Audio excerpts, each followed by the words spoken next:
Hello guys, good morning. Good morning everyone.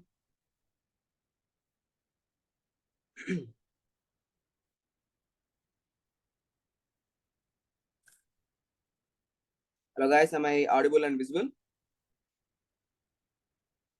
Good morning Mahima.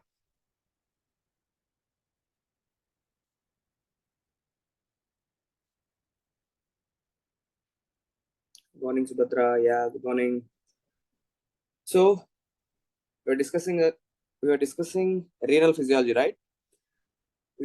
I think in yesterday's class we have discussed up till Bartter syndrome. Okay, the ascending limb of loop of Henle, the sodium potassium 2 chloride importer defect by birth, which is going to cause Barter's syndrome. Bartter syndrome. Okay, the Bartter syndrome babies are going to have sunken anterior frontal hypotension, failure to thrive. Those babies are going to have sensory neural hearing loss, sensory neural deafness is going to be there. So all these points we have discussed in the yesterday's class. Okay, so Bartter syndrome. So Bartter syndrome resembles which drug usage? Bartter syndrome resembles which drug usage? That's a famous question. Bartter syndrome resembles which drug usage? Come on, Mahima Subhatra, otherwise. Yeah, it resembles loop diuretic overusage. Okay, so loop diuretic overusage. Currently, it's loop diuretic overusage because if you use loop diuretics, sodium potassium 2 chloride importer is going to be affected. In Bartter syndrome also, sodium potassium 2 chloride importer is going to be affected. So same transport is going to be affected. Okay, so similar clinical features are going to be there. So Bartter syndrome resembles loop diuretic overusage. And in one of the FMU exam, they have asked something like this: Bartter syndrome affects which part of the nephron? Bartter syndrome affects which part of the nephron? Come on, guys.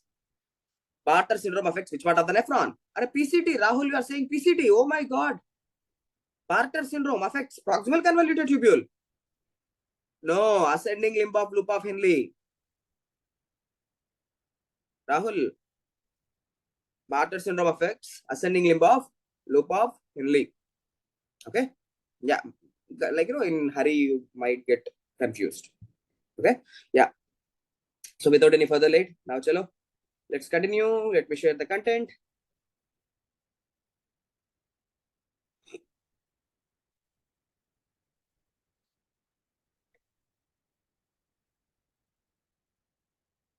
I think by this time now you should be able to see.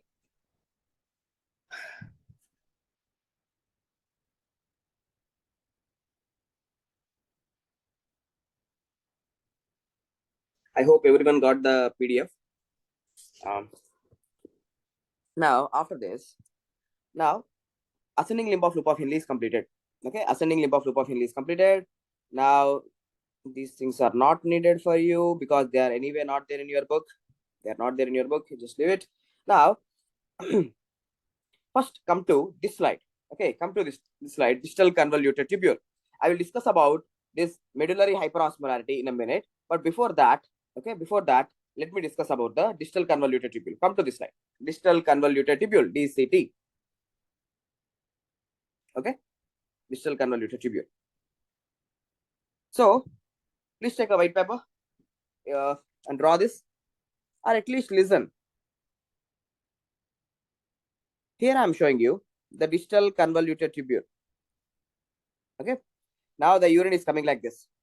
Okay, here is the DCT, distal convoluted tubule. Okay, this is ascending limb of loop of Henle. The urine is coming like this, and the urine is going like this. Okay, here is what? Here is the lumen, right? Here is the lumen. This is the lumen of the nephron where the urine is going. Okay, here is the lumen where the urine is going. Now, draw one epithelial cell here. This is one epithelial cell which is present where? On the distal convoluted tubule. Now, let's draw the transporters one by one. So, on the luminal surface, on the luminal side, there is one transporter. Let me show in the red color. This transporter. Okay, this is one transporter. Now, this one transporter, what it is doing? So, it is trying to reabsorb the sodium from the urine. And at the same time, it is also trying to reabsorb chloride, sodium and chloride, not potassium. So, this is what? So, the red color transporter, the first transporter is sodium chloride importer. So if you see the word importer, which transport? Secondary active transport. All importers, anti-importers, exchangers are secondary active transport. Okay, done. So there is one more transporter which is present here. What it is trying to do? So it is trying to look carefully. This transporter, it is trying to reabsorb the calcium. If there is any leftover calcium, for example, most of the calcium is reabsorbed in the ascending limb of loop of Henle. Okay, sir, in the PCT proximal convoluted tubule and in the ascending limb of loop of Henle, most of the calcium is absorbed. But if there is any calcium that is escaping, some calcium got escaped and it is trying to go in the urine, but we don't want to leave it. We don't want to leave that calcium also. So that calcium is also reabsorbed by this. So what is this transporter green color thing? The second one, the name is called as TRP.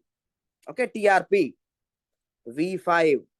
Okay, TRP V5 calcium channel. This TRP V5 is the calcium channel.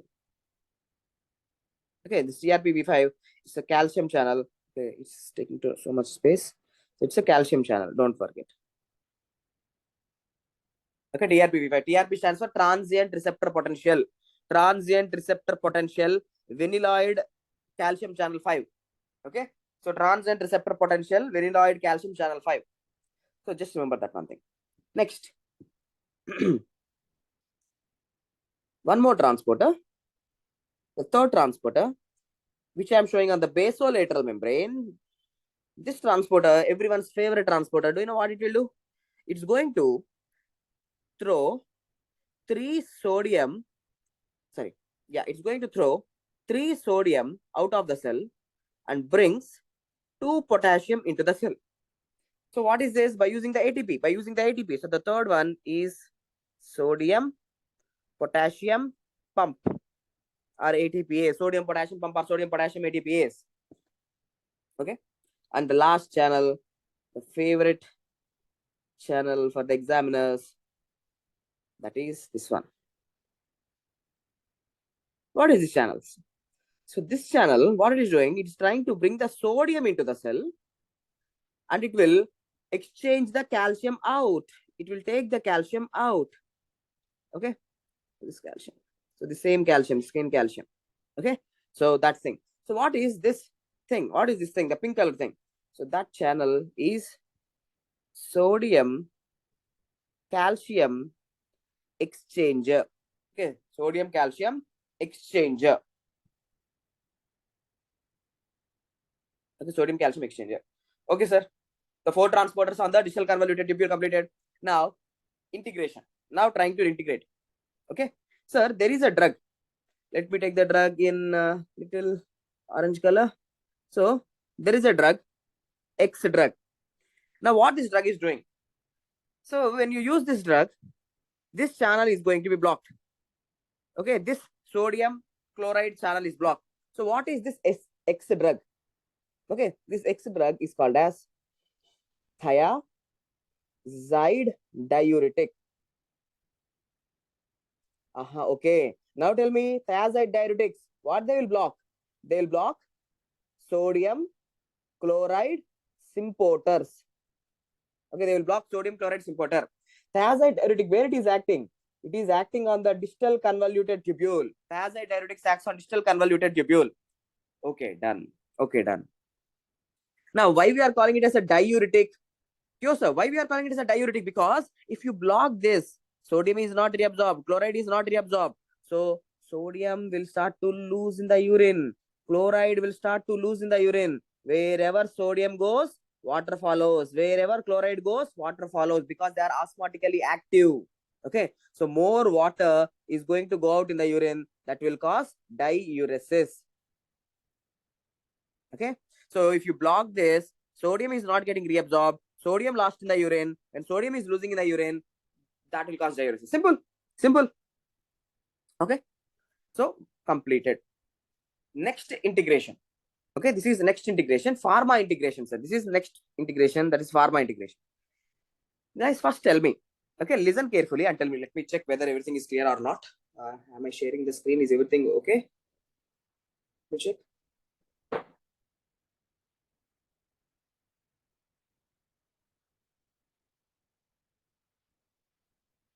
It's clear.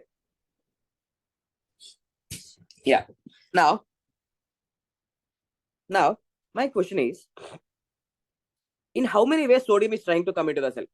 In how many ways sodium is coming into the cell? Tell me. In how many ways sodium is coming into the cell? Sir, sodium is coming into the cell. See here, this is one way. Sodium is coming into the cell. And also, look here, there is a second way through which sodium is coming into the cell. Okay. Now, whatever the sodium that is coming into the cell, see the sodium. Now that sodium is going out. See, via this, the sodium is going out. So, sodium potassium pumps are functioning. Okay, we want the sodium potassium ATPase to function. They are like the generators of the cell. Okay, we want the sodium potassium ATPases to function continuously. Otherwise, the resting membrane potentials of the cells is going to be affected. We don't. Array, simple thing. What I'm trying to put into your mind is that sodium is coming into the cell via two ways. Okay, and the sodium is going out via sodium potassium ATPase. Okay. Now, if you use this thiazide diuretic, now tell me what happens. If you use thiazide diuretic, now one way the sodium is not coming. Okay. Now, if sodium is not coming into the cell via this way, now who should function more? Which transporter should function more? Tell me. The moment you block this, who should function more to bring the sodium into the cell? This sodium calcium exchanger should have to work more. Now there will be upregulation in the activity of sodium calcium exchanger. So sodium will start to come into the cell. When the sodium is coming into the cell, when it tries to take the sodium into the cell, who should be exchanged more? So there should be more calcium exchange. Okay, more and more calcium should be reabsorbed from the urine, and more calcium should be exchanged into the blood. You have to reabsorb more calcium. Okay, you have to reabsorb more calcium to bring sodium into the cell. So which reabsorption is increasing? Which substance reabsorption is increasing? So the moment you block this, the moment you use the moment you use thiazide diuretics, let's write here. What happens is calcium thiazide diuretics increases calcium absorption. Okay, done. So these are the important points about the thiazide diuretics. So thiazide diuretics block sodium chloride importer. Thiazide diuretics acts on the distal convoluted tubule. Thiazide diuretics increases calcium reabsorption. Okay. Okay, sir. Now, next integration with the medicine. Okay, next integration point is with the medicine. What is that, sir? See, thiazide diuretics, what they are blocking? They are blocking this transporter. They are blocking this transporter. Okay. What if this sodium chloride importer is a defective by birth? Okay, by birth, that is not functioning. That sodium chloride importer is not functional, defective. So that is going to cause a syndrome called as Gitelman syndrome. Okay, Gitelman syndrome or Gitelman syndrome. You say whatever, it's also autosomal recessive disorder. All are autosomal recessive disorders. Bartter is autosomal recessive. Gitelman is autosomal recessive. So if this sodium chloride importer, if it is a defective, that's going to cause the Gitelman syndrome in the babies. Gitelman syndrome in the babies. Okay. Now tell me, sir, in Gitelman syndrome, who is defective? Sodium chloride importer is defective. If you use thiazide diuretics, which transporter is blocked? Same sodium chloride importer is blocked. Okay. So I can say Gitelman syndrome, it resembles thiazide diuretic overusage. Okay. So Gitelman syndrome resembles thiazide diuretic overusage. Because in Gitelman syndrome, again I'm repeating, in Gitelman syndrome, sodium chloride importer is defective. If you use thiazide diuretic, same sodium chloride importer is going to be blocked. So similar features are going to be seen. Similar clinical features are going to be seen. Okay, same type. The clinical features are going to be like same. So all things I have written in one single slide. Now tell me, is it clear? If you have any doubt, please keep it. Is it clear?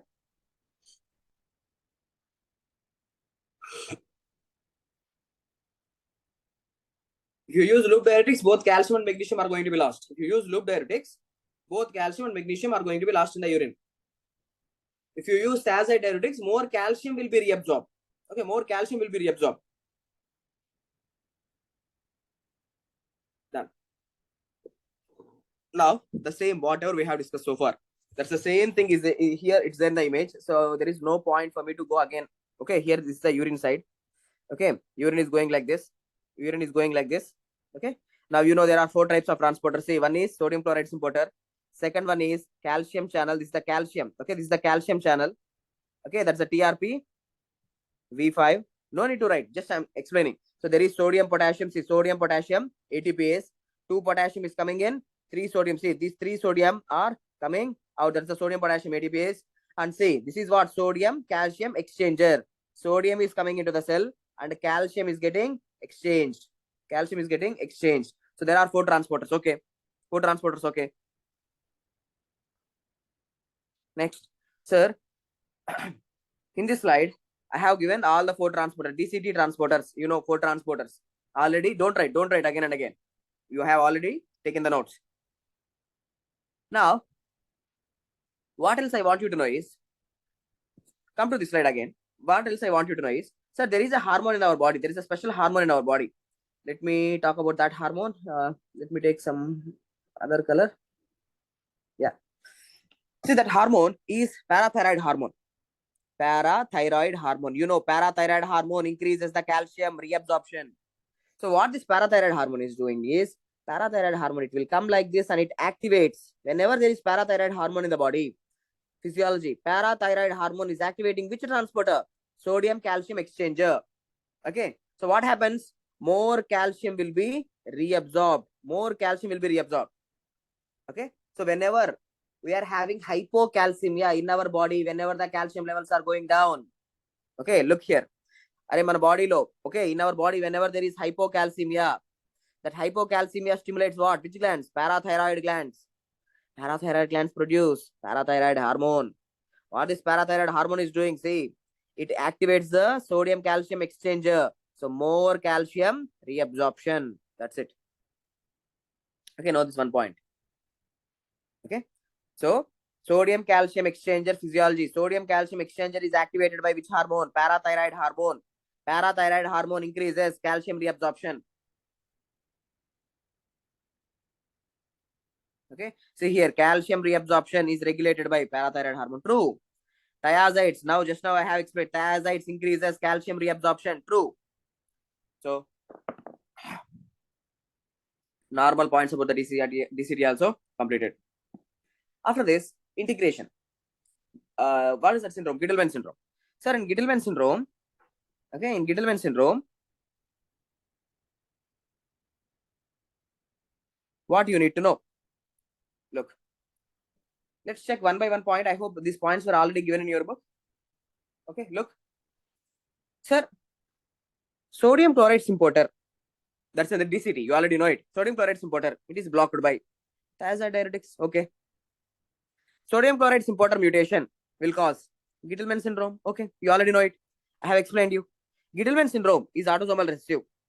Okay. See, in this Gittleman syndrome, you already know one thing.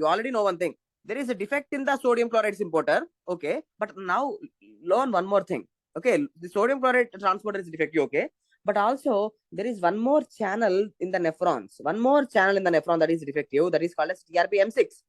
It's a magnesium channel, not TRPV5. This is TRPM6. Magnesium channel is also defective. Okay. This is important. Magnesium channel is defective. Okay. So what? I will explain what is the problem. Next, Gittleman syndrome.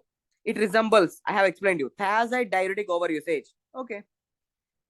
Now tell me, in Gittleman syndrome, again the baby is going to have excessive urination because sodium is not getting reabsorbed. In Gittleman baby, sodium is not getting reabsorbed, chloride is not getting reabsorbed. So sodium is lost in the urine, chloride is lost in the urine.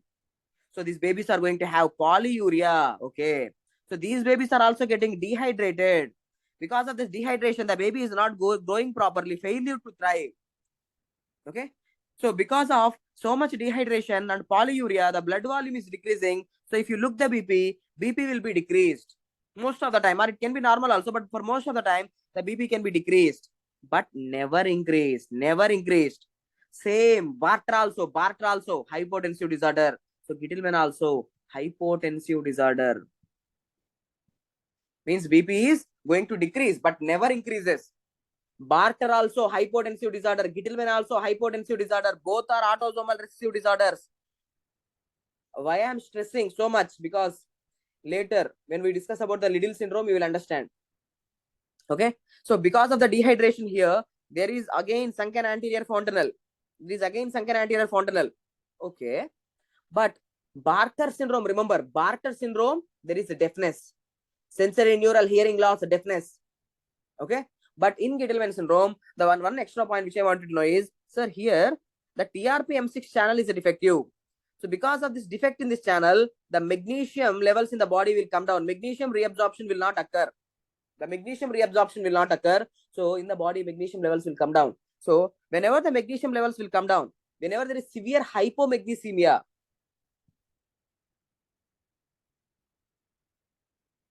okay, whenever there is severe hypomagnesemia, you should know one thing. Magnesium is required for the production of parathyroid hormone. Whenever magnesium levels goes down so severely, whenever the magnesium levels are going down, parathyroid hormone production will not occur. This is the key point. Okay, so magnesium high, lot of times this question was tested in the NEET PG exams and FMG exams. Magnesium takku aite, whenever the magnesium is going down, parathyroid hormone production comes down. Parathyroid hormone, normally it maintains the blood calcium levels, it increases the blood calcium levels. Parathyroid hormone, if it is not there, that will cause hypocalcemia. That hypocalcemia can lead to tetany. The patient is going to have tetanic spasms. So hypocalcemia can lead to tetanic spasm. The muscles are going to contract abnormally, okay, leading to tetany. Okay, so that hypocalcemia can lead to tetany. Done. So these are the points which I want you to know regarding Gittleman. Medicine integration. Gittleman babies are dehydrated. They'll be having polyuria, sunken anterior fontanelle, hypotension, severe hypocalcemia can lead to tetany. So again, I am repeating, Gittleman babies will be having hypocalcemia, not hypercalcemia. Why means some students, like, they will think that, sir, you said Gittleman syndrome, it resembles thiazide diuretic overusage, but thiazide diuretic increases the calcium reabsorption. No, so will these babies will have hypercalcemia? No, these babies are not going to have hypercalcemia but hypocalcemia, because in these babies parathyroid hormone levels are going to be less. Okay.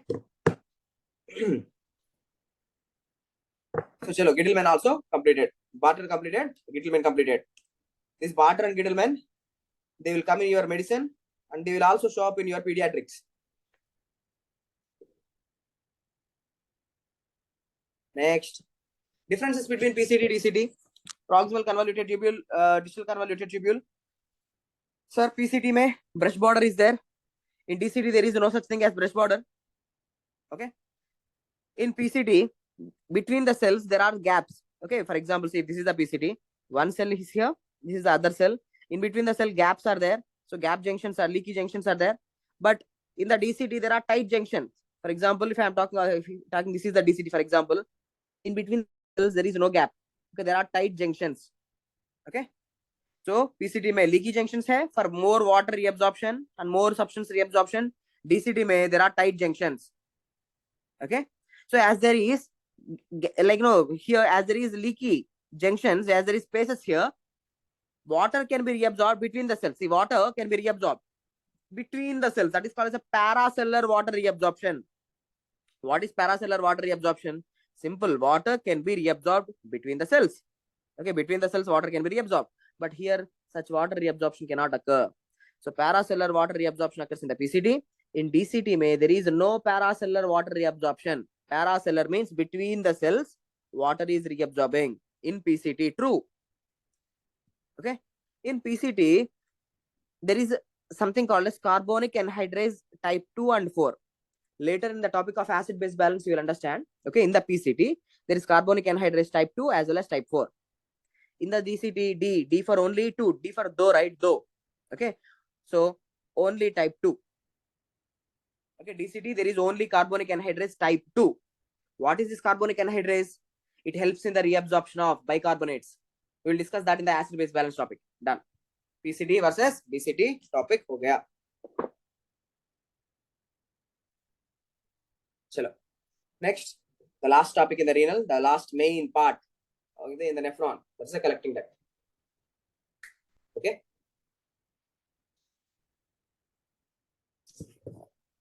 Now, sir, in the collecting duct, see, this is the last collecting duct. You already know there are two types of cells. Okay, collecting duct. In endocrine also I have explained you. There are principal cells and also there are intercalated cells. Principal cell hai, intercalated cells. So same thing I have written here. In the collecting ducts, there are principal cells and intercalated cells. How many types of hormones are acting here? Okay, how many types of hormones are acting here? There are two types of hormones that are acting. One is aldosterone will act on the cells, as well as antidiuretic hormone will also act on the cells. Okay, aldosterone is acting on the cells, as well as antidiuretic hormone is also acting on the cells. So two hormones, aldosterone, antidiuretic hormone are vasopressin. Okay. So let's discuss about the aldosterone. You already know about it. Aldosterone in endocrine I have discussed. So no need to go again and again. So just I'm highlighting the points. Aldosterone, okay, it's a mineralocorticoid.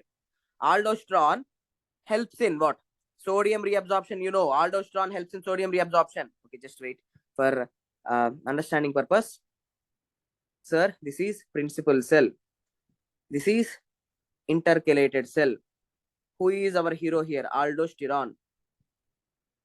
Aldosterone can cross the cell membrane and it can bind with its receptor, intracellular receptor. Aldosterone is also acting on the intercalated cells.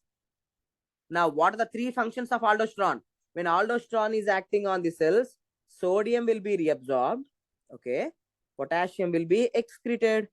And also, protons will be excreted. Okay.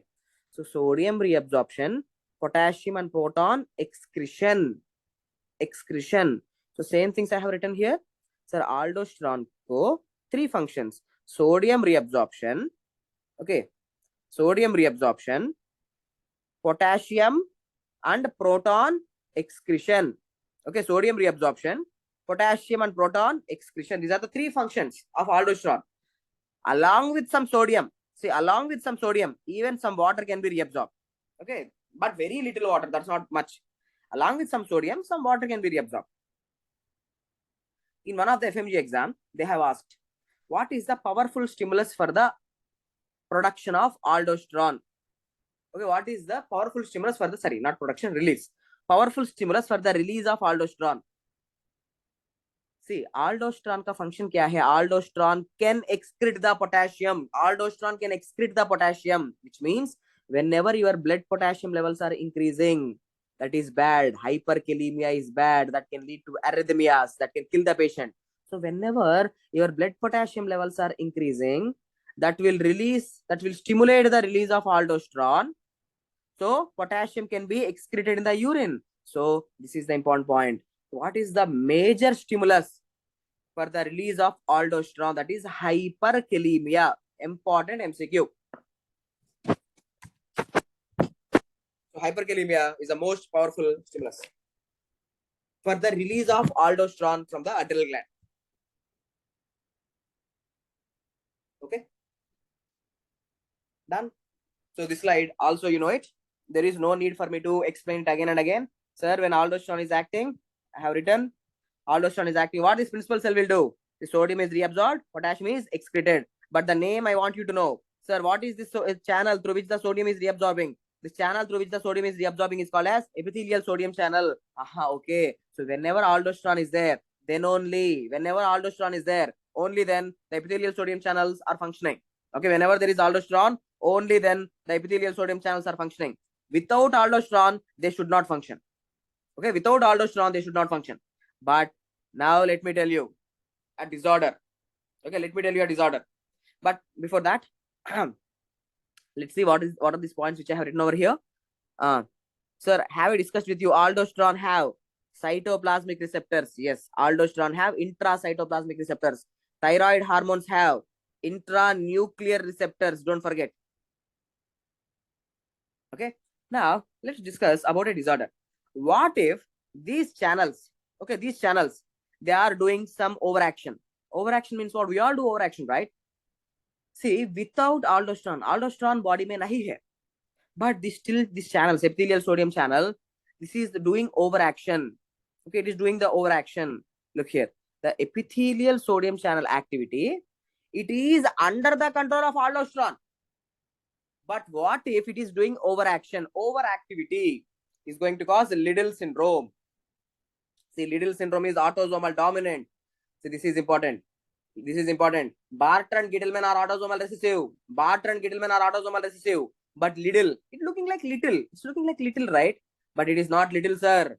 It is the dominant. It is the dominant. Okay. So Liddle syndrome is autosomal dominant. Now, what are the clinical features? What are the clinical features? You tell me.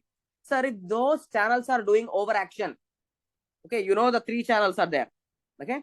Sir, look, principal cell and let's say intercalated cell, principal cell, intercalated cell. And what they are doing? Overaction. So without aldosterone, more sodium is getting reabsorbed. Okay. And more potassium is getting excreted. Okay, let me write with the same green color. More potassium is getting excreted and more protons will be excreted without even aldosterone. Without aldosterone, nahi hai. But this epithelial sodium channel is doing overaction.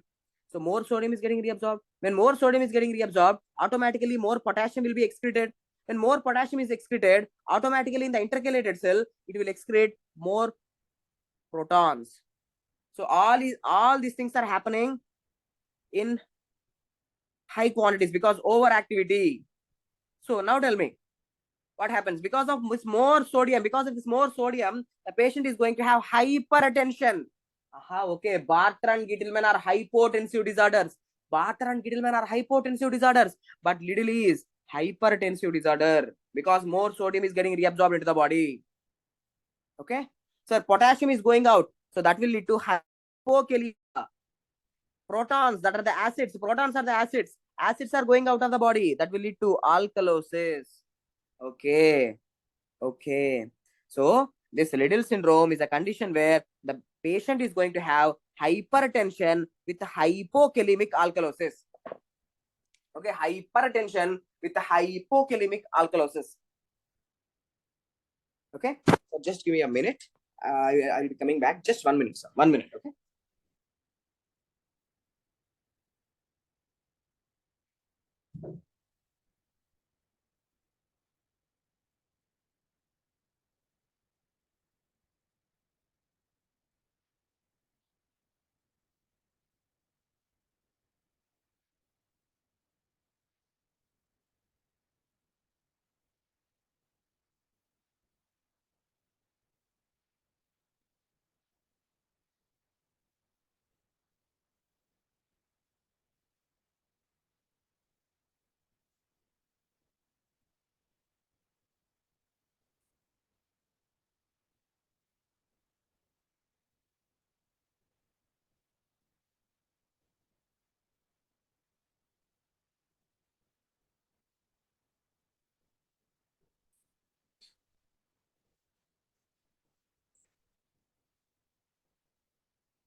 Okay. So Liddle syndrome is autosomal dominant. Liddle syndrome is what kind of disorder? It's a hypertensive disorder. It's a hypertensive disorder with hypokalemic alkalosis. Sir, here, see, more and more sodium reabsorption is happening. Along with that, even some water will be reabsorbed. Okay, even some water will be reabsorbed. Okay, so that's why there is no dehydration. There is no point of dehydration. Okay, there is no point of dehydration. But the Bartter and Gittleman babies, they are dehydrated babies. Bartter and Gittleman babies are dehydrated babies. But our Liddle babies are not dehydrated babies. Liddle syndrome is not a dehydration condition. It's a hypertensive condition. And what is the treatment that we are going to give here? is we are going to block this channel, the epithelial sodium channel, which is doing the overaction. We have to block it. So epithelial sodium channel blocker called as amiloride is a drug which is used to treat this condition. Okay. So amiloride, what is amiloride? Pharmacology integration. It's epithelial sodium channel blocker. Okay. Block the epithelial sodium channels. Block this epithelial sodium channel. Once you block the epithelial sodium channel, automatically sodium entry into the cell decreases. When the sodium entry into the cell decreases, automatically potassium excretion decreases, automatically proton excretion decreases, because they're all interrelated. They're all interrelated. Okay. Now, tell me one thing in Liddle syndrome. What about the aldosterone levels? Aldosterone is there in Liddle syndrome? Sir, aldosterone is first of all not there. Aldosterone is not there. Those channels are doing overaction on their own. Let me tell you, see, already the patient is having hypertension, sir. Whenever there is hypertension, RAS pathway is inhibited, because normally RAS pathway, what it will do? RAS pathway increases the BP. When you already have hypertension, okay, RAS pathway is inhibited. Okay. So what about the renin levels? Renin levels are going to be less. And aldosterone, angiotensin 2, aldosterone levels, they are going to be less. Aldosterone levels are going to be less.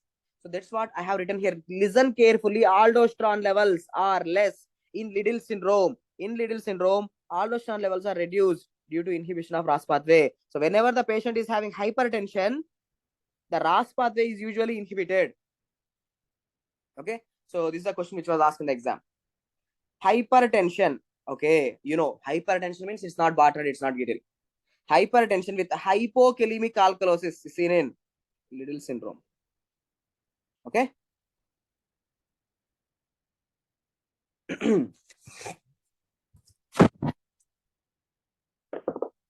So guys, is that clear? So far, is that clear?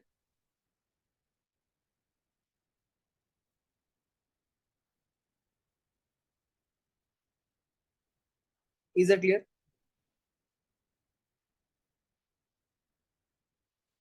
Now, students usually they used to message me. Okay, students used to message me that after in the half of the batch. Okay, usually in the half of the batch when medicine is completed, when they are doing the MCQs. Okay, when they are doing the MCQs, they will ask me, sir, Bartter and Gittleman. Okay, we understood. Bartter and Gittleman, they are dehydration disorders. They are hypotensive disorders. Okay. Now when Liddle autosomal dominant hypertensive disorder with hypokalemic alkalosis. Okay.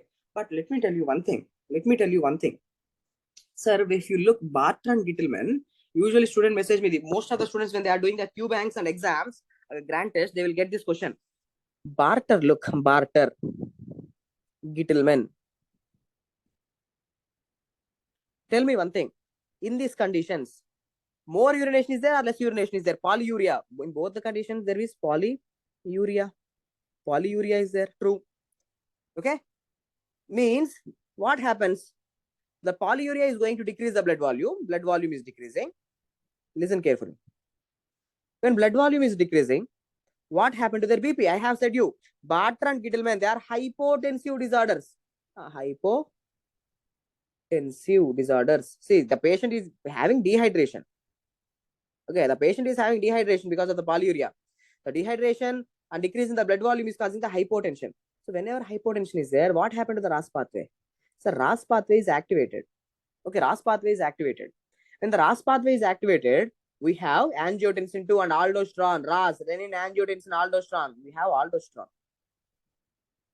Now you know what aldosterone will do. Sir, aldosterone will kick the protons out of the body, will throw the acids out of the body. Acids are excreted. Okay, acids are excreted. When the acids are excreted, again the patient is going to have alkalosis, no doubt. So, guys, remember, Bartter babies, Gittleman babies, even they do have alkalosis. Even they are also having alkalosis. True. Even Liddleman syndrome, in Liddle syndrome, sir, not Liddleman syndrome, in Liddle syndrome, again there is alkalosis. So, Bartter, Gittleman, Liddle, they're all alkalosis disorders. In all these conditions, alkalosis is there. Okay. So that's the key point you should remember. Okay. Okay, you should always remember. SAR taught us. Okay, Bartter syndrome, Gittleman syndrome, Liddle syndrome. In all these conditions, there is alkalosis. True. Okay. Now, again, one more thing. Sir, in Liddle syndrome, I have just taught you. In Liddle syndrome, aldosterone levels are less. Aldosterone levels are less because RAS pathway is inhibited. Aldosterone levels are less. In Liddle syndrome, there is no aldosterone. No aldosterone. Why I am stressing this? Because you will understand. No aldosterone here. Because you will understand in a minute. The next syndrome that I want to discuss here is Conn syndrome. In endocrine, you already know it. Okay, in endocrine, we have discussed. Sir, what is Conn syndrome? Sir, there is a tumor in adrenal cortex. Look here. There is a tumor in adrenal cortex. Now, in this condition, what is this tumor producing? See, this tumor is producing excessive amount of aldosterone. Okay. Okay. So there is so much amount of aldosterone in the body. Now tell me, whenever there is so much amount of aldosterone in the body, what happens? Sir, more sodium reabsorption. That causes hypertension. Next, more potassium excretion. That causes hypokalemia. Next, third one, increases acid excretion. Okay, increases what? Acid excretion or proton excretion. That will cause what? Alkalosis. Okay, no need to write. Just look. So, Conn syndrome is a patient, like no condition. Conn syndrome is a condition which the patient is going to have. Again, look, hypertension with hypokalemic alkalosis. Sounds similar, right? You have heard this thing. Where you have heard this thing? Hypertension with a hypokalemic alkalosis. Same things. Where you have heard about this? In Liddle also. Look, in Liddle also. In Liddle also, the patient is going to have hypertension with a hypokalemic alkalosis. Okay. So, look, I have written here very clearly. The patient is having hypertension with hypokalemic alkalosis even in Conn syndrome. So how to differentiate, sir? Ela differentiate chesaru. How to differentiate the Conn and Liddle? Conn and Liddle. How to differentiate? Let me ask you. Okay, let me see who can answer this. Okay, let me see who can answer this. In Liddle, there is hypertension with hypokalemic alkalosis. In Conn syndrome also, there is hypertension with hypokalemic alkalosis. In both the syndrome, same clinical features are there. How to differentiate? Excellent, Maria, you are true. Excellent, Maria, you are true. We'll check for aldosterone levels. Yes, excellent, guys. Aldosterone levels are no aldosterone levels in Liddle. Liddle low aldosterone levels are less.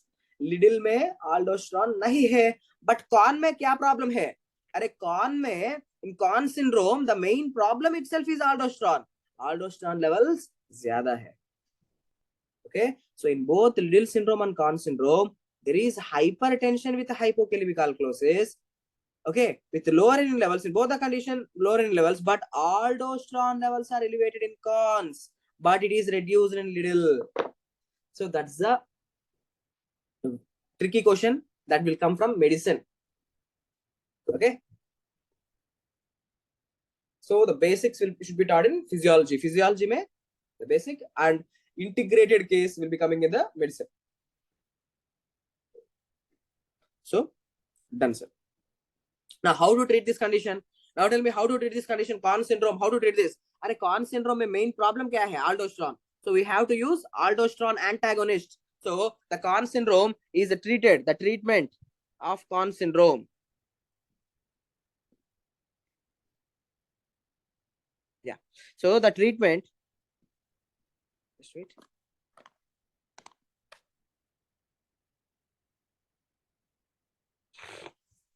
So the treatment of Conn syndrome is what? Aldosterone antagonist. So who is the aldosterone antagonist? Spironolactone. You know it's spironolactone. But what is the problem with the spironolactone? You already know it. Spironolactone can lead to gynecomastia in the males, not in the females. Spironolactone. If you use spironolactone, aldosterone antagonist, that will cause gynecomastia. Okay. So in your pharmacology, you will study these are the disco drugs. Just as an integration purpose, I have kept here disco drugs. Okay, digitalis. Digitalis is used for heart. Digitalis is going to increase the heart contractility. It's a cardiac inotrope. Digitalis. Isoniazid, anti-tubercular drug. Spironolactone. It's a aldosterone antagonist. Cimetidine, H2 blocker, and estrogens. ఇవన్నీ ఏం చేస్తాయి? What are the side effects of these drugs? All these drugs have one side effect, that is gynecomastia.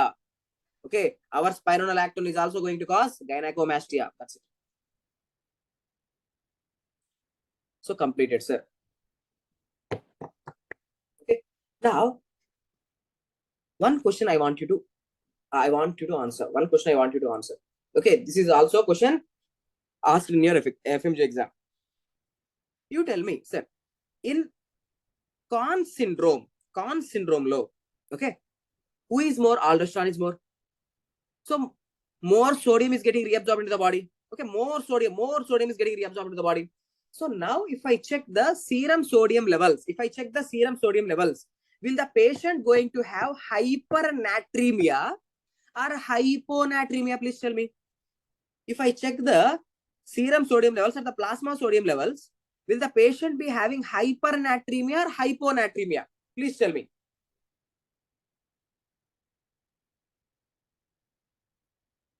So this is a question which was asked. In Con syndrome, there is high levels of aldosterone. Okay, so more sodium reabsorption. So the patient is going to have hyper or hyponatremia.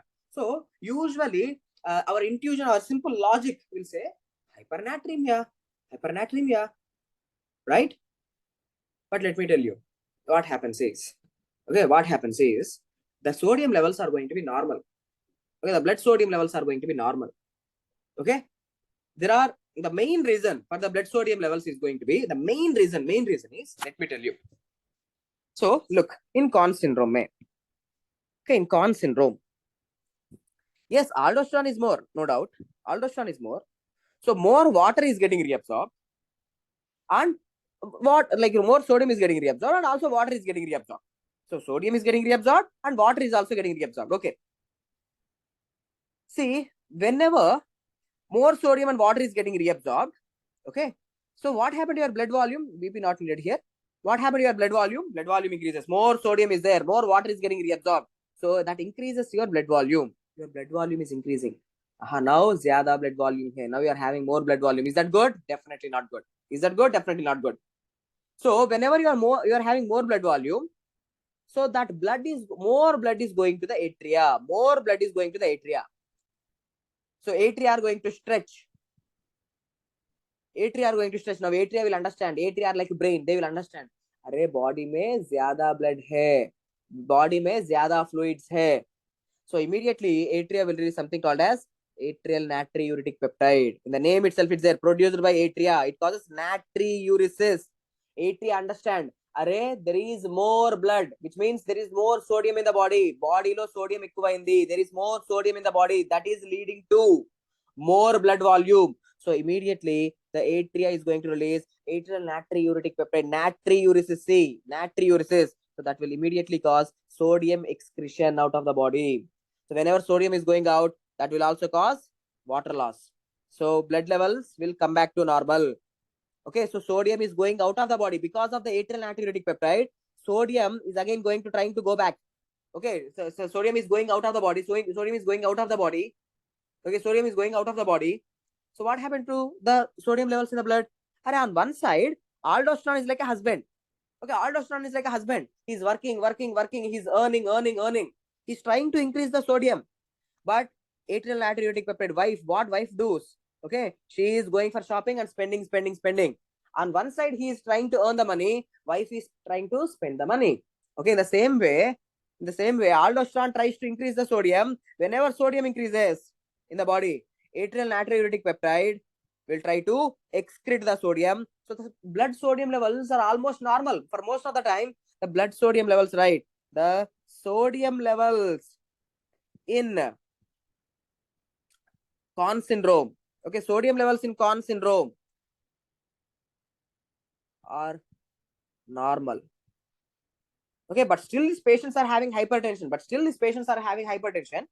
Okay, but The sodium levels, if they ask you, sodium levels are normal due to this aldosterone escape phenomena. Are body lo aldosterone undi. The aldosterone is there, but still sodium is going out of the body. Still the sodium is escaping the body due to atrial natriuretic peptide. That is aldosterone escape phenomena. Because of this aldosterone escape phenomena, sodium levels are maintained normal. Okay, now you understood? So keep this, imprint this point in your brain. Imprint this point in your brain. Conn syndrome may, if they ask you, sodium levels will be normal. Sodium levels will be normal. Okay, more sodium is getting reabsorbed. True, sodium reabsorption is more, but if you check the plasma sodium levels, they will be normal. Okay, even there are other reasons, but this is the main reason. So with this aldosterone, all important topics are completed. We have discussed Barter, we have discussed Gittleman, we have discussed Liddle, also we have discussed Cons. So 4 important medicine related topics are completed. Now after this, let's discuss about the next hormone, that is the antidiuretic hormone. Okay, antidiuretic, not antidiuretic, it's the antidiuretic hormone. So this antidiuretic hormone is also called as what? Vasopressin.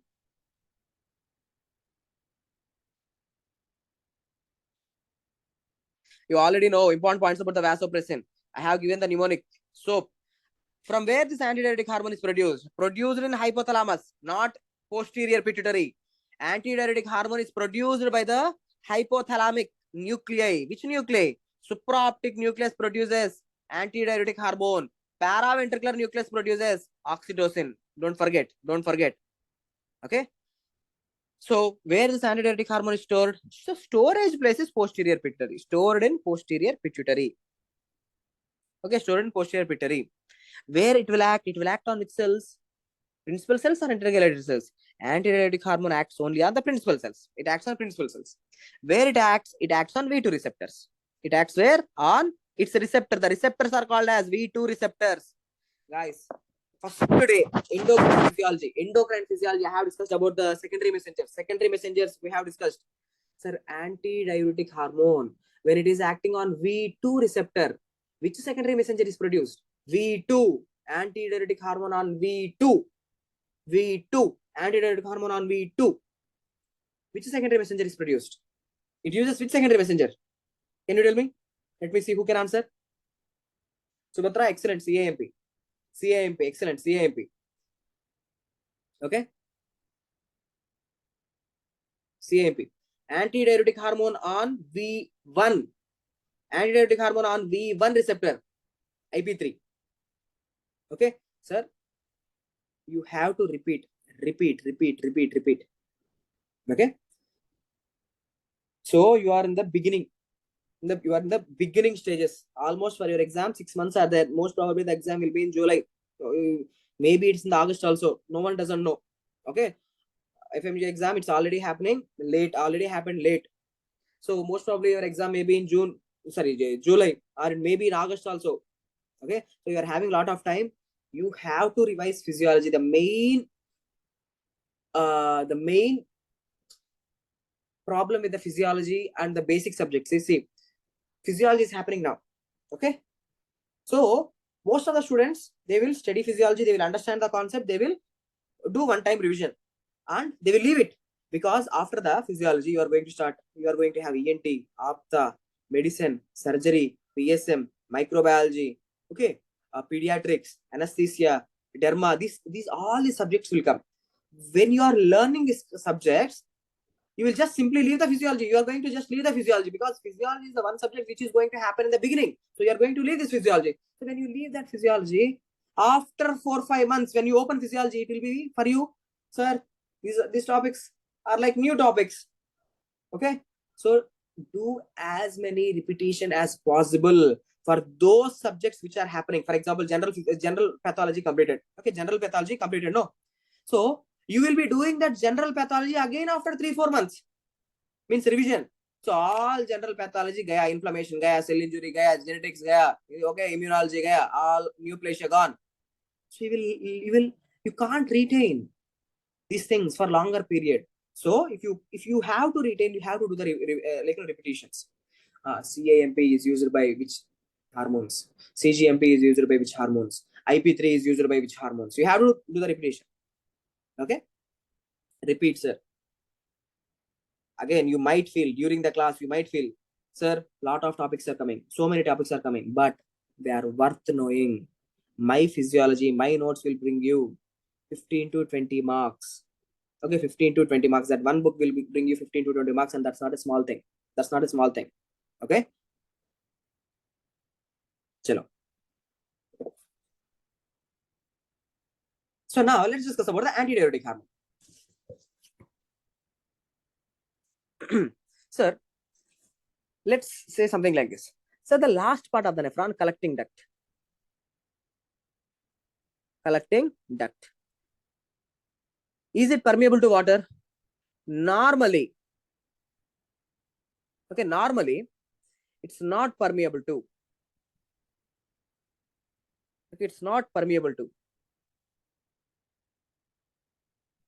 water. It's not permeable to water. Normally, in a normal individual, it's not permeable to water. But look, imagine there is a person. Okay, there is a person. Now let's take one person. For example, let's take Rahul. Okay, so Rahul, what he is doing is he is going on an excursion trip. For example, he went to Dubai. Okay, for example, maybe okay, let's say for holidays, he just want to enjoy. He went to Dubai.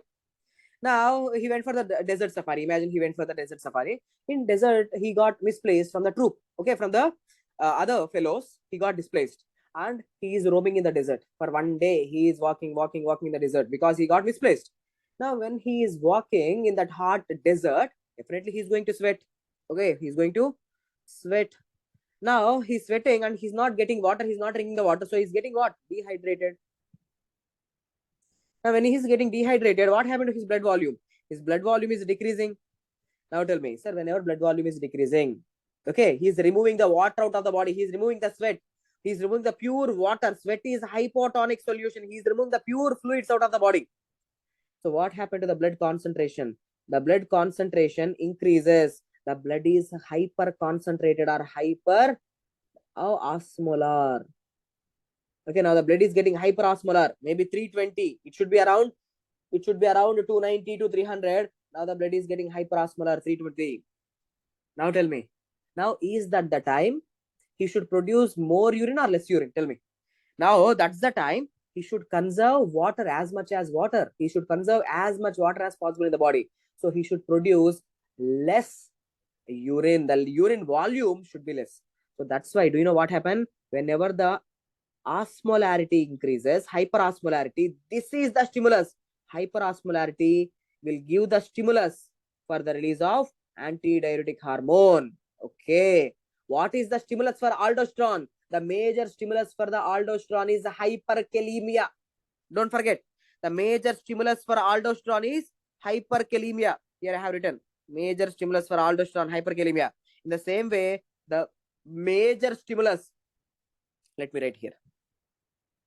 Okay, major stimulus. Okay, the major stimulus for antidiuretic hormone is hyperosmolarity of the blood.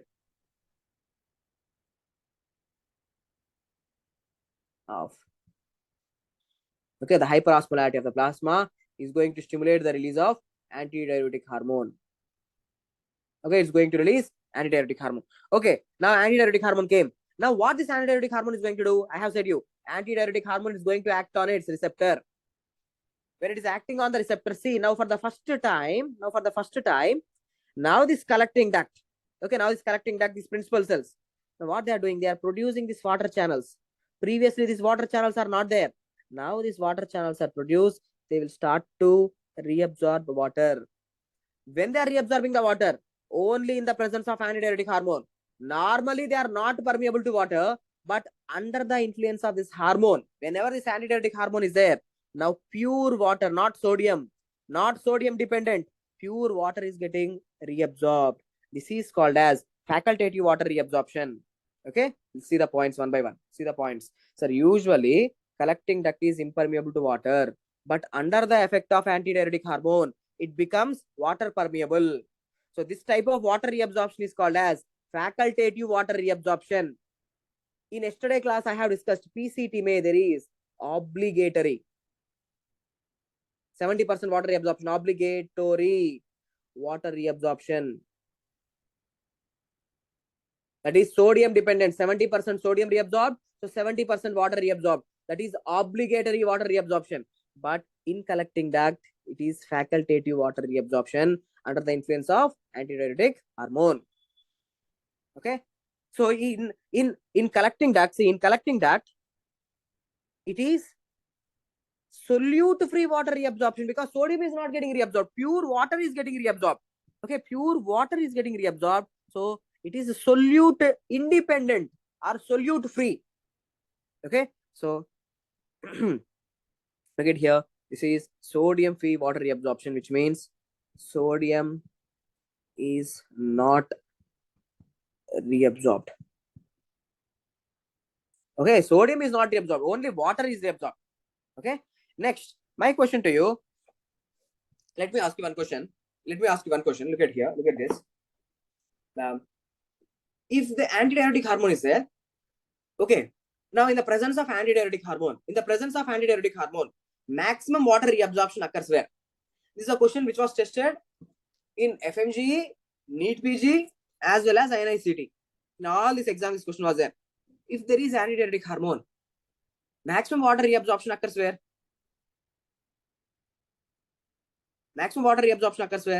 Maria, Ovice, Satish Kumar, you are all collecting duct, right? Most of the students will think collecting duct. Antidiuretic hormone is there, so water reabsorption is happening in the collecting duct.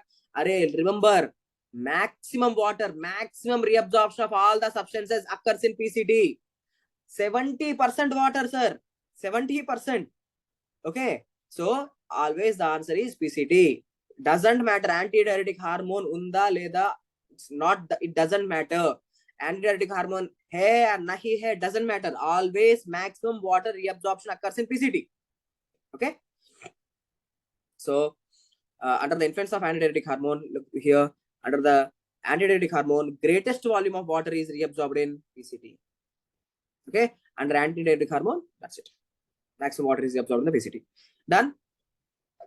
Now I have explained in the endocrine. I have said, this table is again discussed in renal. This table is again discussed in renal. So the same table came. Now I am going to discuss this table here.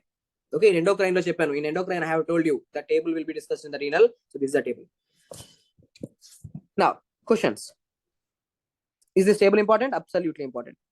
Antidiuretic hormone receptors. You already know antidiuretic hormone have which receptor? V2 receptor. This is V2 receptor. What is the importance of this V2 receptor?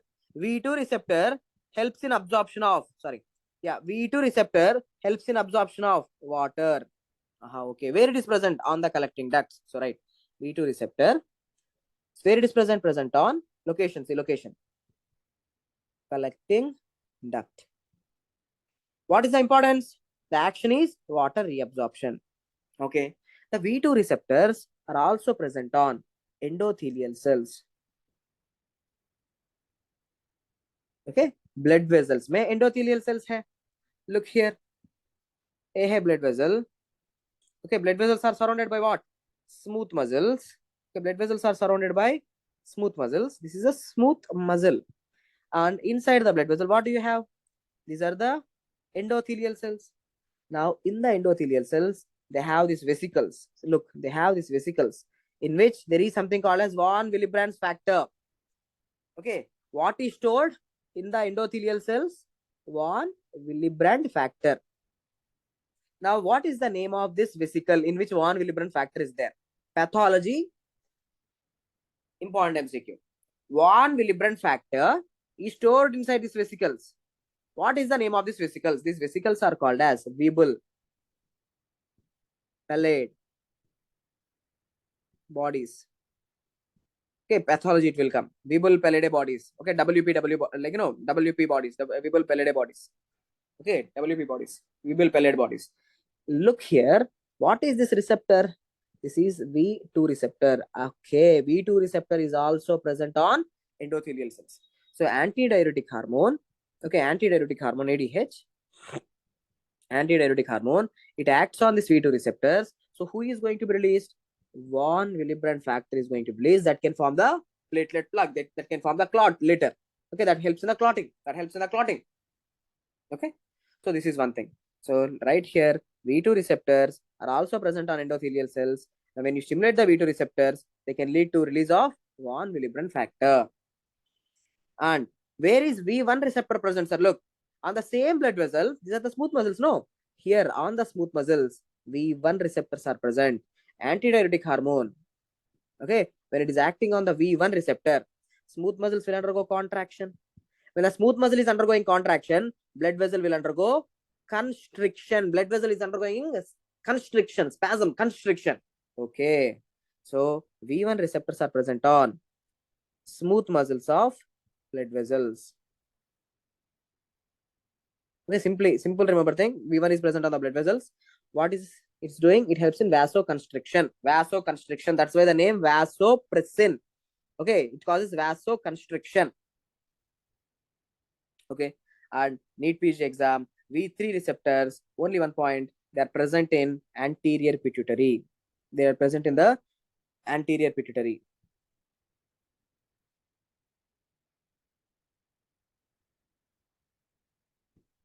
They are present on anterior pituitary. Okay, they helps in the release of ACTH, adrenocorticotropic releasing hormone.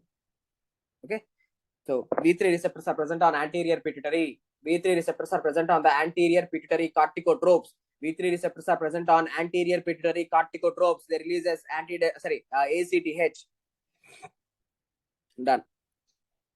So receptors, their location, their action completed.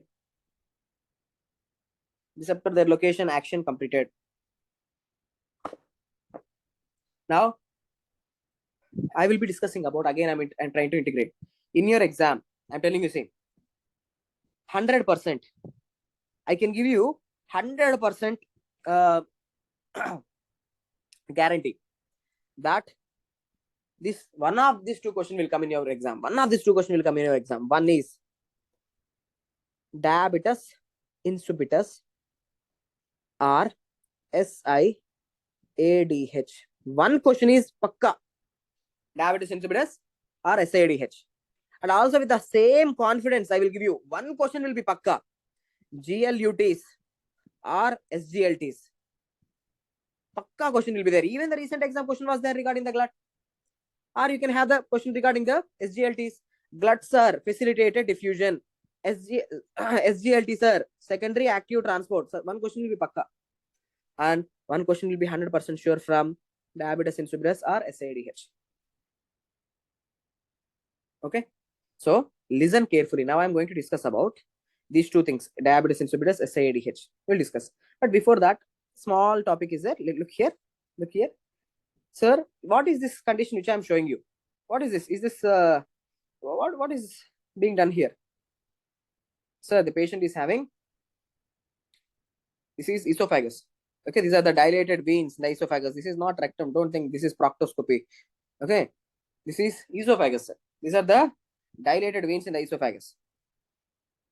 So the patient is having esophageal varices. Now, if there is esophageal varices, there is a chance that these blood vessels, they will rupture and they can lead to bleeding. Okay, they can lead to bleeding. Okay, so what you need to do, you need to compress this blood vessel. Already these blood vessels are dilated, so you need to compress them. So what is the drug that can be used? So there is one drug that can be used that is called as a terlipressin. Okay, terlipressin. Okay, terlipressin. So what is this terlipressin, sir? You know, sir, terlipressin, it is a V1 agonist. It stimulates the V1 receptors. Now, you know, if you stimulate the V1 receptors, what will happen? Vasoconstriction. Okay, so these veins will also be constricted.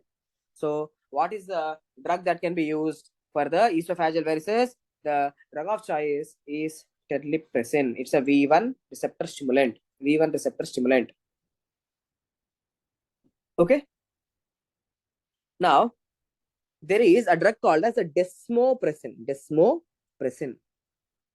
What is this desmopressin? It's a V2 receptor stimulant. It stimulates the V2 receptor.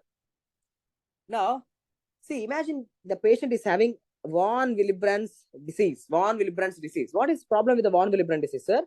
von Willebrand's factor deficiency. The patient is not having enough amount of von Willebrand factor. So what you need to do? You need to stimulate V2 receptor.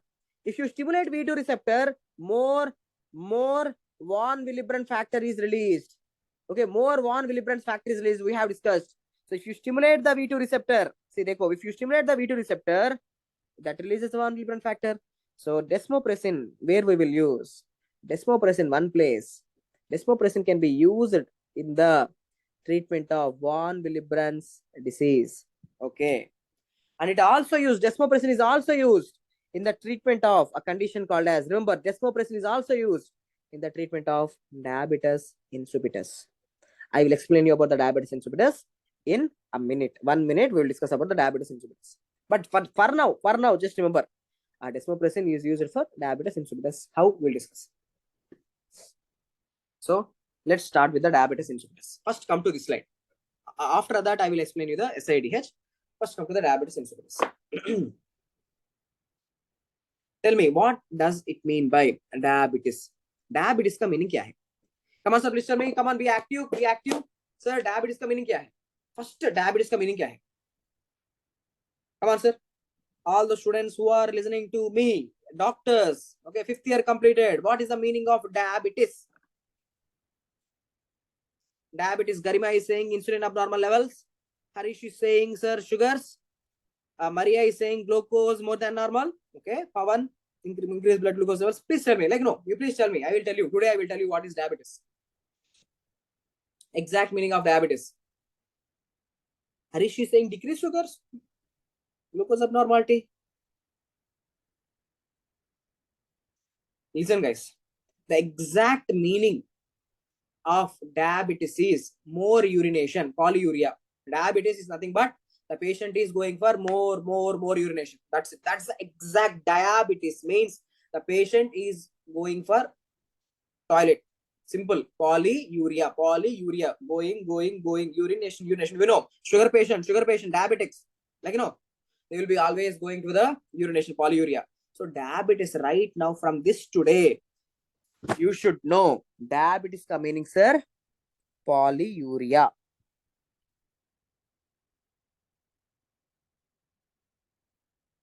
Okay, increased urination, polyuria, more urination. So diabetes mellitus, that is different. Diabetes mellitus. What is diabetes mellitus? Diabetes mellitus. So what is diabetes mellitus? So diabetes mellitus means what? Diabetes means the patient is having more urination and that urine is sweet to taste. Okay, milli means sweet. Diabetes mellitus means the patient is going for more urination and that urine is sweet because in the urine, what is there? What is going out of the body? Glucose is going out of the body. So diabetes mellitus. So remember from today, diabetes mellitus means sweet urine. Okay, 100 years back, do you know how the diagnosis of diabetes mellitus is done? Diagnosis. So diagnosis is done by the doctors. Like, you know, the patient was supposed to bring the urine in the container, small container. The patient has to bring the urine, and the doctors 100 years back, they used to taste it. Okay, if the urine is sweet, they will say, okay, you are having diabetes mellitus. That's it. So that's from there the word came. From there, okay, diabetes means more urination and the urine is sweet. Okay, you can go and check the history of diabetes, like, you know, how the diabetes, like, you know, the evolution of diabetes. Diabetes mellitus means the patient is having more urination and that urine is sweet. Now, right now, I'm not talking about diabetes mellitus. Forget about this. Okay, I'm not talking about the diabetes mellitus. I'm talking about diabetes insipidus. This is a different disorder. Okay. This is a different disorder. What is diabetes insipidus means? Again, diabetes means more urination. Insipidus means tasteless. Okay, tasteless, insipid. The meaning of word insipid means there is no taste, tasteless. So more urine is coming and that urine is not having any taste. Okay, first of all, tell me, sorry, urine mein sodium is there. Sodium will give the salty taste. Okay, sodium will give the salty taste. Now, tasteless का meaning क्या है? Diabetes and the tasteless. Urine is tasteless. Why tasteless? I will tell you. Why tasteless? Because antidiuretic hormone is not there. Okay. In diabetes insipidus, first type of diabetes insipidus I am talking, that is called as central diabetes insipidus. Central diabetes insipidus, where antidiuretic hormone nahi hai. Sir, when antidiuretic hormone is not there, do you think this V2 receptor is stimulated? Not stimulated. Not stimulated. So do you think aquaporin 2 channels are incorporated? This aquaporin 2 channels, are they incorporated? No, no aquaporin 2 channels. So no water reabsorption. Water is not getting reabsorbed. Okay, so water is not getting reabsorbed. So all the water is going out in the urine. So what happened to the urine volume? Urine volume increases. So that's why diabetes. More urine volume, diabetes. And now tell me, sir, urine is more diluted, right? So we are keeping more and more pure water. So diluted urine. So the sodium levels in the urine are going to be less. The urine is getting diluted. Okay. So how to understand this? Look, so take Coca-Cola. Take Coca-Cola, sir. For example, you are having here Coca-Cola, Sprite, Thumbs Up, whatever. Okay, Coca-Cola. You try to add more water to it. What happened to the taste? Diluted. The taste is going to decrease. Okay, in the same way here, you are adding more water to the urine. So urine may sodium levels will be decreased. So that salty taste of the urine will come down. So the urine is becoming tasteless. Tasteless. So that's the exact thing. Diabetes insipidus. Right here, important point. Diluted urine. Okay. Diluted urine. So what happened to the osmolarity of the urine? Osmolarity is less. Less osmolarity means less concentrated, diluted urine. So what about the sodium concentration in the urine? Sodium concentration is decreasing. Why? Because you are adding more water. If you are adding more and more water, salt will be diluted. Salt is going to be diluted. So sodium concentration decreases. Okay, sodium concentration decreases. Okay, understood. So this is central diabetes insipidus में antidiuretic hormone नहीं है. Maybe pituitary gland is damaged, hypothalamus is damaged, pituitary gland is damaged. So antidiuretic hormone ledu. Whenever antidiuretic hormone is not there, water will be lost in the urine. So is that clear? Tell me, guys. If you say it's clear, I will go forward. If you say it's clear, I will go forward.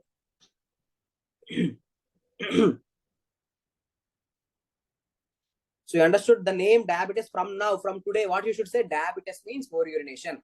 That urine may be sweet in taste in diabetes mellitus patients, sugar patients, or that urine may be tasteless in a condition called as diabetes insipidus.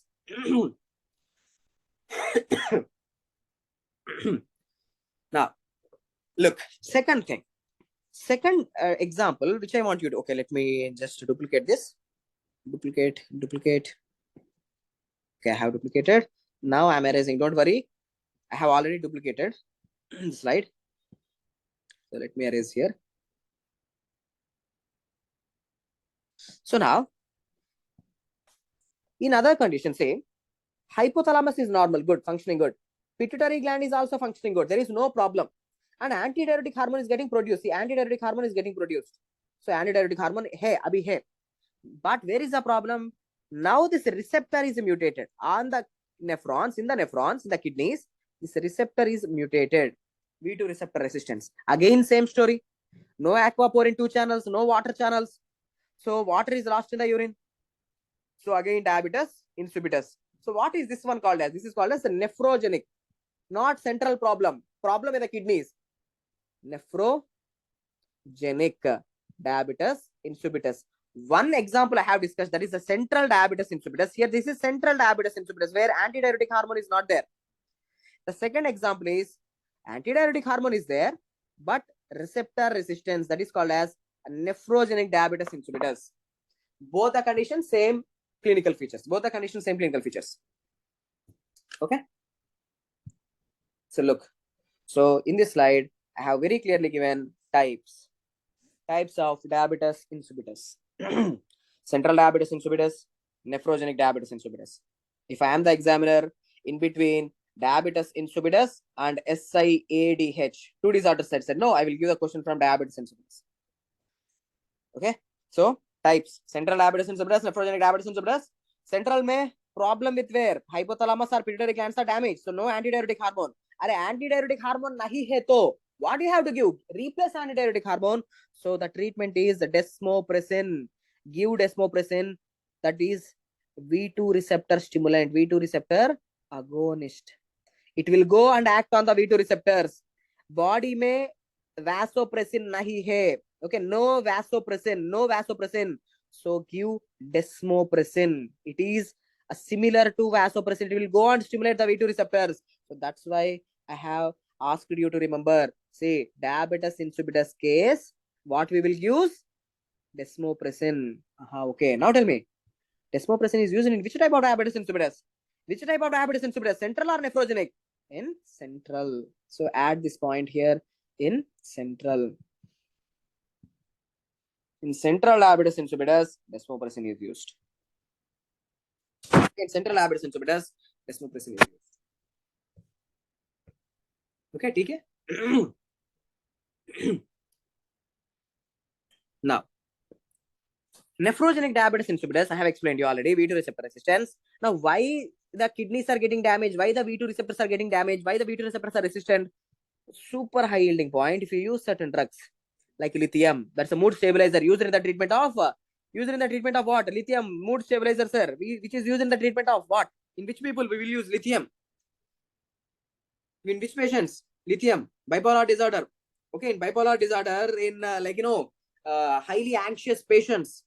Okay, in schizophrenic patients also, bipolar disorder, it's a mood stabilizer. Depression patients also we can use. So it stabilizes the mood. Okay. So lithium is a mood stabilizer. Mood stabilizer used in the treatment of bipolar disorder. And amphotericin B. Okay, amphotericin B. Okay, amphotericin B. Antifungal, right? Amphotericin B. So lithium, amphotericin B, if you use these drugs, they are nephrotoxic drugs. They can lead to damage to the V2 receptors. And in certain conditions like amyloidosis, okay, renal amyloidosis can also lead to V2 receptor resistance. Ante E conditions low, which means in these conditions, the patient can have V2 receptor resistance, and that can lead to nephrogenic diabetes insipidus. Okay, so the treatment for nephrogenic diabetes insipidus is thiazides. How thiazides are functioning in this condition, we don't have any clarity. Up to this date, we don't know how the thiazides are working, but thiazides are the drug of choice which can be used for the treatment of nephrogenic diabetes insipidus, and for central diabetes insipidus, we can use desmopressin. That's it. I have told you. Sir, in diabetes insipidus, more urination or less urination? More urination.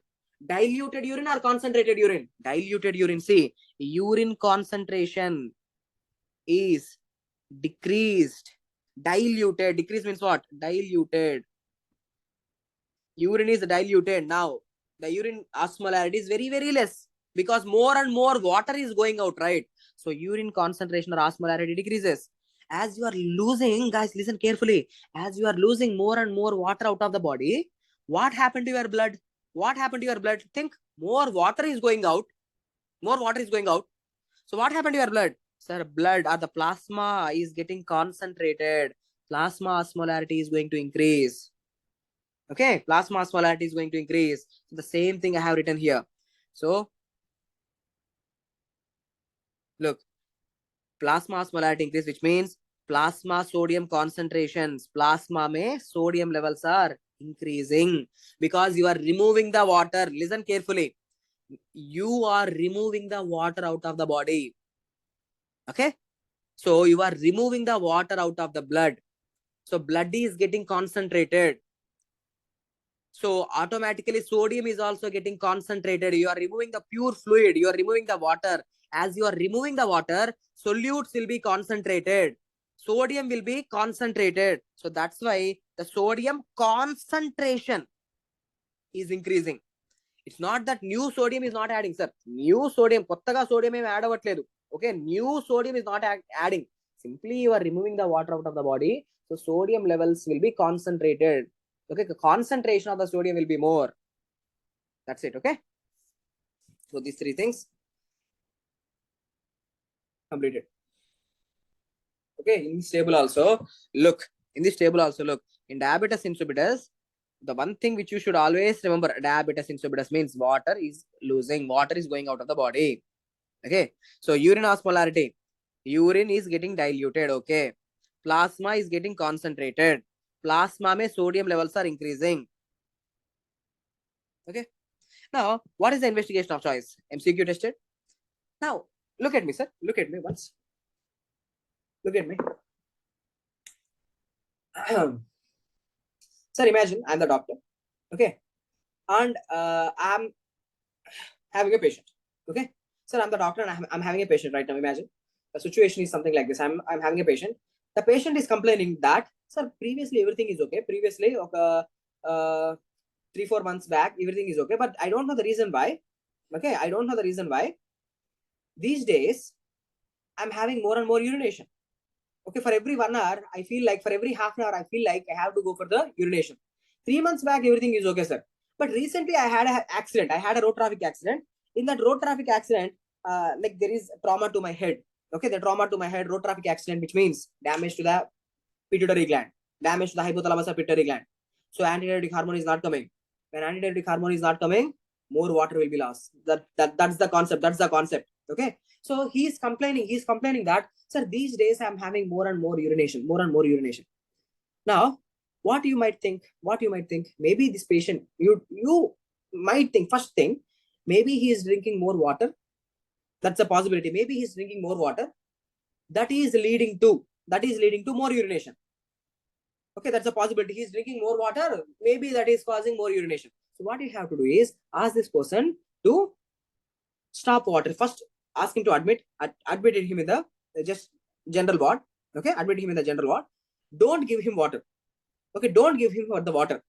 See, even without drinking water, he will still produce diluted urine. Okay, you know the concept. Even without drinking water, he will still produce the urine, dilute urine, because antidiuretic hormone is not there. So what you have to do is, the investigation of choice is water deprivation. Don't give him water. Still, he will produce diluted urine. Normal person, what he will produce? If you don't give water, normal person have to produce concentrated urine. If you don't give water, normal person will produce concentrated urine, but this person will still produce diluted urine. So that's the investigation of choice. So investigation of choice in diabetes insipidus is water deprivation test. Water deprivation test. So done, completed. Next thing is diabetes insipidus, all points completed. Diabetes insipidus, all points completed. Okay. Now, what is left over? We have to discuss about SIADH. We have to discuss about SIADH. Come on, guys, come to the slide. SIADH. So, what is SIADH? Sir, SIADH means syndrome of inappropriate ADH synthesis, antidiuretic hormone synthesis. Okay, it's a big name, right? Syndrome of inappropriate antidiuretic hormone synthesis. It's a big name, but let's make it as simple as possible. It's a syndrome where there is increased ADH. Simple. Syndrome of increased ADH. Okay, syndrome of increased ADH. Just remember it like that. Simple. Syndrome of increased ADH. Now, look at this. The patient is having what? Lots and lots of antidiuretic hormone. Exactly opposite to the diabetes insipidus. Exactly opposite to diabetes insipidus. Now, here more ADH is there. Why more ADH is there? Now the ADH is coming from where? It's coming from the cancer. Now the patient is having, this is the lung. Okay, this is the lung. Now this lung tissue is producing what? It's making more antidiuretic hormone. It's making more antidiuretic hormone. Now, that's the reason. Okay, so this SIADH is seen in which patients? Patients of small cell cancer or oat cell cancer of lung. Small cell cancer, small cell carcinoma, or oat cell carcinoma of lung. If the patient is having this cancer, that cancer as a paraneoplastic syndrome, unnecessarily it produces antidiuretic hormone. Or if the patient is having carcinoid syndrome, this carcinoid syndrome or carcinoid tumors, they will produce antidiuretic hormone. So anyway, the body may antidiuretic hormone is more. If more antidiuretic hormone is there, more V2 receptors are stimulated.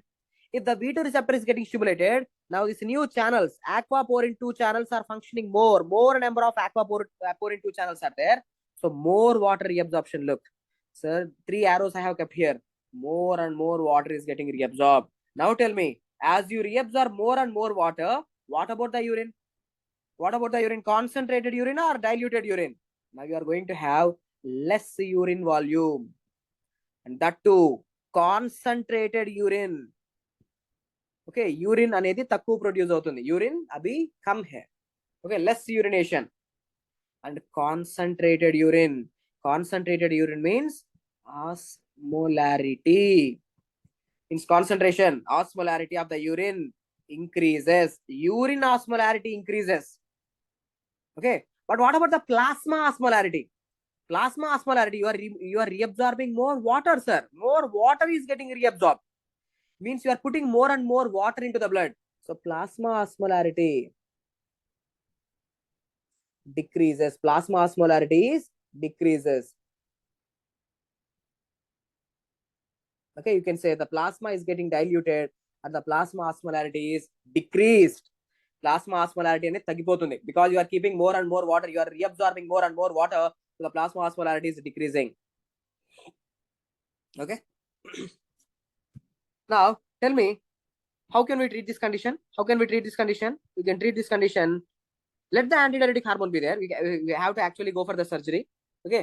But you can't directly take you can't take any person to the surgery because maybe the person is having like, a lot of complication. He might be old, he might be having some heart disease, or financially he's not he's not capable to go for the surgery. So first, initially, as to reduce the symptom, as a symptomatic management, what you can do, you can simply block this receptor. Are V2 receptor ko block karo. Let the antidiuretic hormone be there, but you simply block the V2 receptor. So now the treatment of SIADH is, what is the treatment? So the treatment of SIADH is V2 blockers. V2 ko block karo. Drugs are called as Vaptans, Tolvaptan, Conivaptan. Tolvaptan, Conivaptan are V2 receptor blockers used in the treatment of SIADH. SIADH. I have told you, urine, what is happening to the urine? Urine is getting concentrated, osmolarity is increasing, see. But plasma is getting diluted. Plasma osmolarity is decreasing, which means the plasma is getting diluted. Okay, so more and more water.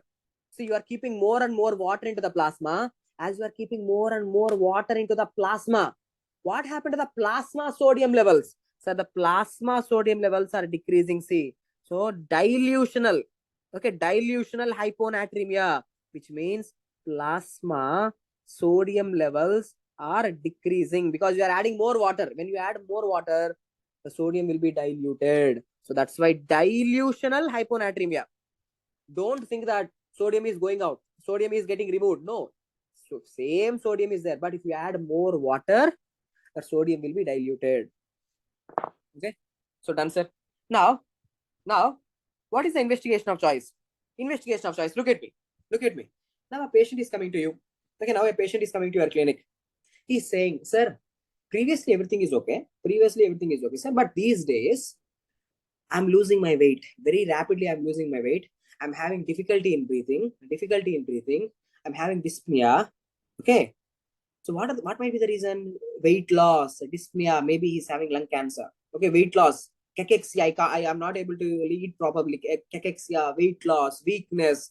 They will give you all these things in the case. And he will also complain you. He's having lung cancer actually. Okay, he will also complain you that. So previously everything is okay. But these days I'm not going for urination. Hardly I'm going for urination. One time a day, that too little urine. That too little urination. What is he suffering with? He's suffering with SIADH. He's suffering with SIADH. He's having oat cell carcinoma of lung, maybe. So, how to put that? What is the investigation of choice? There is one possibility, sir. See, one possibility. If he says, sir, I'm not going for enough urine. If he says I'm not going for enough enough amount of urination, you might think this patient is not drinking enough water. So that's why he is not producing enough urine. There is a possibility he is not drinking enough. So that's why he is not producing enough. There is a possibility. So what you have to do? Ask him to sit. Admit him. Give him 2 liters of water.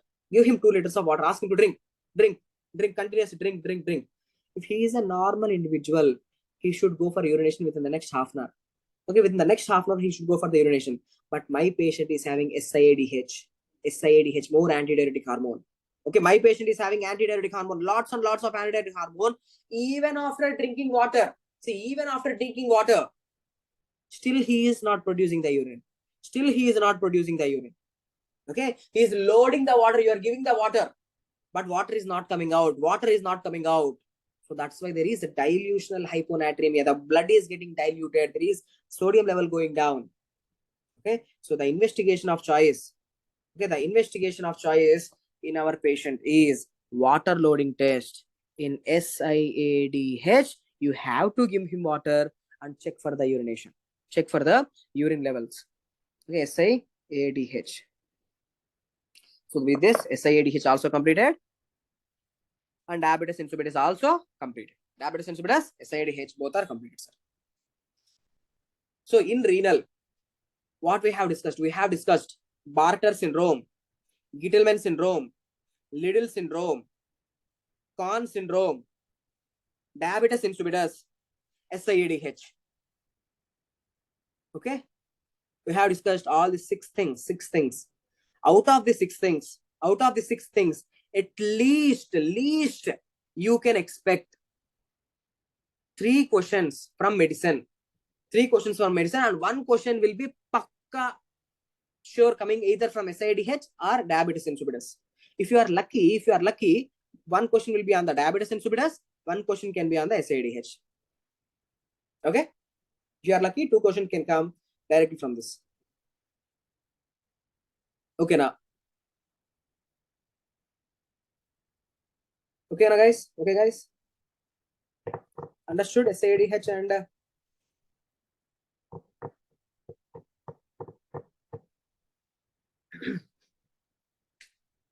so the major chunk in the renal is completed. The major chunk of the renal is completed. Now in renal, is anything left over, sir? Is anything important left over, sir? Yes, the most important thing, the cystometrogram is there.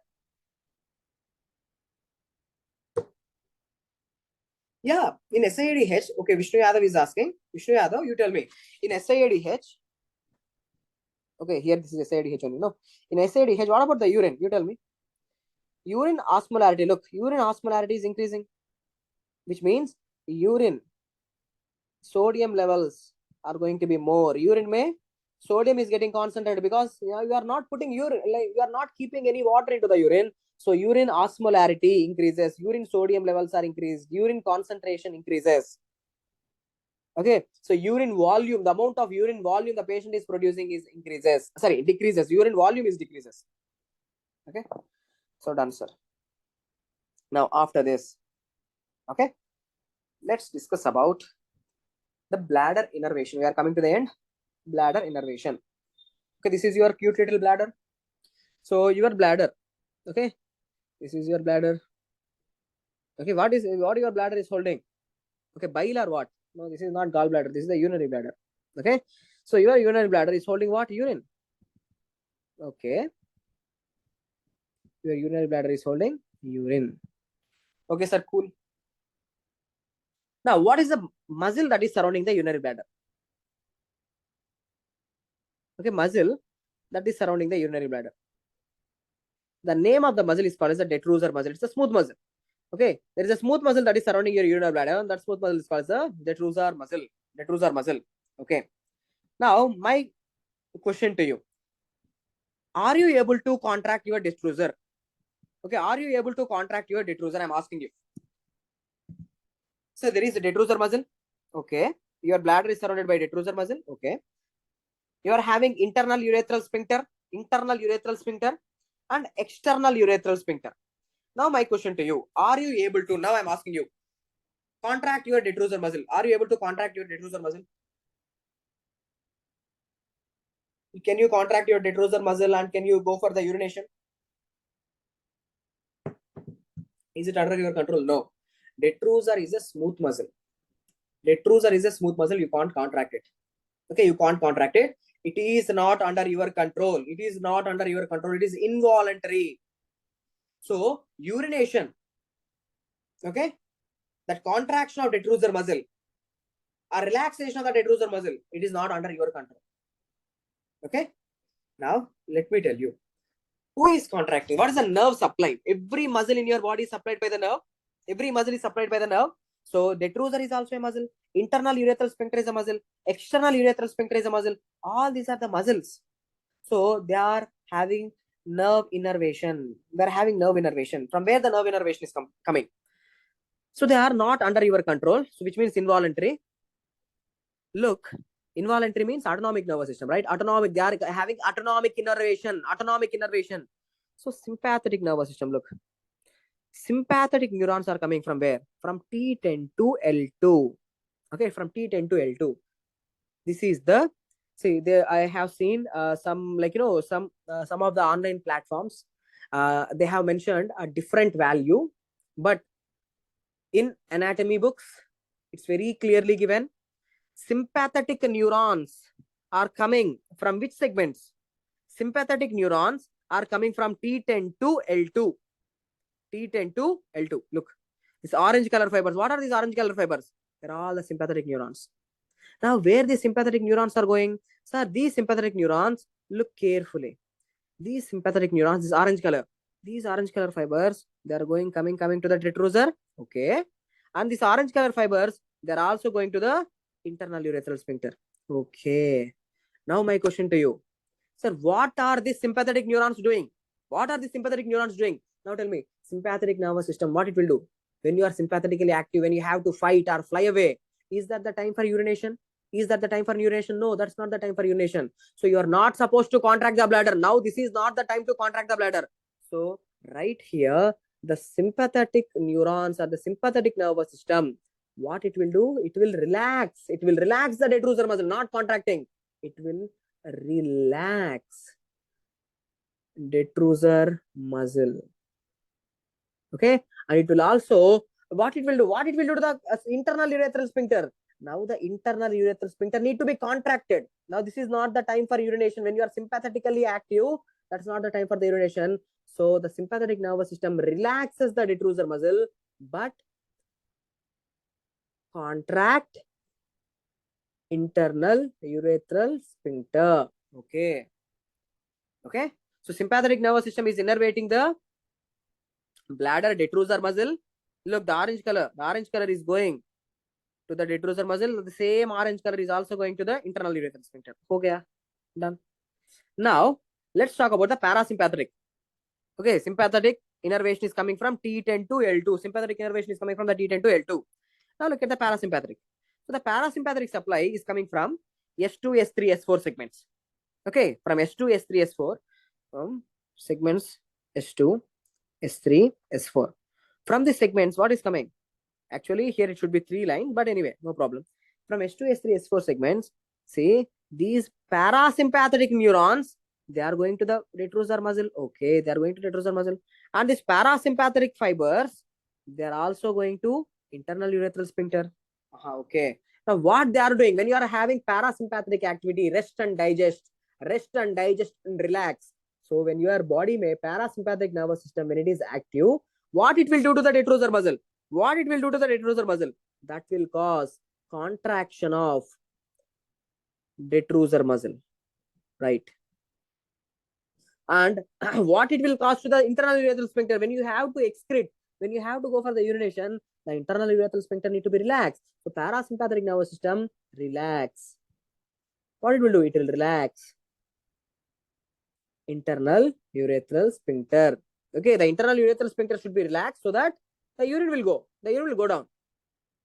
Okay, so these are the points which I want you to know. So your bladder is innervated by the detrusor, innervated by both the sympathetic as well as parasympathetic neurons, and internal urethral sphincter is innervated by both sympathetic as well as parasympathetic neurons. Okay, but what is something, sir? You can control one sphincter. You can control one sphincter. And what is that? It is external urethral sphincter. You can hold, you can contract your external urethral sphincter, or you can relax the external urethral sphincter so that you can have voluntary control on external urethral sphincter. For example, say now, right now, there is some important class happening, the important seminar happening. You are having the feeling of urination, but you can still hold it. Okay, you can hold your urine by contracting external urethral sphincter. Okay, so now important point, say external urethral sphincter is having voluntary control. Voluntary control means it is not innervated by sympathetic or parasympathetic. These are innervated by different type of neurons. From where they are coming? Look, from S3, S4, from S2, S3, S4 segment, these green color fibers are coming. What are those green color fibers? These green color fibers, they are fusing and forming a different nerve. Those green color fibers are not sympathetic fibers. They are not parasympathetic fibers, which means they are not autonomic fibers. They are somatic fibers. Somatic means they are under your control. You can cause the contraction. Okay, so they are the somatic neurons. The S2, S3, S4 segment. These somatic neurons, they will fuse and form which nerve? They are fusing and forming a pudendal nerve. They are fusing and forming pudendal nerve, and this pudendal nerve is innervating the external urethral sphincter. So it is voluntary. Okay, from look, from where this somatic neurons are coming? These somatic neurons are coming from S2. There is a nucleus here. Okay, there is a cell body. Nucleus means cell body. S3 may cell bodies are there. S4 may cell bodies of the neurons are there. So these cell bodies are called as Onof's nucleus. MCQ in the NEET PG. Onof's nucleus are nothing but, okay, look, let me just give you clarity, better clarity. Onof's nucleus means, look, Onof's nucleus means they are nothing but, nucleus means cell bodies. So cell bodies are present here. Cell bodies of what? Neurons. So these neurons, these somatic neurons are coming. Okay, the somatic neurons are coming. This Onof's nucleus is giving rise to the pudendal nerve. Pudendal nerve is somatic.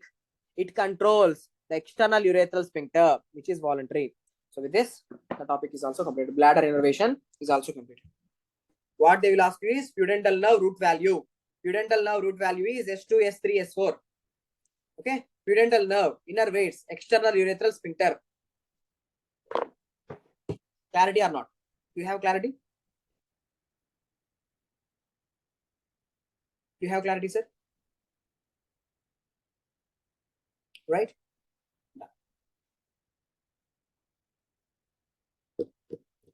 Marrow question. You are asking, Abra, you are saying something. Marrow question it was. What was the question?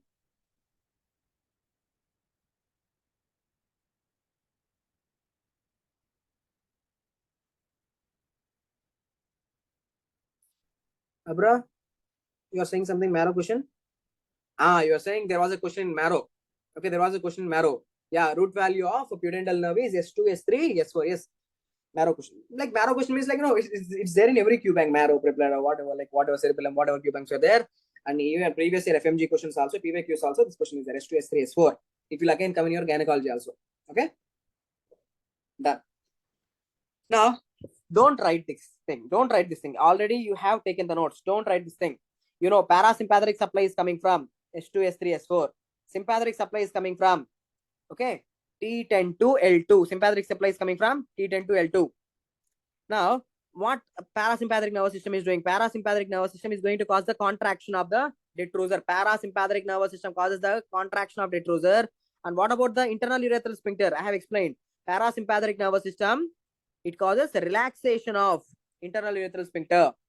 Okay, and Onof's nucleus will give rise to pudendal nerve. The root value is S2, S3, S4. It causes the contraction of external urethral sphincter. That's it. Enough. Okay, all this thing is not needed. Okay, done, sir. Next, cystometrogram. Don't write anything without me saying. Don't write anything.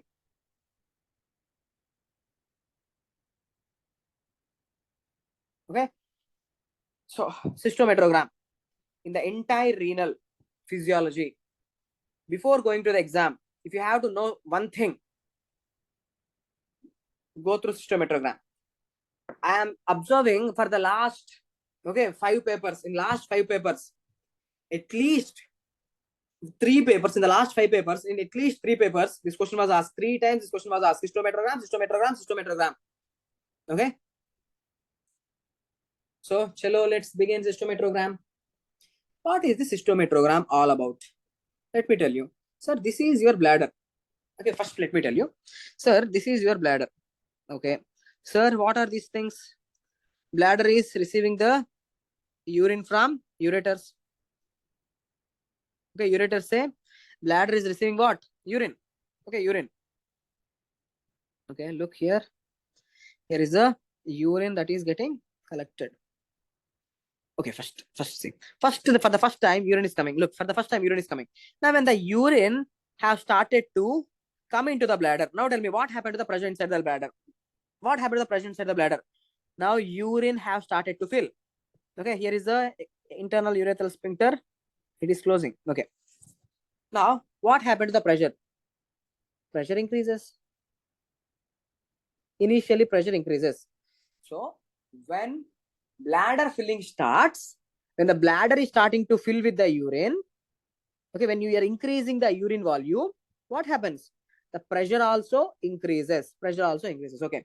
But your bladder is highly plastic. Okay, highly plastic. Or I can say highly compliant. Highly compliant. Its elastic recoil is also going to be less. Now, what happens is when the further urine is accumulating, now bladder will start to distend. Bladder, it will expand. Okay, bladder will expand along with the upcoming urine. Okay, along with the upcoming urine, what is happening to the bladder? See, let me draw here. What is happening to the bladder? Sir, bladder is distending. Means volume is also increasing.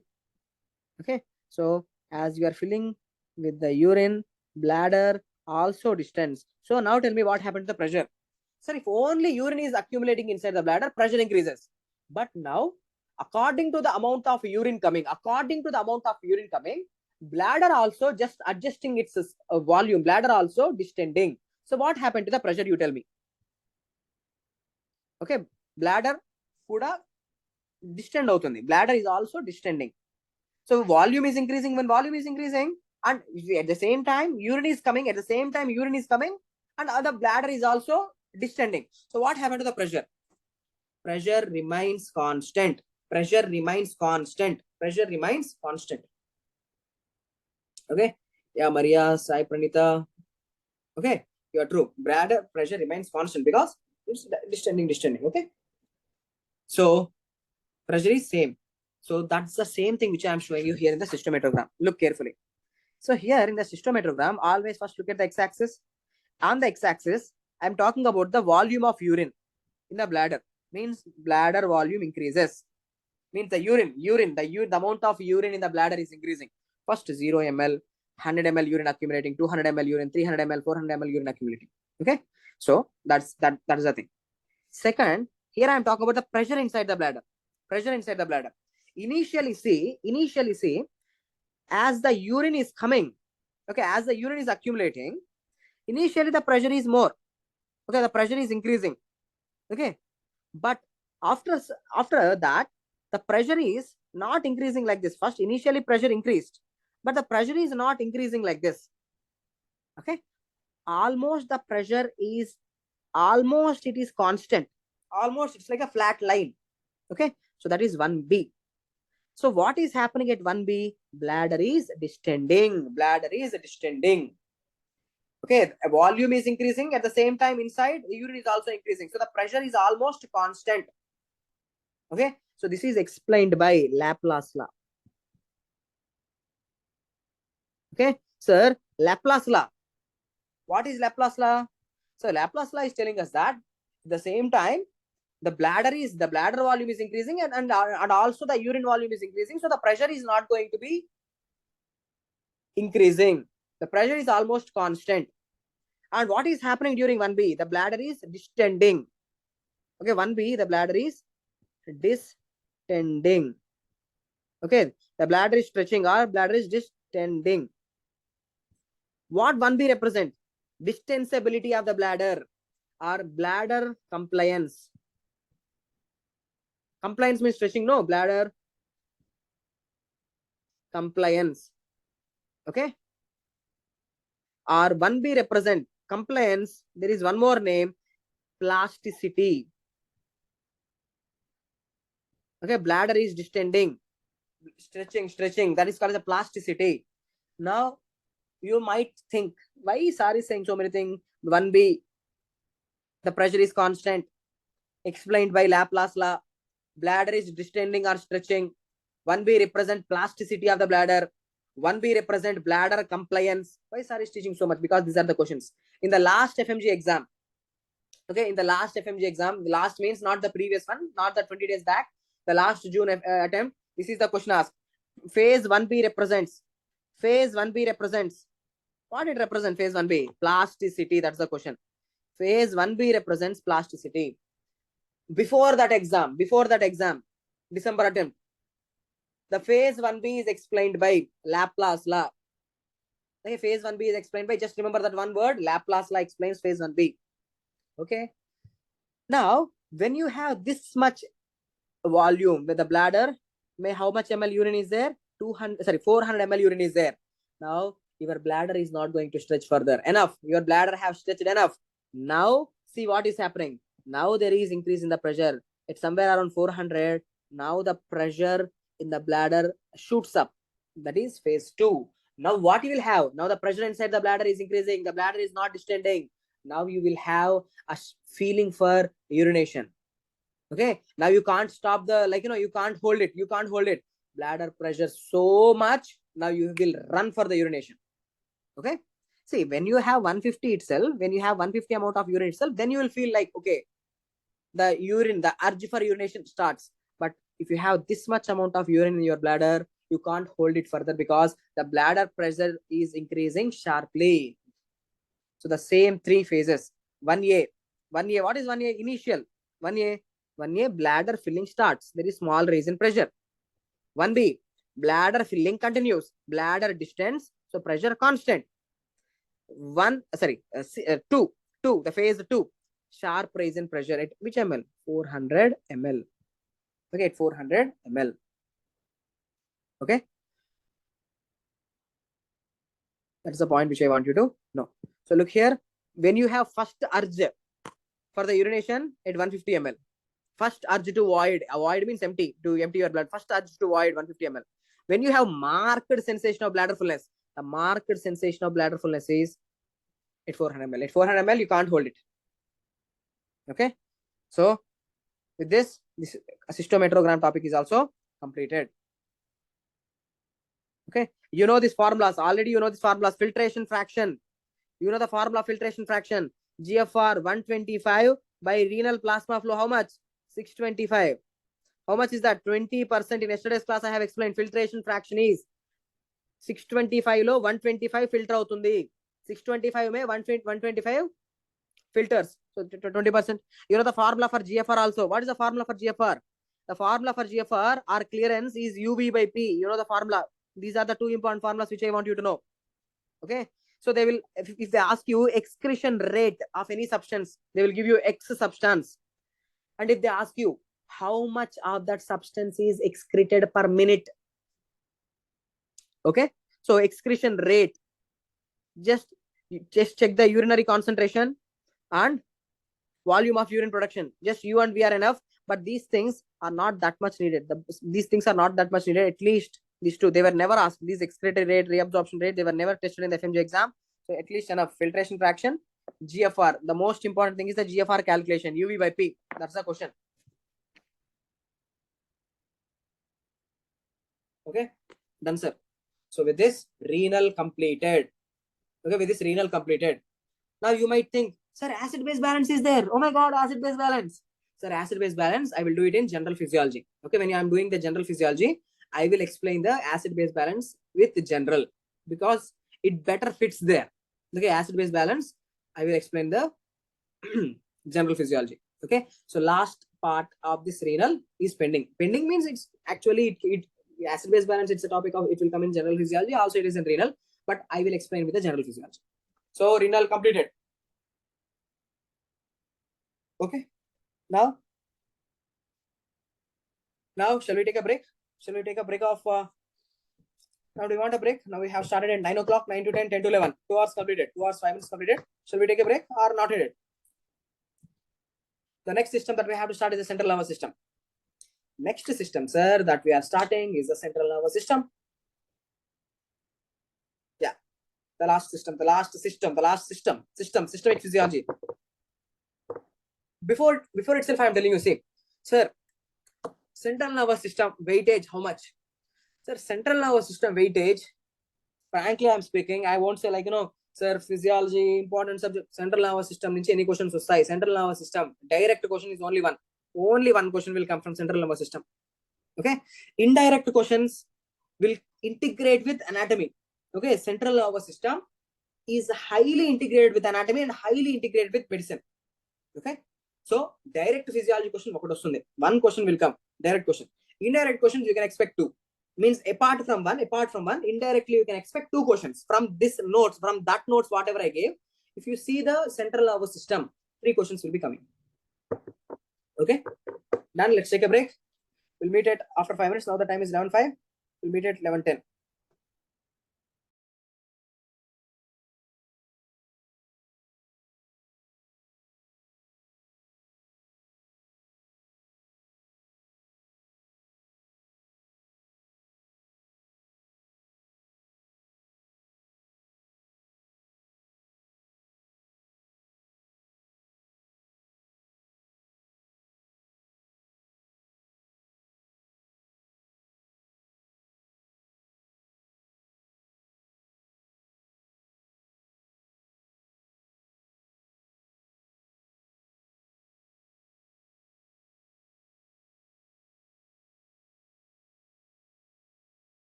Okay, guys, I'm stopping the screen share. Let me download the central nervous system. Before, just wait 1 second.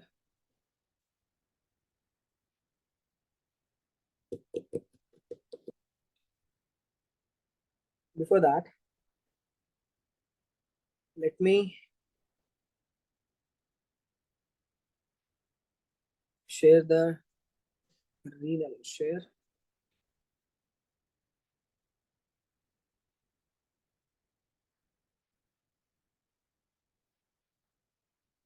So almost complete renal completed, right? So I'm sharing with the management.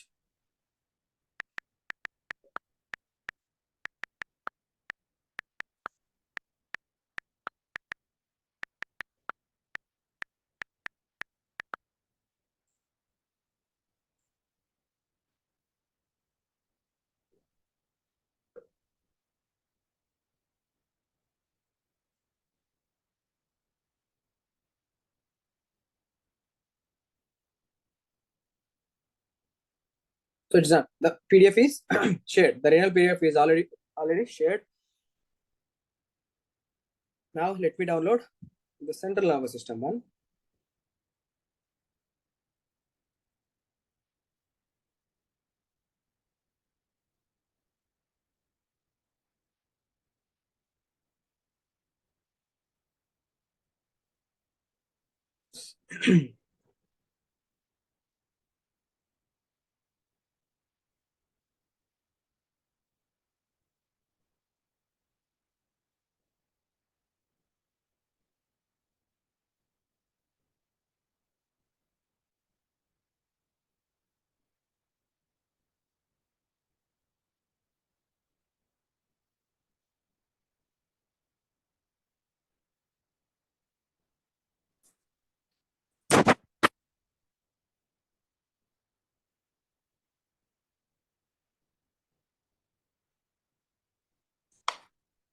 So downloaded.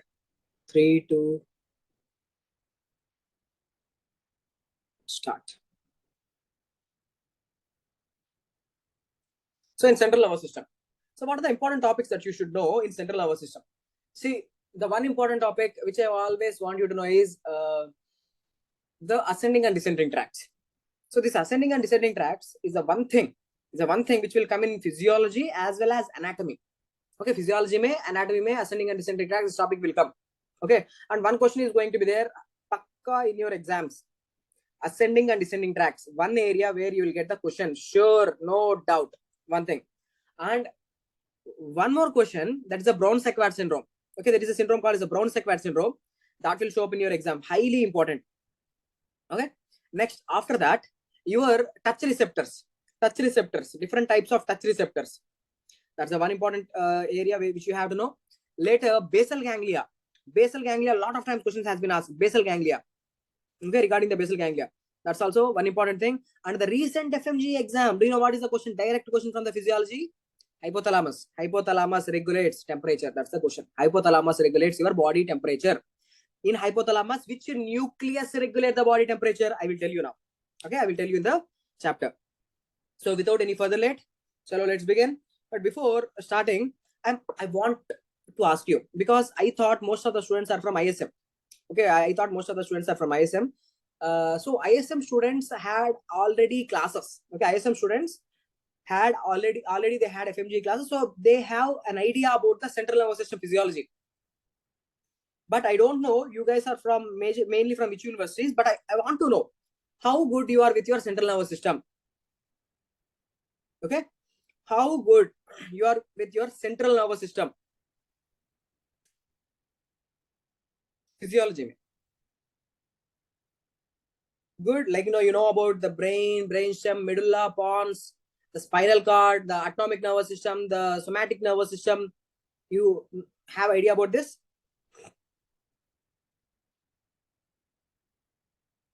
Okay, average. Okay, average. So most of the students are average. Okay, let's try to do in as much detail as possible. Okay, in as much detail as possible. Look, nervous system. Okay, listen carefully, sir. Nervous system. See, nervous system is mainly divided into two types, two parts: central nervous system, peripheral nervous system. So, what is central nervous system? Central nervous system means which is there in the center of the body. That's the brain and spinal cord. Okay, that's the brain and spinal cord. Okay, so what you are seeing here, the brain and the spinal cord. So this is your central nervous system. That's it. Now I used to understand the central nervous system is like a computer. Okay, it's like a computer. Okay, so first you have to give information. First you have to see this whole thing is the computer. This is the big computer. It understands, it processes. Computer. Okay, now you need to give information to it. You have to send the information to the computer, and computer will process, it will understand, and what it will give? It will give the response. It will give the response. Okay. Okay, one you have to put input. One thing you have to give the input, and the central nervous system, it will process, it will understand, it will give the output. So now tell me, what is the central nervous system? Simple. Central nervous system means our brain or spinal cord. That's it. So then what is peripheral nervous system? And a peripheral nervous system is that inputs, is that wires. Okay, they are the cranial nerves. Okay, they are the cranial nerves and spinal nerves. How many spinal nerves? 31 pairs of spinal nerves. And how many cranial nerves? 12 pairs of cranial nerves. Okay, now can anyone tell me what is the difference between a cranial nerve and a spinal nerve? So cranial nerve की spinal nerve की difference है. What is the difference between? क्योंकि दोनों के बीच में difference क्या है? Cranial nerve and spinal nerve. Look here carefully. Let me tell you. See, here I'm showing these things, right? Yellow color things. What are these things? They are not bananas. Okay, they are the spinal nerves. These are all the spinal nerves. From the spinal cords, spinal nerves are coming. Okay, then what are the cranial nerves? Cranial nerves are coming from here, brain stem. Here will be the midbrain. This is what? This is pons. And what is this? This is medulla. Okay, this is all called as what? Brain stem. Brain stem. So the nerves which are coming from the brain stem, the nerves which are coming from the brain stem are the cranial nerves. These the cranial nerves are originating from where? Brain stem. Okay. So these are like the wires. They will give the information. See, from the body, the information have to go. From the body, the information through the spinal nerves, the information is going. Touch, pain, temperature, pressure. That information is going to your brain. Via what? Via this spinal nerves. The information, it will go to the central nervous system. The information will go to the central nervous system. Now, then what is the function of cranial nerves? Can you tell me? Sir, whole body is taken care by. Okay, the information from the whole body is taken by the spinal nerves. But from head and neck, or if someone is coming and touching on your face, if someone is coming and touching on your lips, are you able to feel it or not? Yes, you are able to feel it. So the information from the head and neck will be carried by the cranial nerves. That's it. So you understood? Sir, brain and spinal cord are the central nervous system. They are like a computer. They have to receive the information. You have to send the information.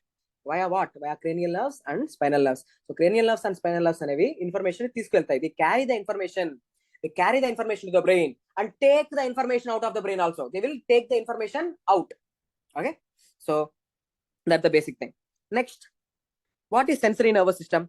See, sensory nervous system means senses. Means touch, pain, temperature, pressure, vision, olfaction, hearing. They're all the senses. See, all this information have to go to the brain, means input. So sensory neurons, if I use the word sensory neurons rather than writing sensory nervous system here, sensory neurons, right? Sensory neurons, how they act? They act like an input. They take the information to the brain. Sensory neuron means a neuron which is taking the information to the brain from the periphery, which means it is giving input to the brain. Okay.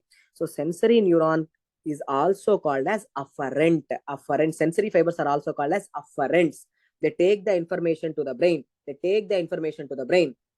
Sir, don't worry. Even if you don't understand, we are still in the ABCD only. Okay. Just listen to what I am teaching. Sensory neuron ka meaning kya hai? Sensory neurons take the information to the brain. Which information? Regarding touch, pain, temperature, pressure, vibration. Okay. Olfaction, vision, all this information. Then what is a motor neuron? Motor for movement. Motor neurons are coming out of the brain. Okay, look carefully. Sensory neuron, what it is doing? Let me show you the sensory neuron in green color. The sensory neuron, it takes the information to the brain, towards the brain. Then what is a motor neuron? Motor neuron brings the information out of the brain, and what it is responsible for? It is going to contract muscle, and that will cause the movement.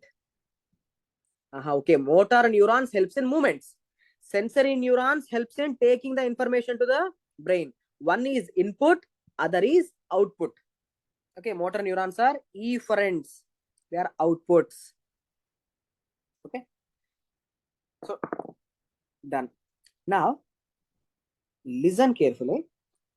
I'm going to explain you about the spinal cord. First, we have to know about the spinal cord. Cross section of the spinal cord. What I'm doing, I'm going to cut here. I'm going to make a cut, and I'm going to show you. This is how the spinal cord is going to look like. Now, in the spinal cord, what is the central area called as? In the center, are you able to appreciate this head-shaped area? In your intermediate class 10th also you have studied. In the center of the spinal cord, there is this head-shaped or butterfly-shaped area that is called as gray matter. Okay, this is called as what? Gray matter, sir. Gray matter. Okay, then what is this peripheral area? This area. What is this area? This area is the white matter. इसको क्या बोलते हैं? White matter. So बाहर white matter है, अंदर gray matter है. Now students will have a doubt. Sir, ये क्या है? Gray matter, white matter. We don't know what is that. If you ask me, gray matter means collection of cell bodies. Let me write. Gray matter का meaning collection of cell bodies. Collection of cell bodies. Cell bodies are what? Cell bodies are what? So collection of cell bodies means, for example, see, these are all the neurons. Okay, whatever I am showing here, these are the cell bodies of what? Neurons. If you keep all the cell bodies in one single place, okay, these are all the cell bodies. The collection of the cell bodies of the neurons are called as gray matter. Now, cell bodies, what do they have later? Axons are also there. No, these are the axons. Okay, cell bodies, what do they have? They are having these axons. The neurons have axons. You know, the axons, nerve terminal, you know, the stuff. So, look here. This collection of cell bodies, if you keep all the cell bodies in one single place, that is called as gray matter. Now the collection of these axons, axons అన్నిటిని కలిపి, the collection of these axons, if all the axons are in one single place, that is called as white matter. Okay, gray matter hai, white matter hai. Now tell me, what do you have in the center of the spinal cord? Now in the center of the spinal cord, look what is happening. What is there? Just wait. Yeah. What is there? Here the cell bodies are there. Okay, here what do you have? Cell bodies. Of what? Neurons. Neuron cell bodies are there. Okay, here we have the neuron cell bodies. Now, what is there in the white matter? Look carefully. What is there in the white matter? Sir, from the cell bodies, who is coming out? Axons are coming out. Let me show you the axon in blue color. This is the axon, right? See, these are the axons. The axons are coming out into the white matter and going towards the brain. Okay, these are the axons. So, collection of axons is called as white matter. So white matter mein axons are there, gray matter mein cell bodies are there. Okay, sir, I hope you have some clarity by now. So let's divide the gray matter into areas. Now, you know, sir, there is a central gray matter. Okay, this is the central gray matter where the cell bodies of the neurons are there. Now, this gray matter, it is divided into how many parts? This gray matter is divided into. Let's divide it into two parts mainly. So this is the back side of your body, sir. This is the back side, means back. This is towards the anterior side, towards your belly. Okay, so back is also called as the dorsal. See, these are called as, these are looking like horns, right? On the cattle buffalo, we have horns. So these are like a horns. Okay, horns, you know horns, right? Horns. Okay, horn. So these are called as the dorsal horn. Dorsal means back. Okay, dorsal horns. If there are dorsal horns, then what are these structures? This structure which I am showing you anteriorly. So these are called as ventral horns. Okay, so right. Sir, A kya hai? Please extend it till here. This is ventral horn. And what is this one? This is dorsal horn. Dorsal horns, ventral horns. Gray matter ka division completed. Gray matter ka division completed. Gray matter is divided into two areas. Done. Dorsal horns, ventral horns. Now let's divide the white matter. Now I am asking you, students, divide the white matter into areas, into parts.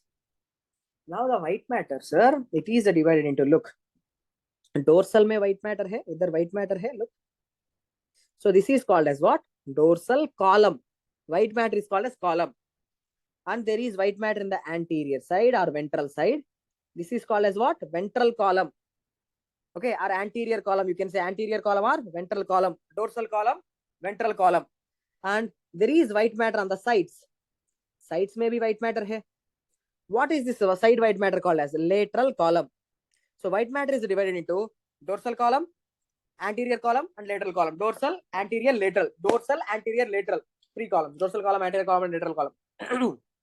That's it. Okay. So these are the parts of spinal cord. Sir, any questions are going to come from this area? No. But to understand the, first of all, to understand the nerve physiology, central nervous system physiology, you need to know this. Without knowing this, you can't understand. Okay. So dorsal columns, ventral columns, lateral columns, and dorsal horns, gray matter. Dorsal horns, ventral horns. Okay, sir. Now, I am telling you one thing. Look, I'm talking about the now gray matter. Now I'm talking about the gray matter. Sir, the dorsal horn hai na, they are motor in nature. Don't worry, I will explain you. They are motor in nature. Motor. Okay, listen, just listen. Dorsal horns are motor in nature. Sorry. Dorsal horns are sensory in nature. Okay, my mistake. Dorsal horns are sensory in nature. Okay, and ventral horns are motor in nature. Ventral horns are motor in nature. Dorsal horns are sensory in nature. Sir, what does it mean by? What is this? What is the meaning? Kya hai, sir? Dorsal horns are sensory and ventral horns are motor. Okay, I will explain you now. Look, I will explain you now. Draw this with your hands. With your hands, please draw this, sir. You have to draw it. No doubt, you have to draw it. Okay, take one white paper and draw this. Sir, you are where? In your foreign country. So, I just want to remind you about Indian food. Sir, what is this? This Indian food which is round and white. What is this? Dosa, sir. Okay, make a dosa. Okay. Now, make it a table. Make it into a table. Okay. Now, make it into cake. Okay, just draw it. Draw with me. Okay, draw with me. Now,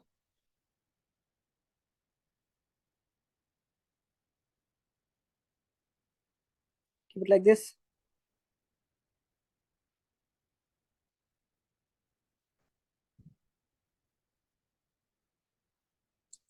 Now I have drawn dorsal horns. These are the dorsal horns.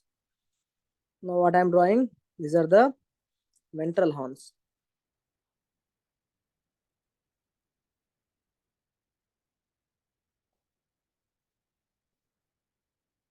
So this is the cross section of the spinal cord. This is how the spinal cord is going to look like. You have seen the dorsal horns and ventral horns. The anterior things. This the anterior thing. Okay, here is a small spinal canal. Okay, the central canal. Central canal of the spinal cord. This is the central canal where the CSF is going. Now, what I have told you, this is the cross section of the spinal cord. Okay. So what are these horns which I am showing here? The red color, which I am highlighting with the red color. These are the dorsal horns. Okay. What I have told you, dorsal horns are sensory. Okay, dorsal horns are sensory. And what are these blue color things? The ventral horns. Okay, the ventral horns. Ventral horns are what? Ventral horns are motor. Okay, ventral horns are motor. Why so? Why so? I'll explain you. See, sir, imagine now let's take one naughty boy in the class. Naughty boy is Rahul. So now what I'm doing is, imagine this is his skin. Okay, this is his skin. Where is the skin is a debatable thing, but this is the skin. This is his skin. Now someone is coming and touching his skin. Okay, look, someone is coming and touching on his skin. Now what happens when someone comes and touching? See, touch is a mechanical force, right? Mechanical force. Now, my question to you, is he feeling that touch or not? When someone is coming and touching on your skin, are you able to feel it or not? Yes, you're definitely able to feel it. Okay, you'll be able to feel it, right? So what exactly happens is, in your skin, there is a receptor, sir. First, my skin lo receptor untundi. In your skin, kya hai?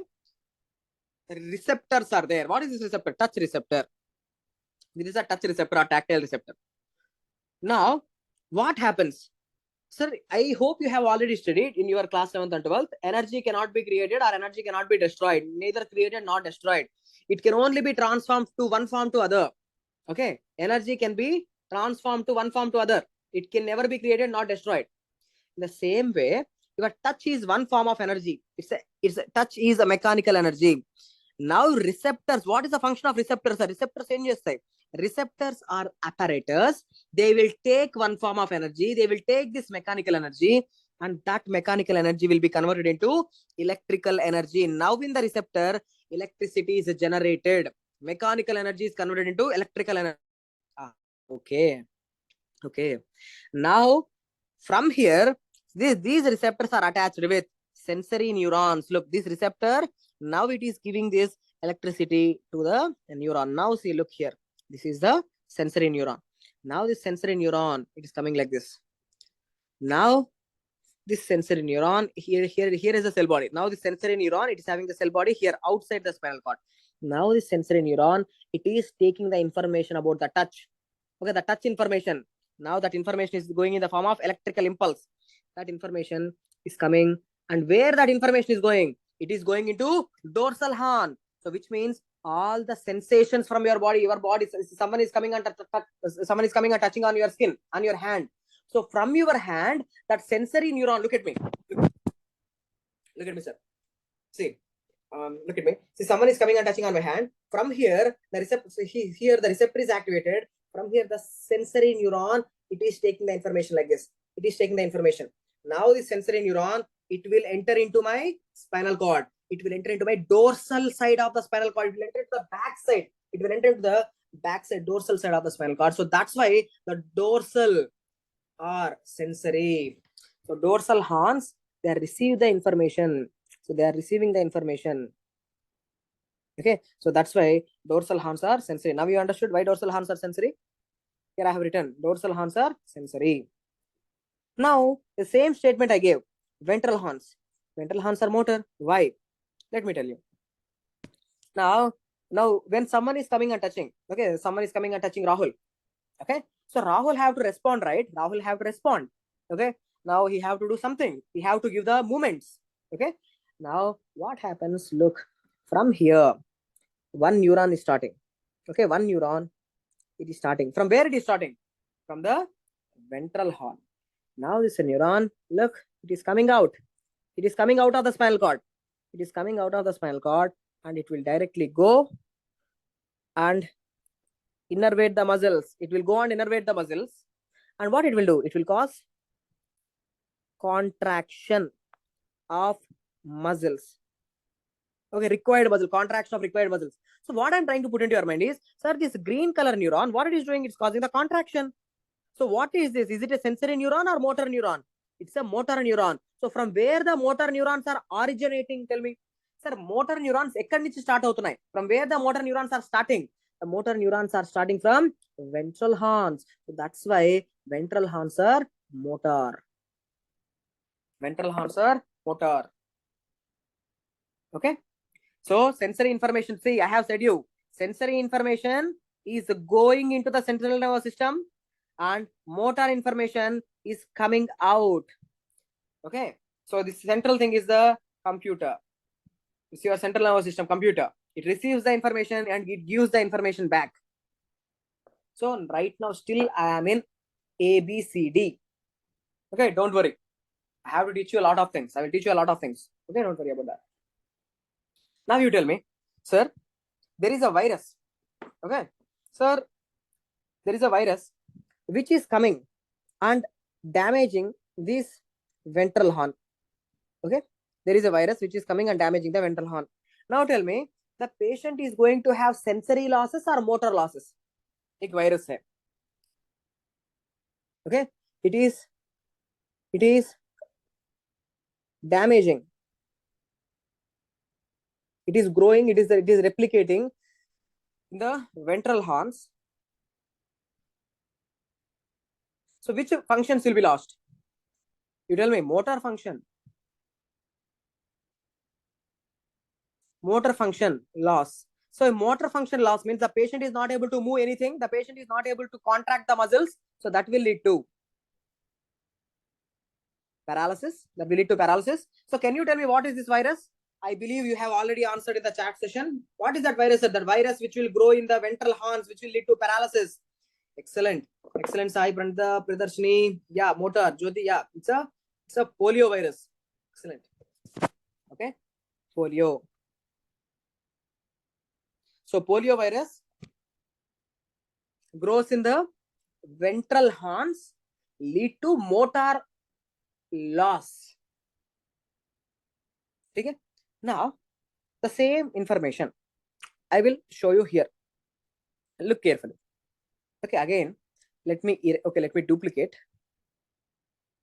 Let me duplicate the slide. Slide duplicated. Now let me erase the things. Don't worry, I have duplicated. So information will be there. See, there is already a slide. Now look. Guys, listen here. This is our Rahul's skin. Okay, here is the Rahul skin. Now, someone is coming and touching Rahul. Okay, someone is coming and touching Rahul. So who is first activated, sir? Who is first activated? Receptor is activated. Receptor will convert that mechanical energy into electrical impulses. Now from here, that information is given to this sensory neuron. So look carefully where the sensory neuron is going. So the sensory neuron, it is coming like this. So sensory neuron cell body is present here outside. Okay, this is a sensory neuron. Now this information, it is coming like this, and it is coming into the dorsal horn. Okay, listen carefully. Now what is this area where the cell bodies of the sensory neurons are present? Cell bodies of the sensory neurons are present in this area. Okay, here also on this side also, see, there is this area. That area is called as a dorsal root ganglion. Okay, so let me write here cell bodies of this neuron, this red color neuron. Do you know what is the name of this red color neuron? Yes, of course, it's a sensory neuron. It's taking the sensation in. Do you know what is the name of this red color neuron? The cell bodies of first order neuron. They are called as the first order neurons. The cell bodies of first order neurons are present in where? In a region called as the dorsal root ganglion. Dorsal root ganglion mein cell bodies of first order neurons are there. Okay, cell bodies of first order neuron is there. Okay, done. Next thing. What is the structure, sir? See, these are called as roots. See here, these structures, these yellow color fibers, whatever I'm showing you, they are called as the dorsal roots. Okay, see these things, they are present on the back side, dorsal side, they are dorsal root.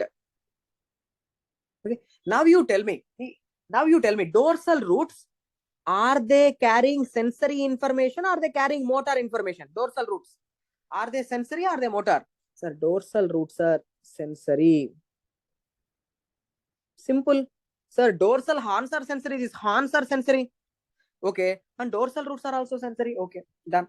Now, what else I have told you? Rahul have to give the movement. Okay. He have to either give the shake hand or he have to hug. Okay. He have to give the movements, right? Respond. He have to respond. So for that, the motor neuron here, from here, this motor neuron, it is starting and see, it is coming out. This motor neuron is coming out. This motor neuron, where it will go? The motor neuron, it will go to the muscles for contraction,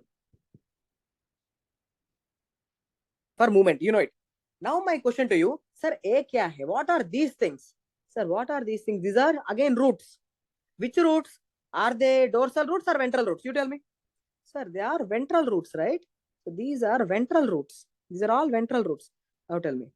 Ventral roots, sir. Sensory or motor? Ventral roots are motor. Because motor neuron is coming out. See, the green color neuron is coming out. Okay. On the back side, what do we have? Dorsal roots hai. Piche, dorsal roots hai. And anteriorly, there are ventral roots. And ventral roots, dorsal roots. Now, look carefully, sir. Look carefully. Sir, all these dorsal roots from back. See the dorsal roots. And from the anterior side is ventral roots. So the dorsal roots and the ventral roots, they're coming and fusing, right? Okay. They're coming and fusing. They're forming this one structure. What is the structure, sir?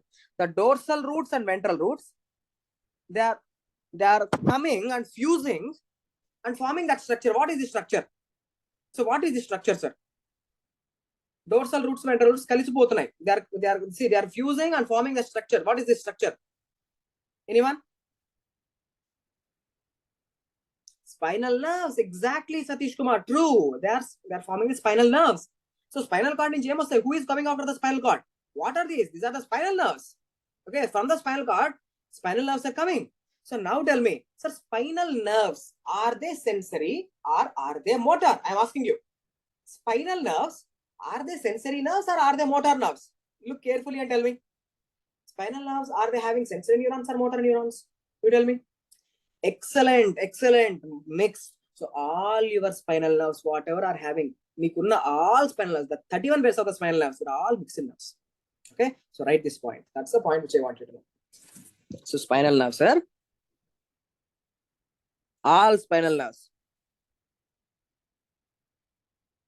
are mixed. Okay, all spinal nerves, they are mixed. So now you know. Let me ask you questions one by one.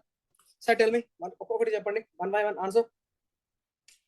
Say dorsal. Now tell me, dorsal horns, are they sensory or motor? Don't look at the book. Dorsal, think dorsal, back. Dorsal horns are sensory. Ventral horns are motor. How many spinal nerves do you have?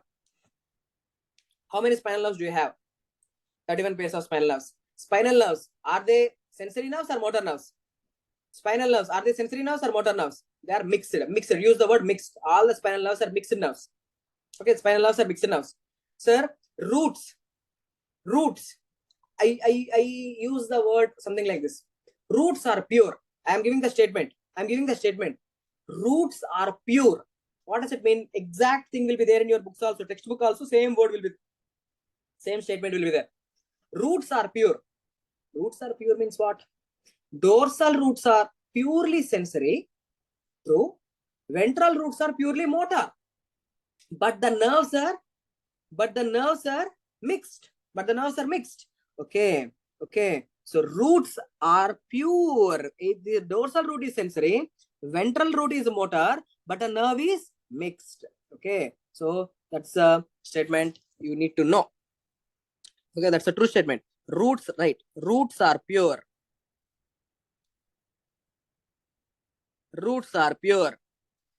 But nerves are which nerve? Spinal nerve.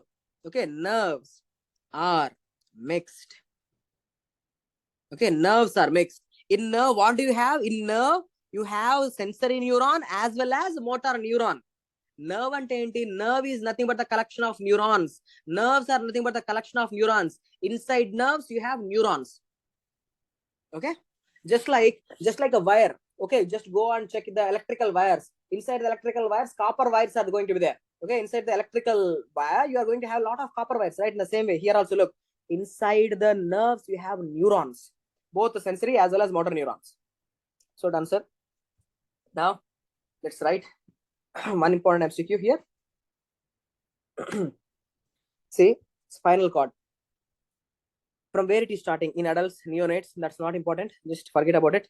You will study this in anesthesia also and anatomy also. But my question to you is, just now I said you dorsal roots are sensory, ventral roots are motor. This law is called as Bell-Megendis law. Okay, dorsal roots are sensory, but ventral roots are pure motor. This law is called as Bell-Megendis law. Also, I have explained you, dorsal horns are sensory, ventral horns are motor. Okay, what is Bell-Megendis law? FMG question. Bell-Megendis law tells us dorsal roots are purely sensory, ventral roots are purely motor. Okay. Now, after this, the next thing which I want you to know is we are starting with the sensory nervous system. Okay, we are starting the sensory nervous system. Sensory nervous system means what, sir? Information have to go to the brain. Information have to go into the spinal cord and brain. How it will go? I will explain you. Don't worry. But how many types of senses do we have? Sir, we have certain general sensations. Okay, general sensations like touch, pain, temperature, pressure. These are general sensations. Why we are calling them as a general sensation? If you ask me, sir, why they are general? Because you can feel touch on your legs, on your hands, on your face. Again, you can feel the touch on your scalp. You can feel the touch on your thighs, everywhere. You can feel touch everywhere in your body. So same, pain can be felt everywhere. Temperature can be felt everywhere. You can feel pressure everywhere. Means you can feel these things from every part of the body. So they are called as general sensations, not special, general. Okay. So the receptors for these sensations are present where? On the skin. On the skin surface, you have the receptors. But what are special sensations? Taste. Can you feel taste with your elbow? Or can you feel taste with your knee? Or with your eyes? No. Taste can be only felt with your tongue. Taste receptors are present only on the tongue. So it's a special. Only you can feel it from the tongue. Olfaction, smell. Only you can feel it from the nose. Vision. You can only feel it from your eyes. You can feel it from your eyes. Hearing, you can feel it from your ears, cochlea. Balance, you can balance your body, you know. Okay, you are balancing your body. Okay, if you see, for example, suddenly if someone comes and pushes you, immediately you will try to just get stabilized. Okay, so the sense of balancing, you will understand later, the balance is also a special sense with the help of semicircular canals in your ear. That's also a special sense. So these are the special sensations. Okay. So taste, olfaction, vision, hearing, balance, all these are the special sensations. Their receptors are present in specialized organs like eyes, ears, nose. Okay, semicircular canal, vestibular apparatus, and tongue. Okay. Now, after this, I have to teach you more things. Okay. Now, first tell me, when someone is coming and touching Rahul, that information, see, via the red color neuron. What is this red color neuron called as? I have gave you the name. What is the red color neuron called as? The red color neuron is called as first order neuron. And the green color neuron, do you know what is the name of the green color neuron? The green color neuron is called as lower motor neuron. Also called as alpha motor neuron. The green color neuron name is lower motor neuron or the alpha motor neuron. Okay. Now, when someone is coming and touching Rahul, where that information is coming? Sir, information is going till to the spinal cord. Okay, the information is going till to the spinal cord, but the information have to go till to the brain. The information have to go till to the brain. Now I am telling you how this information will go towards the brain. Now I will teach you. Okay, now I will teach you. But before going further, ikkada varaku, till here, clarity is there or not?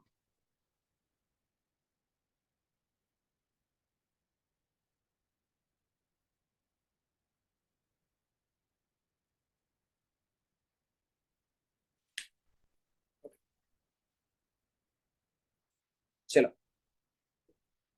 Now, look carefully here. Now I am showing little in detail. Okay. So here is the Rahul skin. You know the story. Sir, when someone is coming and touching Rahul, okay, mechanical energy.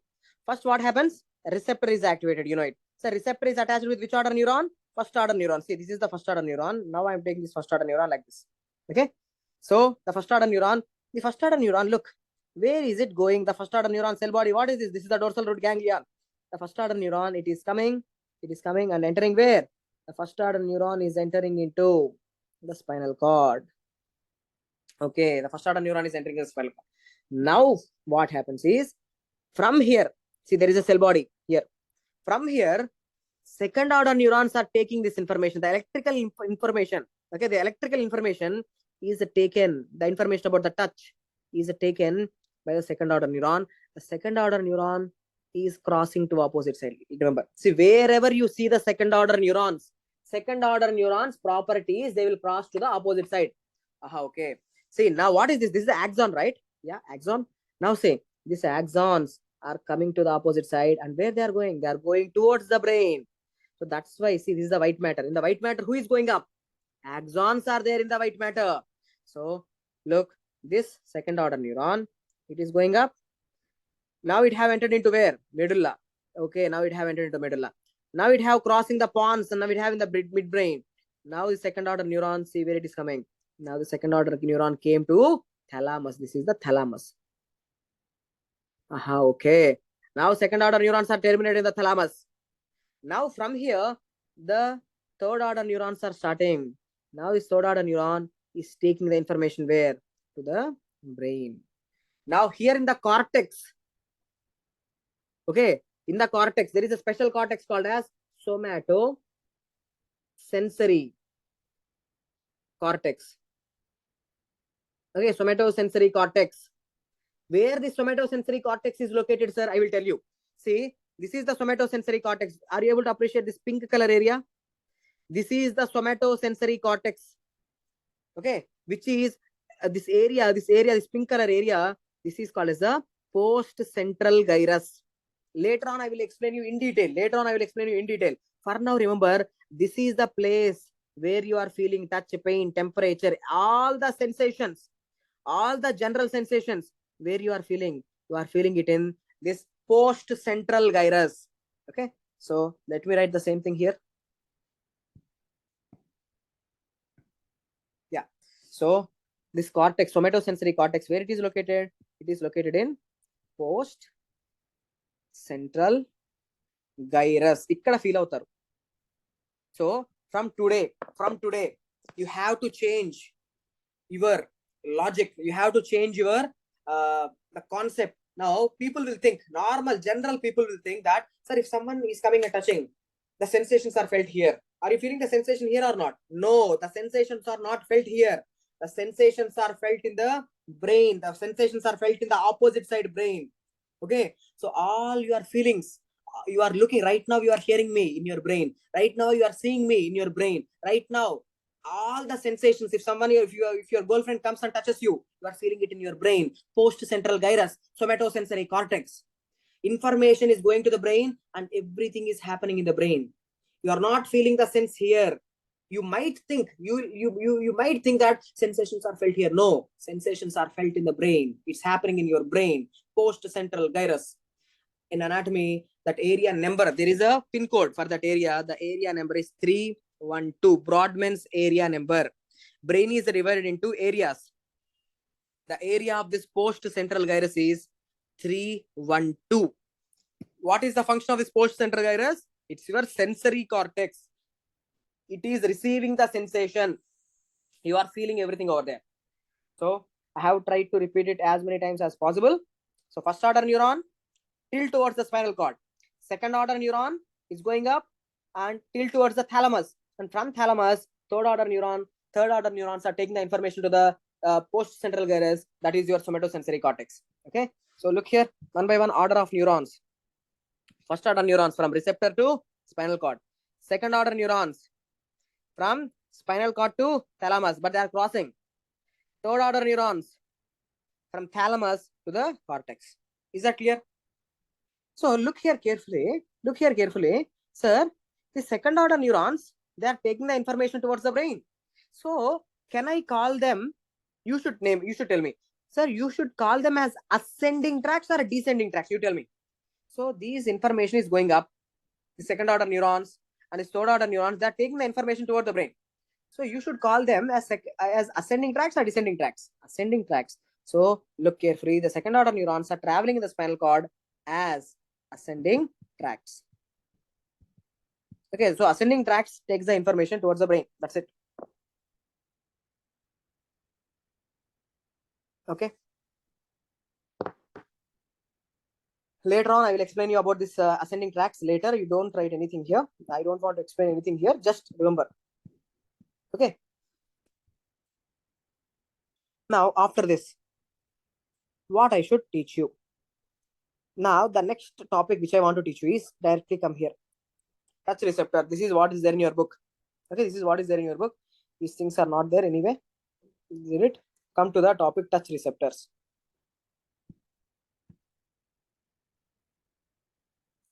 Now, my question to you, sir, in your skin, touch receptors are there or not?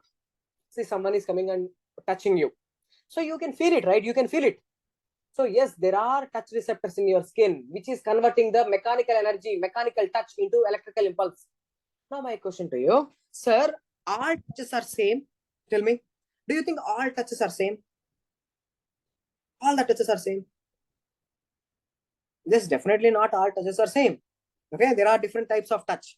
Okay, there are different types of touch. For example, like this is a normal touch, but there is something called as a fine touch. Okay, fine touch, like take a feather. Okay, take a feather. You know feather, right? The feather, bird feather, and try to do it like it's a very fine touch, crude touch. Okay, so there are different types of touch. So different types of touch ke liye, in our skin there are different types of touch receptors present. Okay, so look, all these are the different types of touch receptor. This is a skin. This is not a cake. Okay, this is not a pastry. This is skin. So skin mein dekho, so there are this Merkel cells. There are Meissner corpuscles. There are Pacinian corpuscles. Okay, there are Ruffini's endings, Ruffini's corpuscles. These are all touch receptors. Different types of touch को detect करने के लिए हमारे पास different touch receptors है. Okay, so what are the different touch receptors? Mnemonic is MMRP. You know, we know MRP, right? Maximum retail price, India, maximum retail price. So MMRP, Meissner's, Merkel's, Pacinian corpuscles, and Ruffini's endings, right? These are the different types of touch receptors. What they detect? All of them detect different types of touch. Okay, all of them detect different types of touch. How we can remember, sir? What are the different types of receptors and how can we remember different types of touch? Let me take to the table. Okay, so this is a very important area. Previously, long back, this question has been asked. Know this. Meissner corpuscles. Where Meissner corpuscles are present? Look here, sir. Meissner corpuscles, they are present almost at the surface of your skin. Meissner corpuscles are present. They detect what? So how I used to remember when I was a student, how I used to remember is I used to think Meissners is looking like Miss. Miss means what? Male or female? Miss. Miss means females. Okay, Miss means females. So how you have to talk with the females? You have to behave with them very gentle. Okay, so gentle tapping. So if someone comes and touches you, gentle tap. So that gentle tap is detected by Meissner corpuscles. So with females, you have to behave gently. Okay, it's a gentle tap. Our fine touch is detected by Meissner corpuscles. Now, when you are talking about, how to talk with the females? Just tell me how to talk with the females with the high frequency or low frequency.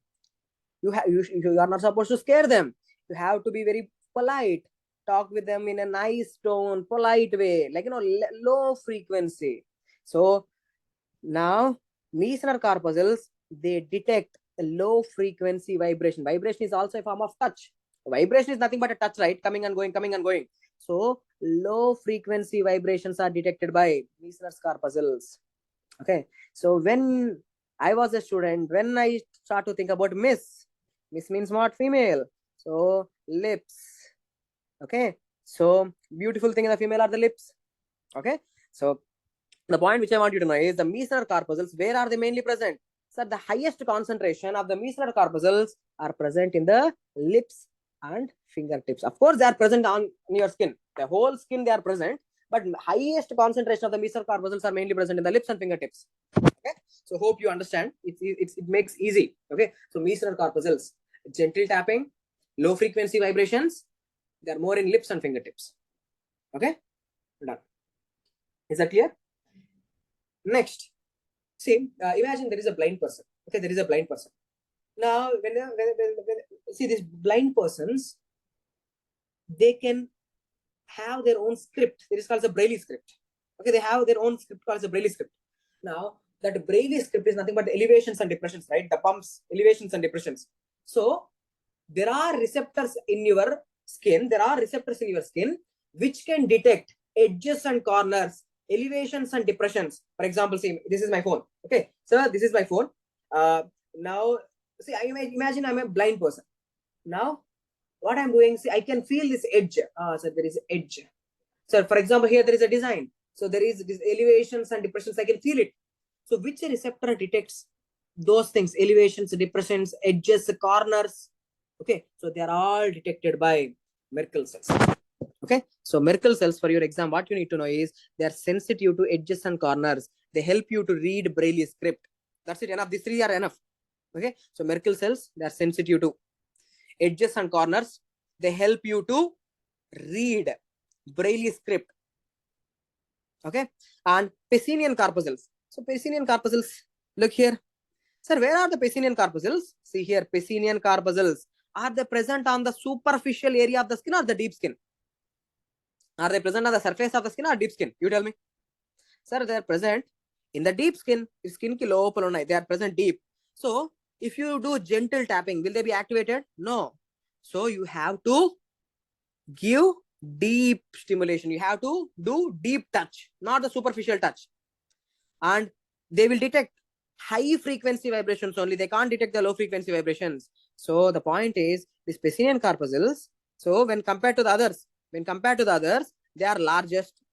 And I hope you can still see this. They are having this lamellations. They are having these whorls. Okay. So they are lamellated. They are having a capsule. They are lamellated. They are present deep inside the skin. So write one by one. They are capsulated. Okay. They are largest. They will detect a deep touch and high frequency vibrations. Okay, done. So mesoid corpuscles miss. Miss means gentle tap, low frequency vibration. They are in more in lips and fingertips. Merkel cells. Merkel cells, blind person, that is Braille script. They detect edges and corners, sensitive to edges and corners. Pacinian corpuscles, they are largest, deepest lamellated, are capsulated. They detect deep touch and high frequency vibrations. Done. Okay, done. Now Ruffini's endings, not needed. Leave it. So now listen carefully. I have taught you from the beginning. I have taught you, sir, this is your skin. Okay, listen, this is your skin. Now, what is the stimulus touch? Someone is coming and touching you on your skin. Okay, so which receptor is activated? So touch receptor is activated. Maybe Meissner's corpuscle, for example, Meissner's corpuscle is activated. This receptor is activated. Now, I have told you, your receptors are attached with which neurons? First order neurons. Okay. So all your receptors, Meissner's corpuscles, Merkel cells, Pacinian corpuscles, Ruffini's, all of them are attached with which order neuron? First order neuron. So what is the name of this first order neuron here? Dekho here. Sir, all receptors. Sir, even if it takes some time, this is worth knowing. These are all concepts which are needed for your life. Okay. See, dekho, this is a receptor. See, it is attached with a neuron. See, it's a receptor. It is attached with the first order neuron.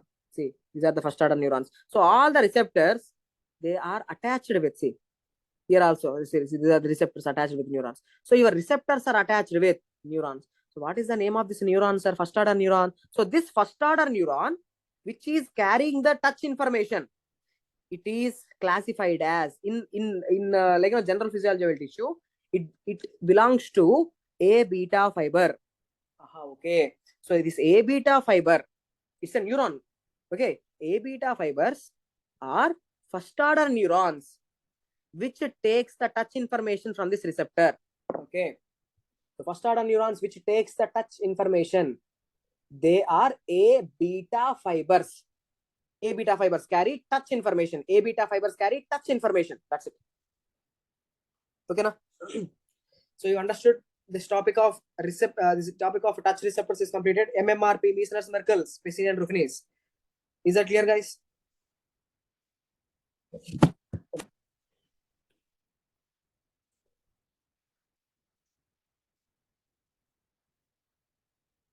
So give me the confirmation. I want the confirmation from your side.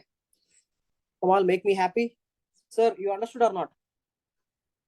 So the first order neurons which carries the touch information from these receptors are called as A beta fibers. Let me tell you what is the question which was asked. What is the question which was asked? A beta fibers carry, simple question. A beta fibers carry touch. Okay, A beta fibers carry touch. A delta fibers carry pain. Okay, C fibers carry pain. So something like that. Something like that questions will come. Okay, chalo. Now, next question directly question. See if someone is coming and touching you. Okay, someone is coming and touching you. Will you feel it or not? Just tell me one thing. See if someone comes and touches you. See if someone comes and touches you, or if something, if something is coming and touching you, will you feel it or not?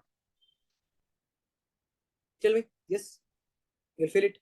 Yes, you will feel it. Right? Think one more time. Think one more time. If something is coming and touching you, will you feel it or not? Continuously. Sir, from morning, I believe, from morning you are wearing your shirt and pants. Okay.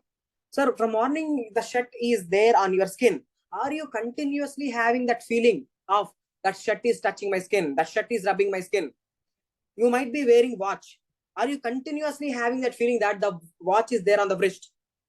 You are wearing the boots, like the snow boots, whatever there. Are you continuously having that perception that boots are touching my touching my foot? Are you having that continuous perception? You are sitting. Are you continuously having the perception on your thighs and buttocks that your skin is getting the skin is getting touched with the seat? Okay, chair. No, right? No, right? So what I'm trying to put into your mind is, see, when something is coming and touching, yes, you can feel it. But if something is continuously touching you for long period, no, the sensations will not be produced. So the concept which I want you to know is, sir, there is something called as receptor adaptation. What is this receptor adaptation? Receptors will adapt. Okay, so right here, continuous. Okay, continuous stimulation of receptors means shut continuously touching the skin. Okay, shut continuously touching the skin. So continuous stimulation of the receptors will desensitize the receptors. Okay, desensitize, which means inactivates the receptors. So no action potentials are produced. So no electrical impulses are produced by the receptor. Okay, so that is called as receptor adaptation. If you stimulate the receptor for long time, it will no longer produce the electrical impulses. That is called as receptor adaptation. It's a property of mainly touch receptors. Okay, so there are certain touch receptors which will undergo fast adaptation. Very fastly they will adapt. Means very fastly they will undergo inhibited. They're very fastly inhibited. Okay, so Meissner's and Pacinian, remember MP. Meissner's and Pacinian are fast. Okay, MP car is going to go very fast, right? MP car. Okay, MP car on the highway it's going to go very fast. So I used to remember something like that. So MP, member of parliament. So MP, Meissner corpuscles and Pacinian corpuscles are fast adapting. Merkel's and Ruffinis, they are slow adapting receptors. So question which was tested in the FMG exam. Okay, so this down graph is not important. That's nothing. So remember, receptor adaptation is a property of touch receptors. Meissner's and Pacinian are fast. Merkel and Ruffinis are slow.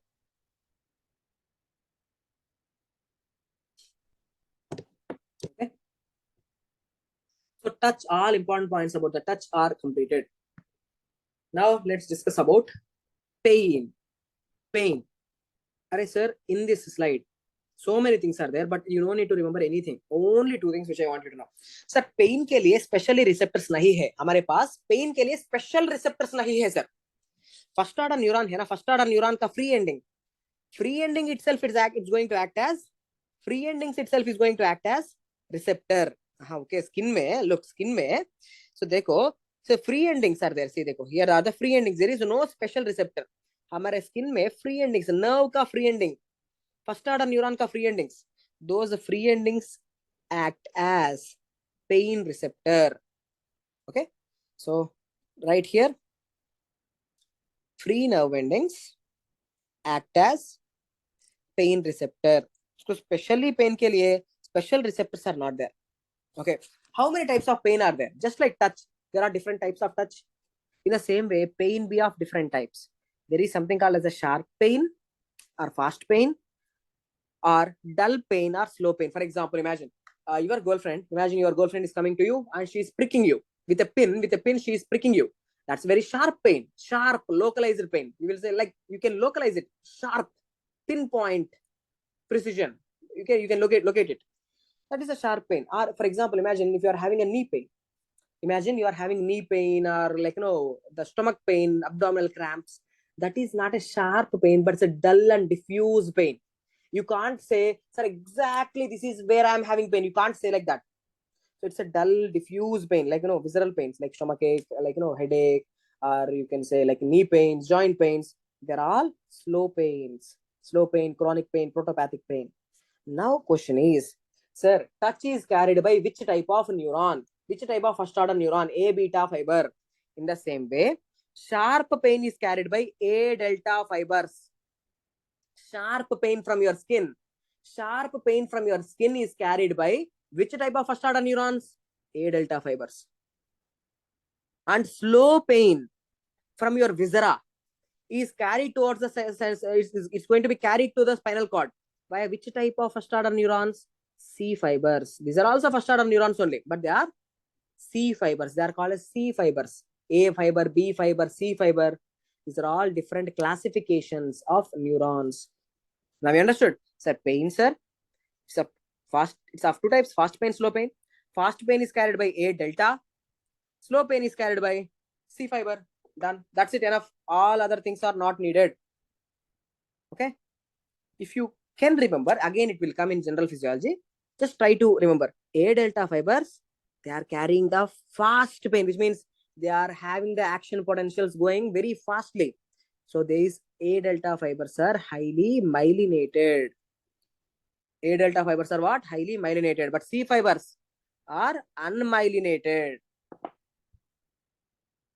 Okay, C fibers are what? Unmyelinated. Okay, remember that one point. A delta fibers are highly myelinated. Those neurons are having high myelination. C fibers MCQ. C fibers are unmyelinated. That's it.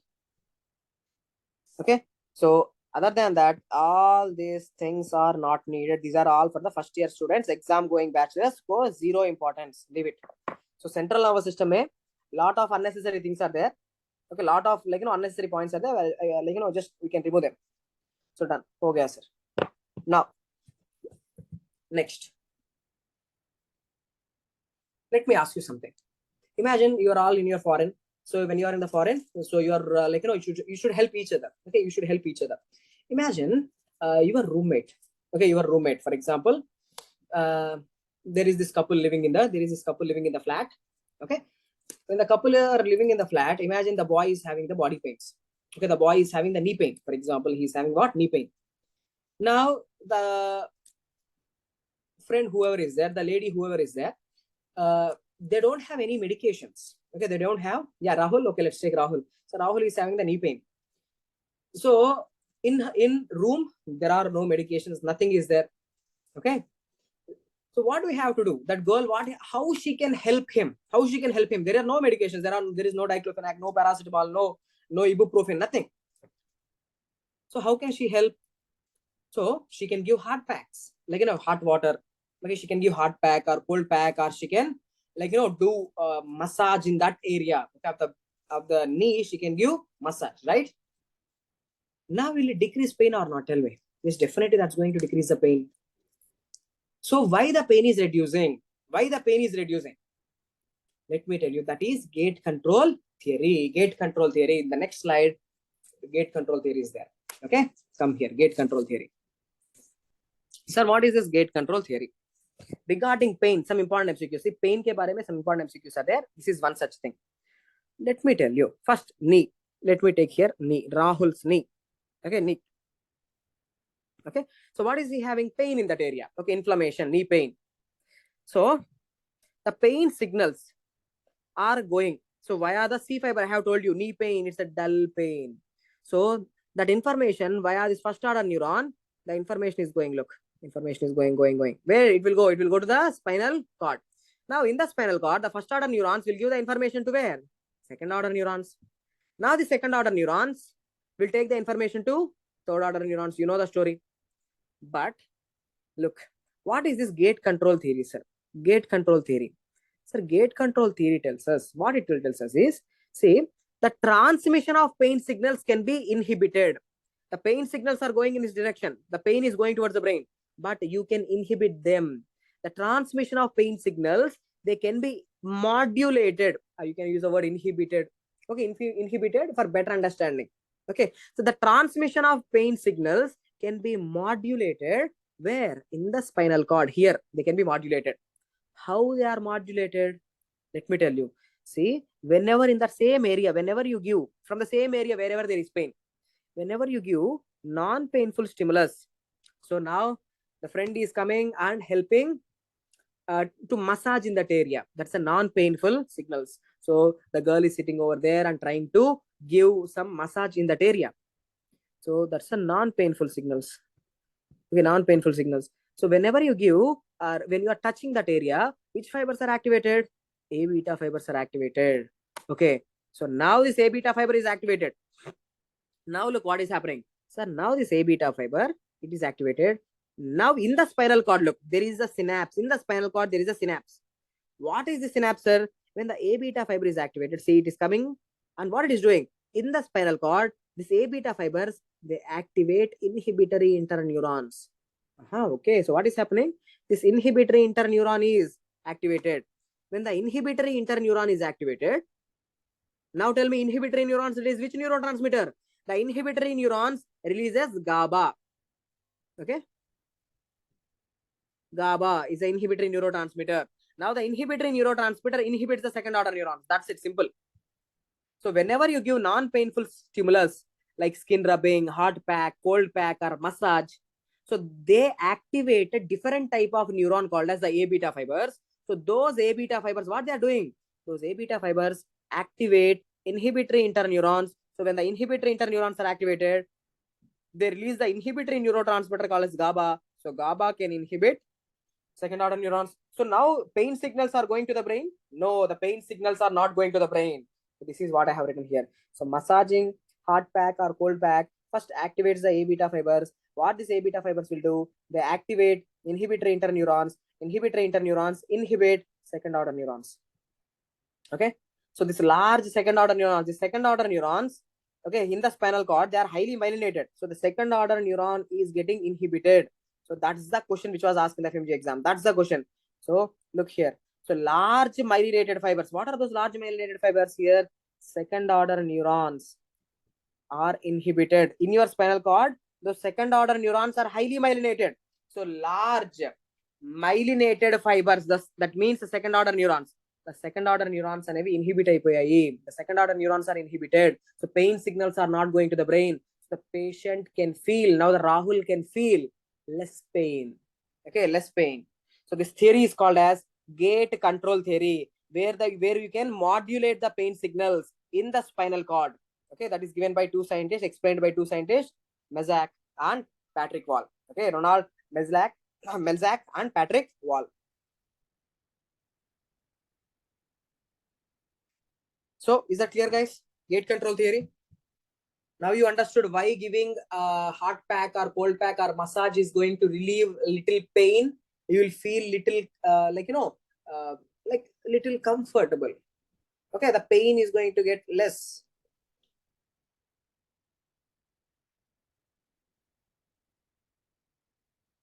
So gate control theory explains how the pain is going to be decreased by giving massage.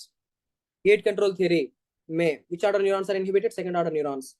Gate control theory, by giving non-painful stimulus, which neurons are activated? A beta fibers are activated. A beta fibers are activated. Gate control theory, which fibers are inactivated? Large myelinated fibers in the spinal cord, that is second order neurons are inactivated. Done, sir. Chalo. Now pain ke baare mein last slide. What you should know regarding pain is temperature not needed, pain important. So for example, say now imagine there is a soldier. Okay, there is a soldier, he's in the war. Okay, there is a soldier, he's in the war, sir. Now imagine, or now why a soldier? Why soldier? Right now, for example, imagine we are all in a room. Now suddenly we came to know that there is some attack. Okay, there is some attack. Okay, there is some terrorist attack or there is some bomb blast, for example. Okay, whenever there is such thing, immediately some of us going to definitely hurt. For example, imagine I got hurt, my hand got fractured. Okay, now do you think I will be sitting in that room and I will be crying, oh my god, my hand got fractured? No, I will be running away. Okay, I will be running away. First of all, I don't even feel the pain. When I'm in stress, a soldier who is in the war, he is having a bullet injury. Now he won't even feel the pain, sir. When you are in so much stress, you can't even feel the pain. The pain is going to be reduced. The pain sensations will be reduced. Why? Let me explain you. So when you are under stress, inside your body, there is production of endogenous cannabinoids. Okay, so they will act like analgesic agents. Okay, they will act like analgesic agents, like they will decrease the pain. They will decrease, you can say simply, this endogenous cannabinoids, they will inhibit the pain pathway. Okay, they will inhibit the neurons which are carrying the pain sensations. Simply something like that. Okay, you can understand like that. So, my body loss stress unnappudu, whenever there is stress in the body, when you are under stressful conditions, now your body, your brain especially will produce endogenous cannabinoids. They inhibit the pain signals. First, you will run away. Okay, first you will run away. Later, you came to know that maybe there is a bullet injury or there is some fracture happened to your body. Okay, you don't even know until unless you see that, hey, something happened to my body, something like that. Okay, understood?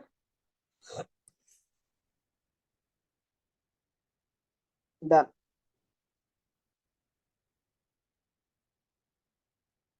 Next. So, have you said the Chinese students who were there?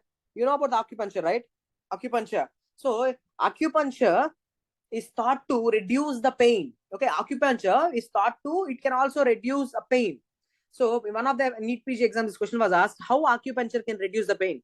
Whenever the person is going through that acupuncture, you know that needles are going to be stick into the body, into certain points. In certain points, when you get pierced with the needles, that will reduce the pain. How it is going to reduce the pain? With this technique called as acupuncture, in your body, certain painkillers are produced, certain painkillers, analgesics are produced. What are they?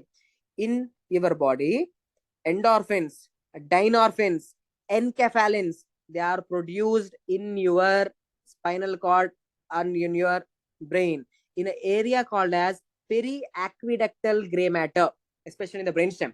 In the periaqueductal gray matter, these painkillers are produced, these analgesic agents are produced. What they will do? They will also inhibit pain signals. So those neurons which are carrying the pain signals, they will be inhibited.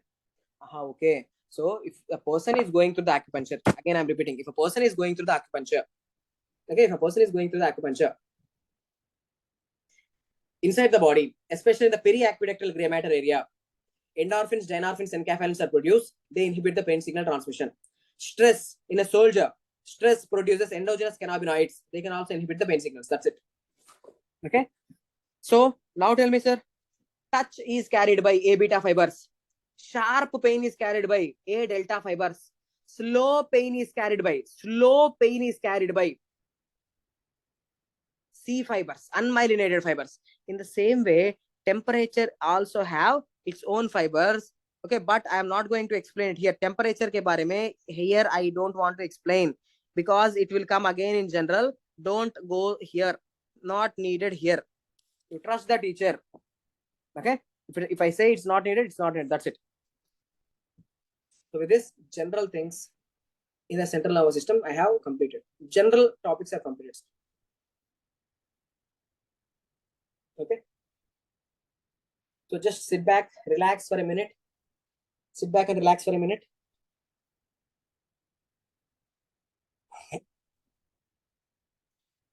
Simply sit back and relax.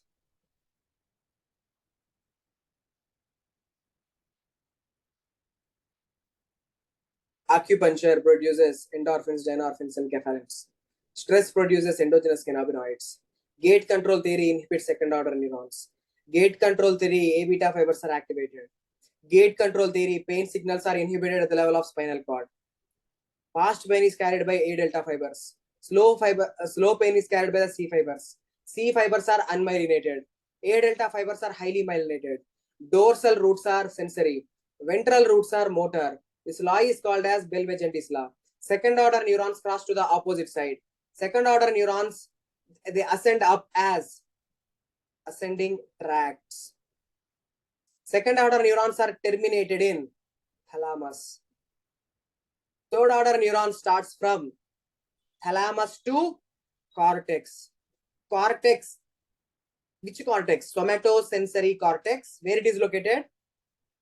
Post central gyrus. Shall I teach you about the ascending tracts now? Shall I teach you more about the ascending tracts?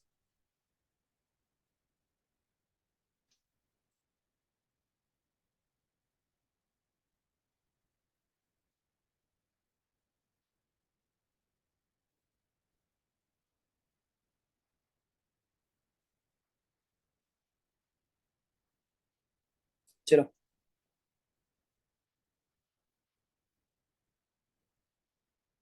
Yeah, we'll start the ascending tracts. Now, open white page. So with your hands, you have to draw this. With your hands, you have to draw this. I highly want you to draw it with your own hands. Let's divide into two parts here. Let's divide the page into two parts. First, what you have to make? Make this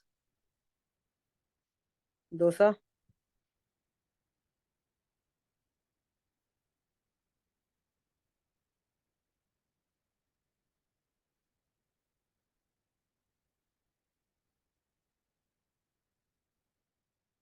Make this dosa, sir. The same thing, draw it one more time. Copy, paste. 2. Okay, first concentrate here. First concentrate here. Draw it little big only. Don't draw it small. Big things. I want to draw it big. So make the spinal cord cross section.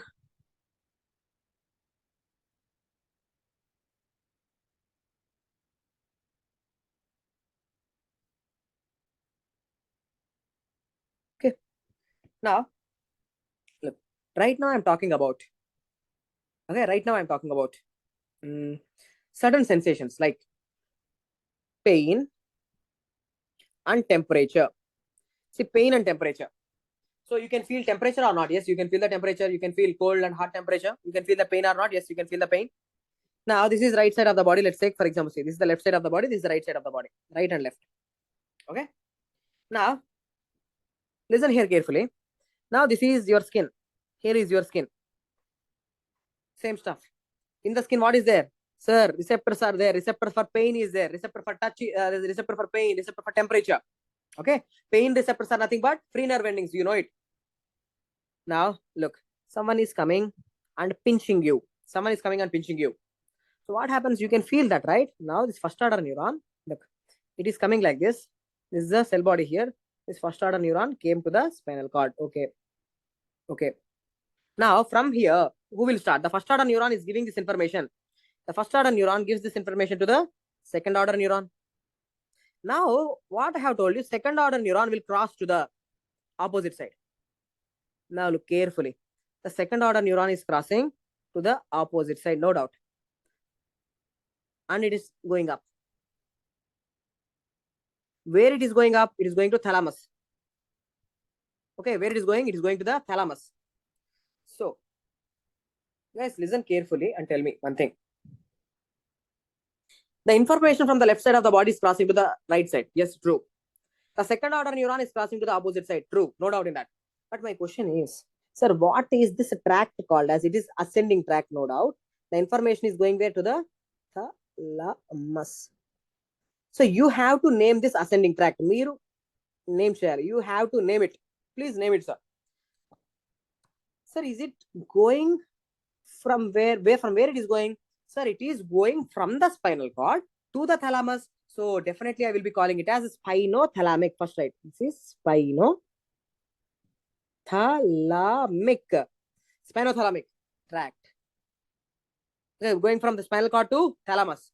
Okay, but in which column it is traveling? Sir, this tract is crossing to the opposite side and it is traveling in the which column?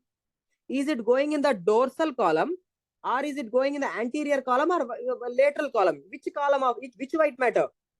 Sir, it is traveling in the lateral column. Okay. So this is lateral spinothalamic tract.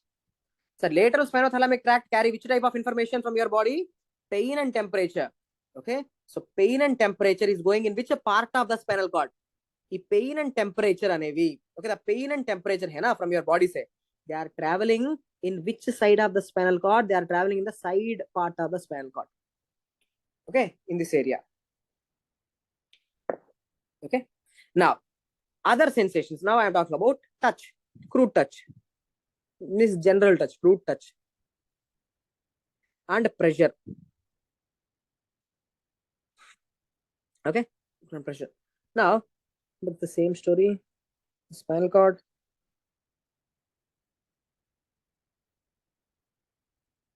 So, this is your skin. Here is the skin. Someone is coming and touching you. Okay, someone is coming and touching you. So, who is going to be first activated? Receptor is activated. Receptor is attached with the first order neuron. So, this is the first order neuron. Here is the cell body of the first order neuron. Now, the first order neuron is coming into the spinal cord. Okay. Now, from here, who is going to start? Second order neuron will start.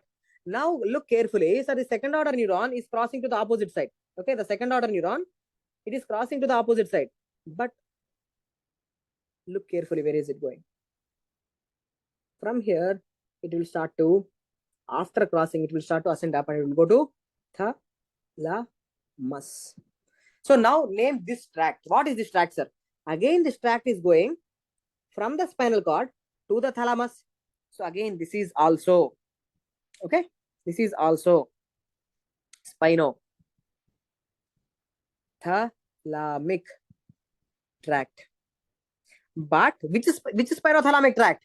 Sir, this is going in the anterior side of the spinal cord. This is traveling in the anterior column of the spinal cord. This is anterior column, right? This is the anterior white matter. So this is called as anterior spinothalamic tract. That is important. That is important. This is anterior spinothalamic tract. Okay. So anterior spinothalamic tract, sir. And this is lateral spinothalamic tract. Okay. Okay. They are taking which information you know? So the anterior spinothalamic tract carries touch and pressure. Lateral spinothalamic tract carries pain and temperature. Now you understood? So these two are the ascending tract. Two types of ascending tracts I have shown you here. One is lateral spinothalamic and anterior spinothalamic. Now I just want to combine the name. Okay. I want to combine the names, sir. Both combine, just combine the names. So I'm going to call it as, if you have to name it, just name it. If you have to name it, what you will name it? If you combine the name of both the tracts, you can call it as antero, this one, antero, here lateral. Okay, antero, lateral, spinothalamic tracts. Okay, lateral spinothalamic tract. What they carry? They carry touch, pain, temperature, pressure. Okay, touch, pain, temperature, pressure. So touch, pain, temperature, and pressure. These are the general senses. General sensations are primitive sensations. These are all general. And you can say primitive. They are very old. Even 10,000 years back, an ape which is there, even it can feel touch, pain, temperature, pressure. So they are primitive. Okay, so their general sensations are primitive sensations. They are carried by anterolateral spinothalamic tract. Okay. So what kind of question you can expect in your exam, sir? What kind of question you can expect? Let me show you how they will ask you the question. They will ask you the question something like this. They will show you the spinal cord. Okay. They will show the spinal cord something like this. And this is the right side. This is the left side. Okay, right side, left side. They will simply show because of stroke, the patient, this part of the spinal cord damaged ho gaya. Now tell me, if that part of spinal cord is damaged, now you should tell me, the patient is going to lose which sensations? The patient is going to lose. So patient loses. What the patient is going to lose? Pain and temperature. Even do both pain and temperature. Because this is a lateral side, right? So lateral column is affected, lateral spinothalamic is affected. The patient loses pain and temperature on which side of the body? On left side of the body. Okay, he's going to lose it on the left side of the body because sensations from the left side crosses. Sensations from the left side crosses and goes on right side. So the patient is going to lose pain and temperature on left side of the body. So this is how physiology, anatomy, or medicine questions will be there. Medicine. You can see such kind of questions will come. Now, give me the clarity. You understood or not?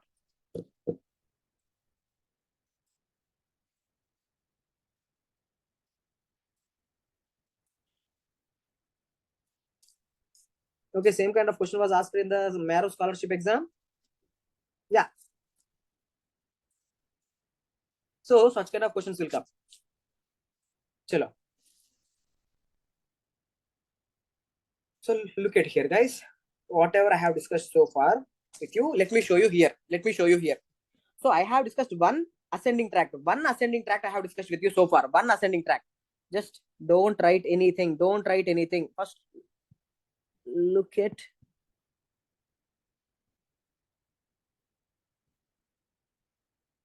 these diagrams. This is there in your book. Now, what is the first ascending tract that I have discussed? Anterolateral spinothalamic tract I have discussed. Anterolateral, anterior plus lateral. So see, anterior spinothalamic, lateral spinothalamic. Now, I'm showing you this image. Just look at this image. This is image A, image B. Okay, image A and image B. Now, look at image A and tell me.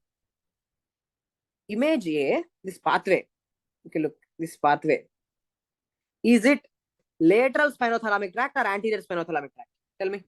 Sir, this is the first order neuron coming like this. It is coming like this. From here, second order neuron is crossing to opposite side and traveling in which column? See, it's traveling up. So what is this? Sir, this is lateral spinothalamic tract. It's a lateral spinothalamic tract. Okay. So it carries which sensations? Lateral spinothalamic. Pain and temperature.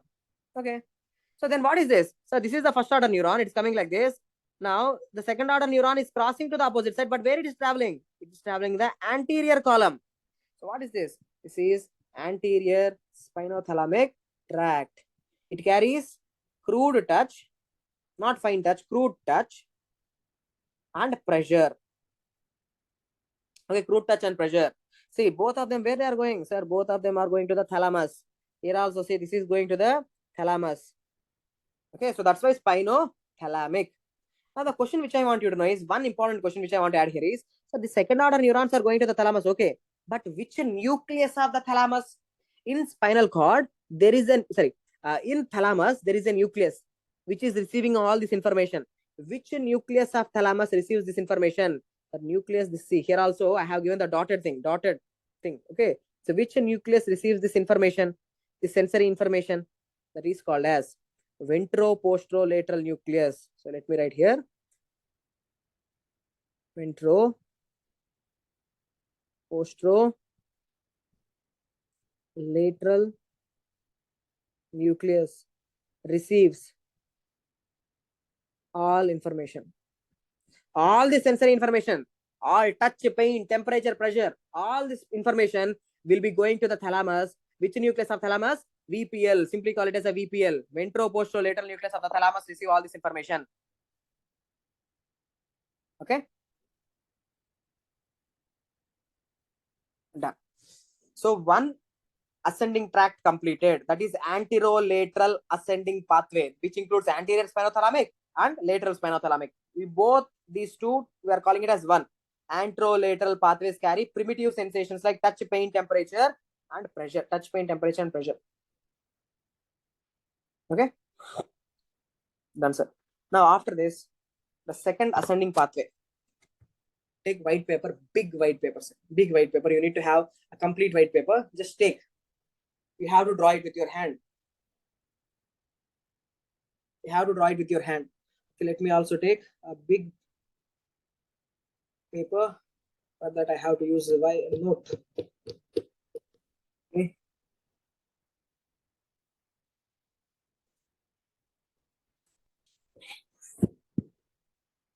Chalo. Now, draw with me. Are you ready, guys? Draw it little big only. Draw it little big. Okay.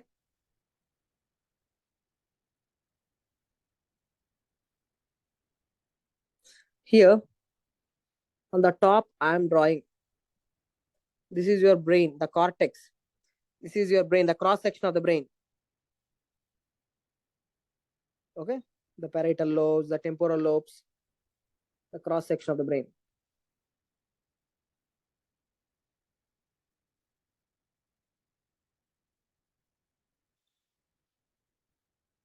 Okay. Now, down to the brain, what do you have? So, down to the brain, what is the structure that I'm drawing here? This is midbrain. Okay, this is MB, midbrain. Okay, so down to the midbrain, what is the structure that I'm showing here? This is pons. Down to the pons, we have medulla. Pons continues as medulla. And medulla, through the foramen magnum, okay, through the foramen magnum, medulla, it continues as what? Spinal cord. Draw a little bigger spinal cord, draw it bigger. Okay, here is a spinal cord. Done. Right. Midbrain, pons, medulla, and down here is a spinal cord. Okay. Now, imagine this is the spinal cord at the level of the lower limbs. This is the spinal cord, last part of the spinal cord. Now, let's make a cross section here. Come on, buddies, make a cross section. Okay, just wait a second. Pencil, my Apple Pencil charge completed, 0%. Just half minute is enough to charge it. Just wait.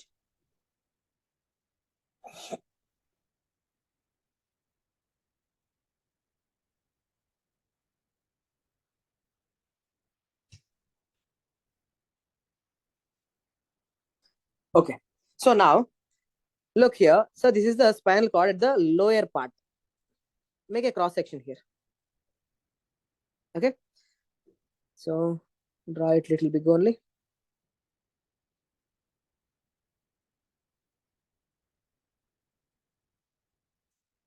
Now, one more cross section at the level of upper limbs.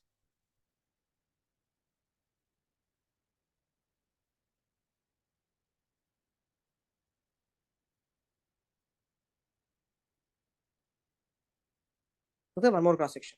So two cross sections I'm showing. One at the level of upper limbs and other at the level of lower limbs. So two cross sections. Now I'm asking you, sir, apart from touch, pain, temperature, pressure, do we have any other sensations? General only. General only. I'm not talking about special. I'm not talking about vision, olfaction, hearing. I'm not talking about that. Do we have any other sensations? Some advanced sensations? Of course, they are also belonging to general, but they are little different. They are not primitive. They are little different. Let me tell you what are they. So in your lower limbs, you have some special sensations, sir. Okay, in your lower parts of the body, you have some special sensations. What are they? Okay, Rahul, what are those sensations? Special sensations. Okay, no, sorry, not special sensations. I should use the word advanced sensations. So what are this? So there are some advanced sensations like fine touch. Okay, the girlfriend touch, fine touch with a fine feather. You can feel it. You go to a buffalo and try to stroke it. Okay, try to stroke it with a feather. It doesn't even care, but you can feel it. We can feel even very fine touch. So that's very advanced. Okay, so one is fine touch. That's advanced sensation. Yes, we have in the upper limbs as well as the lower limbs also. Okay, throughout the body we have it anyway. Second thing, there is something called as vibration. Okay, it is also advanced. Evolution, in the time period of evolution, this is also advanced. Okay, we got it recently. Fine touch, vibration. Third advanced sensation is 2-point discrimination. Okay, 2-point discrimination. What is the 2-point discrimination, sir? Look, imagine, say this is your finger. Okay, here I am showing the finger. Now, on your finger, I'm touching here with a pin. With a pin, I'm touching here, one area. Within 1 millimeter, I'm touching on one more area.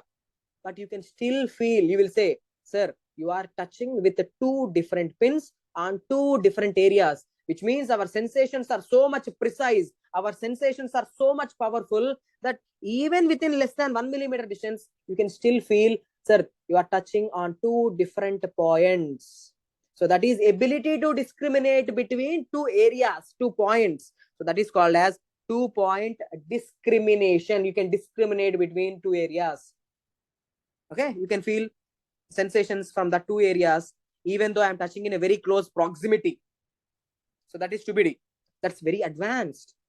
Okay, and 4th one is stereognosis. Stereognosis is now close your eyes, like close your eyes.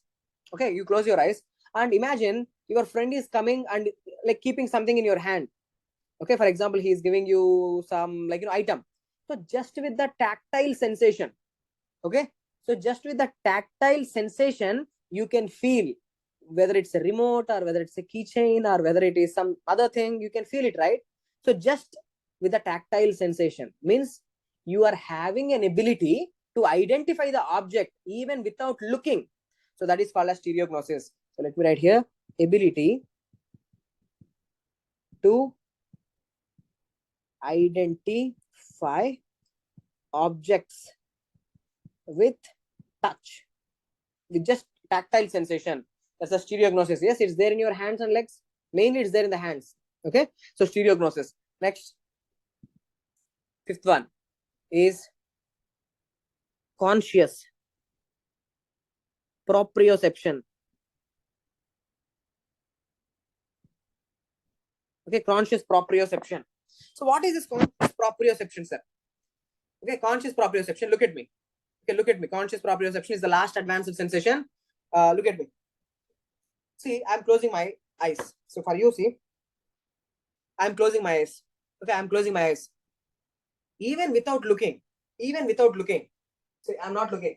Even without looking, I can know where is my index finger in this 3-dimensional space. In this 3-dimensional space, I know where is my little finger. Where is my index finger? See, I'm coming and touching. How I did it. Okay, so I'm not looking. I know where is my pinky finger, little finger. Okay, it's there here. I know where is my ring finger here. I know where is my elbow. See, it is here.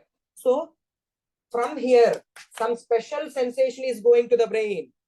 Okay, from here, some special sensation is going to the brain. Sorry, not the special sensation, the advanced sensation. Some advanced sensation is going to the brain. That is called as what? Proprioception. So proprioception means ability to identify your body parts in this 3-dimensional space. Where is your ear? Where is your knee? Okay, close your eyes and think once, please. For me, close your eyes and think. Where is your knee? You know, in the 3-dimensional space, where is your knee? Where is your little finger of your foot? You know it.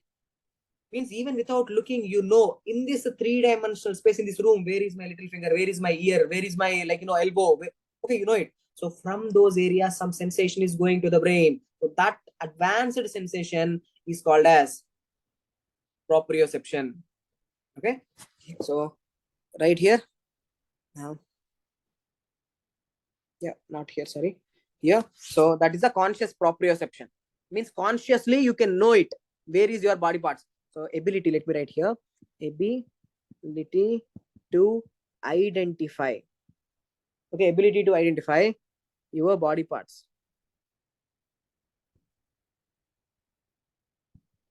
in 3-dimensional space.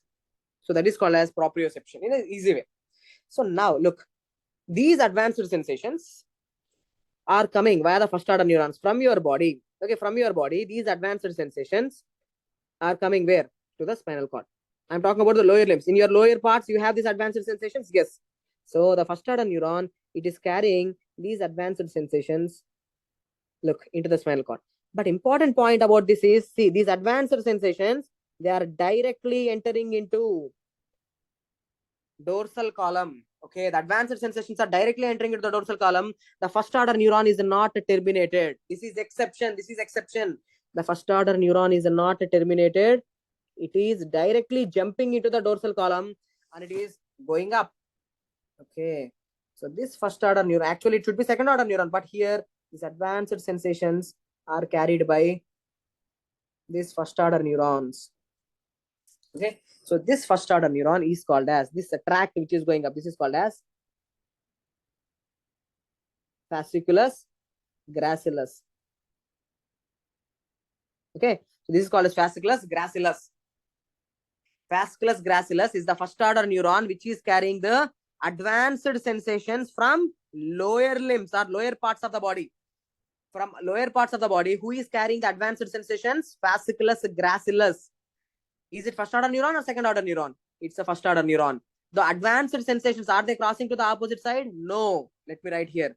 Advanced sensations do not cross to opposite side. Okay, they do not cross to opposite side. Okay. Now, the same story applies here. Again, advanced sensations from the upper limbs. Okay, from the upper limbs. See, this is the first order neuron. It is taking the advanced sensations from the upper limb. Now, look, it is coming here and it is going. So, this first order neuron, it is carrying the advanced sensation from the upper limb. It is also going into the dorsal column and it is going up. It is going up. So, what is this one? What is this pink color tract called as? This pink color tract called as fasciculus cuneatus. Okay, so fasciculus cuneatus, right? Fasciculus cuneatus carry advanced sensations from upper limbs or upper parts of the body, you can say. Done. So there is fasciculus gracilis, fasciculus cuneatus. Both are first order neurons. They carry what? They carry advanced sensations. Fasciculus cuneatus, fasciculus gracilis. They carry the advanced sensations. They are not second order neurons, they are first order neurons. Okay. So almost completed. Now this fasciculus gracilis, look. It is coming where? Into the medulla. Fasciculus cuneatus, where it is coming? It is also coming into the medulla. In the medulla, in the lower medulla, there is this nucleus. Okay, let me erase this. Just wait. Yeah. So there is this nucleus. This nucleus is called as nucleus gracilis. Okay. And there is this pink color nucleus called as nucleus cuneatus. So this fasciculus gracilis is going into the nucleus gracilis. Fasciculus cuneatus is going into the nucleus cuneatus. Done. So first order neurons are terminated. Now look, the advanced sensations are carried by these first order neurons, fasciculus gracilis and fasciculus cuneatus. They are terminated where? They are terminated in medulla. Okay. Now from here, which neurons are starting? Second order neurons are starting from here. They go. Now from here, the second order neurons are starting and they are going up. They are going up. Now from here, see, second order neuron is starting. And always I told you, second order neurons, what they will do? They will cross and they are going up. Okay. So tell me, sir, advanced sensations are crossing to the opposite side or not? Yes, they do cross, but where? In the medulla. Okay. So I have to add extra thing. Advanced sensations do not cross to opposite side in spinal cord. But where they do cross? In medulla. So let me write advanced sensations cross to opposite side in medulla. Right? So this crossing is called as, what is this crossing called as? This crossing, there is a name, sir. Okay, this crossing in the medulla. Okay, let me take a different color. Let me take green color. This crossing to the opposite side, this is called as, anyone? Okay, let me check. Anyone can tell me? Can anyone of you tell me what is that crossing of the second order neurons? So these are the second order neurons. Don't forget, these are the second order neurons that are crossing to the opposite side. They are called as what?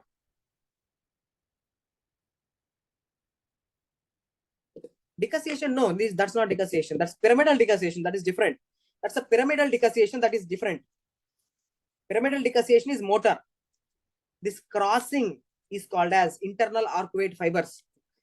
Question asked in one of the FMG exam. So this is called as internal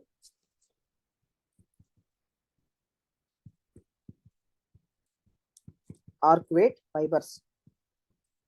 After crossing, see these the second order neurons are going up. They are called as what? This bundle, which is carrying the advanced sensation, they are called as what? They are called as medial lemniscus. This is called as medial lemniscus. So now tell me, what is medial lemniscus doing? Medial lemniscus, sir, it's carrying advanced sensations from which side of the body? From the opposite side of the body, because already crossing ho gaya, crossing done.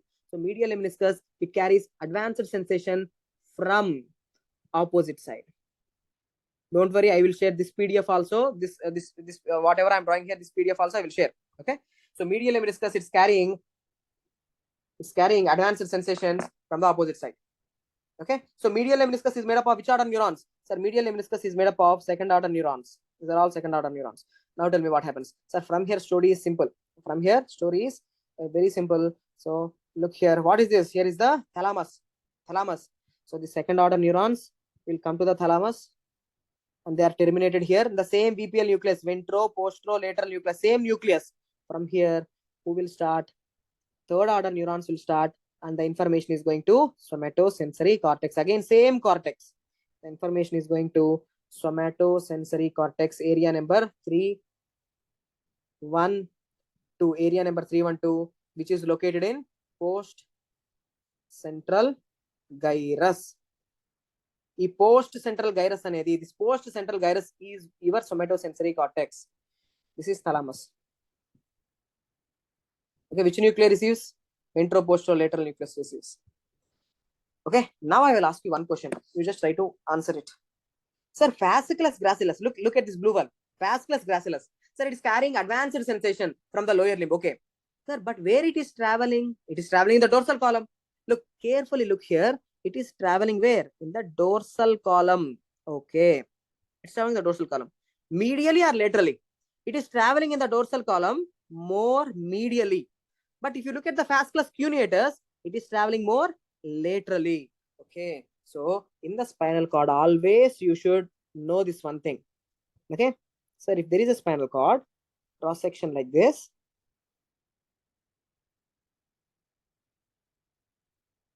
Okay. So who is there here in the dorsal column?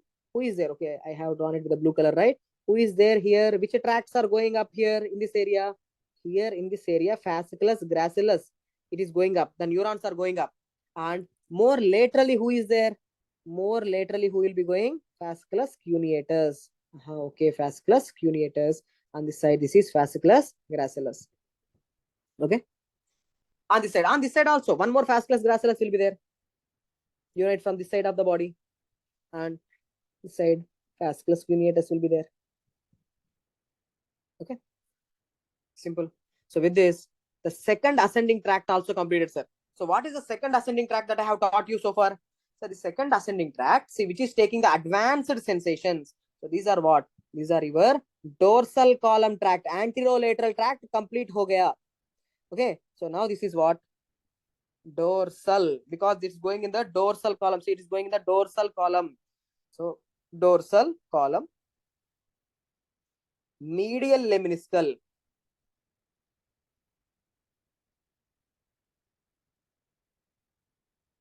Tracts. Okay, so this is the dorsal column medial lemniscal tract, which is carrying advanced sensations. Advanced sensations do cross in medulla. They cross in the medulla, not in the spinal cord. So with this is also completed. Okay, dorsal column tracts are also completed, sir. In your book, see, it's a little difficult diagram. Okay, it's a little difficult diagram. That's why I have drawn it for you. I have drawn it separately. So here, see, dorsal column pathways, they carry advanced sensation. Dorsal column pathways are super fast because they are highly myelinated. MCQ. Dorsal column pathway, dorsal column medial lemniscal tracts, they are highly myelinated. They are going to travel the information. They will send the electrical impulses very fastly. And what they are carrying? Advanced sensations like fine touch, vibration, conscious proprioception, stereognosis. Okay, what is stereognosis? Ability to identify the object with tactile sensation. Okay, with tactile sensation. and 2-point discrimination, you know it, right? So with this, the topic of ascending tracts completed. One question will be pakka in your exam. Okay, pakka one question will be there. So now let's take a break, sir. So tell me, sir, is that clear? Is that clear? Ascending tracts I have completed. Anterolateral tracts, spinothalamic tracts, anterolateral. Lateral is carrying pain and temperature. Anterior is carrying crude touch and pressure. I have discussed with you. And dorsal column tracts, highly myelinated, fast, carrying the advanced sensations. I have discussed. I hope it's helpful. Okay. So lunch breaks are exactly at 2 o'clock. We'll meet. Okay. 2 o'clock. We'll meet. We'll meet at 2 o'clock. Okay, guys. Bye bye.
Hello guys, welcome back. Now the time is 2 o'clock, exactly 2:03. So, come on.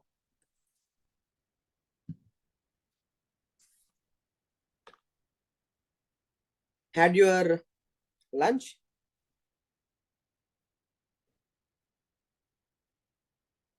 Hello guys, can you hear me? Had your lunch?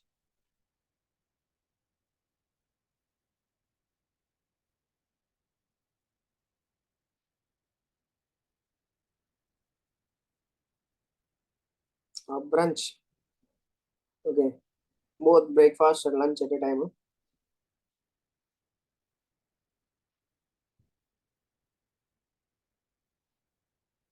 Subhadra, you're from Georgia.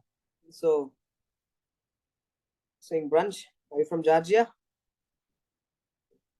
Okay. So, what's the time now in Georgia? Here in India, it's 2 o'clock.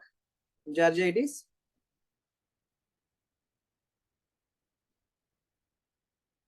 12:30. Okay. Okay.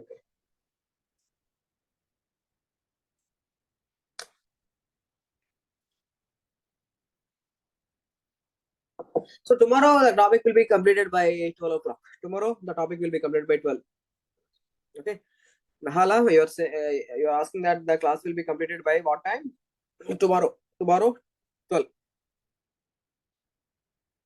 Okay, in China it's already 4:34. Okay. So Chinese students are having little trouble. So you'll be having class till night, right?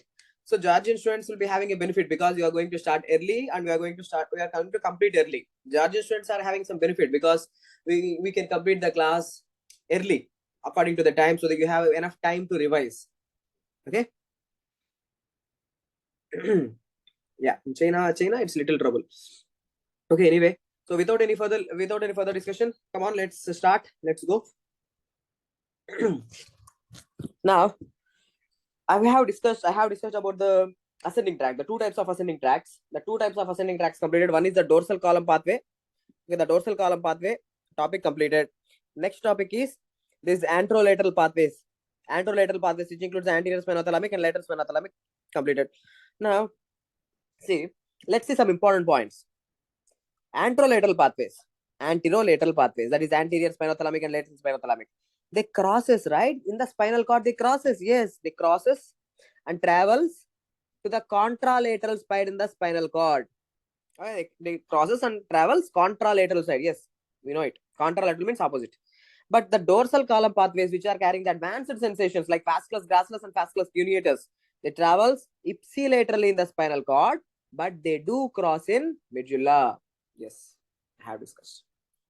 Okay, so some important points regarding thalamus. See, thalamus, it is considered as relay station. All the buses will come to bus station. All the planes will come to, like, the airport.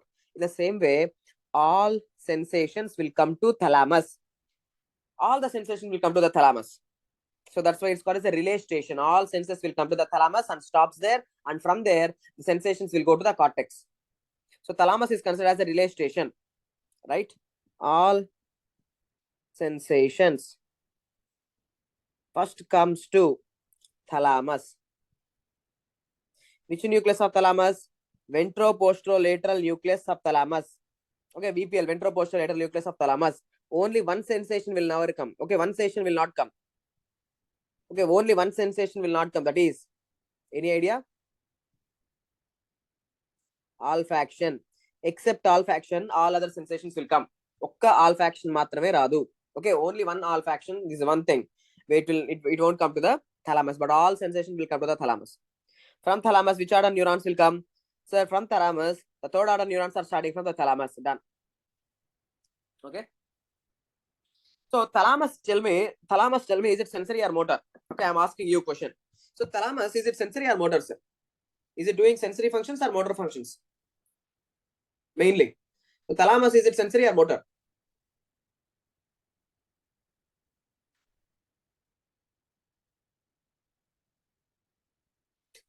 See, most of the students, they'll think that thalamus, sir, it's receiving all the sensations, so it is sensory. But in one of the FMG exam 2018, the question which was asked is, which nucleus of thalamus is doing motor functions? It even does the motor functions. So that's the question which I want you to know.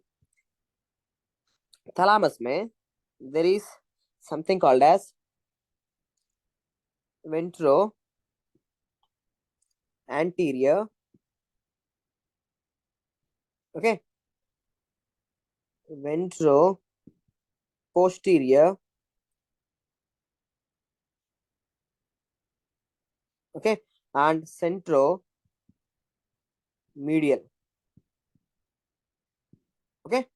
So centromedial, these three nucleus, ventro anterior, ventro posterior, and centromedial nucleus, they will do motor functions, okay. Which nucleus is receiving all the sensations? Ventroposteromedial, VPL, ventroposterolateral. Ventroposterolateral is receiving the sensations. But which nucleus are receiving, which nucleus will be concerned with the motor activities, movement ke liye? You have to by heart these three things: ventro anterior, ventro posterior, and centromedial nucleus. Okay. And if you look at the thalamus in one of the exams, this question was also asked. So if you look at the thalamus, in the thalamus, there's a central Y band of fibers. Okay. In the center of the thalamus will looks like this. Okay. So in the center of the thalamus, you have this Y shape. Okay. These are nothing but the axons, dividing the thalamus into three parts. 1, 2, 3. Okay. So in the thalamus, there is a central band of fibers which is dividing the thalamus into three parts. Okay, 1, 2, 3. That's also one of the questions which was asked. In the center of the thalamus, there is a Y-shaped band of fibers which is dividing the thalamus into three parts. True. True. So how they have asked the question, they have asked all of the following are true except, all of the following are true except, such kind of question was asked. Yes, in the center of the thalamus, there is Y-shaped band of fibers which is dividing the thalamus into three parts, not four parts. Okay, three parts. So ventro anterior, ventro posterior, and centromedial. Ventro anterior and ventro posterior and centromedial nucleus, they are concerned with the motor activities. Okay, done. Next, let's discuss about a condition which is called as the Brown-Sequard syndrome. I hope you already know about the Brown-Sequard syndrome, but for some students who doesn't know, look.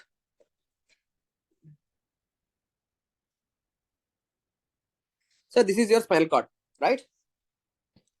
Now imagine the person, he's walking. Okay, there is a person who is walking on the road. Now what happened is, from backside, a thief came with a knife and stabbed the person. Okay, so from backside, a thief came and he stabbed this person. So now what happened? Let me tell you what happened whenever there is a stab injury. Here in the dorsal column, what is this tract which is present? This is fasciculus gracilis. On the lateral side, what is this tract that is present? So this is fasciculus cuneatus, which is carrying the advanced sensations from the upper limb. Okay. And can you tell me, look carefully, can you tell me what is this tract which is present in this lateral column? So this is lateral spinothalamic. Lateral spinothalamic. And what is this tract which is present here? Let me take pink color. What is this tract which is present here? So this is anterior spinothalamic, which is carrying the primitive sensations. Now, whenever your half of the spinal cord is damaged, okay, so half of the spinal cord damage hone to, what happens? You tell me. Which tracts are damaged? See.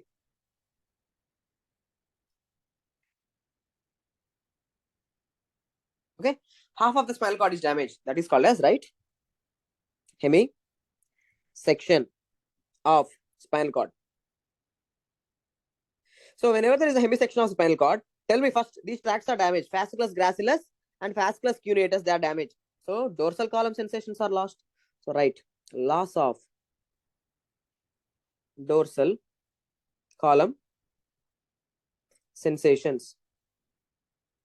On which side of the body? On the same side of the body, same side of the lesion. On the same side of the lesion, dorsal column sensations are lost because dorsal column sensations do not cross.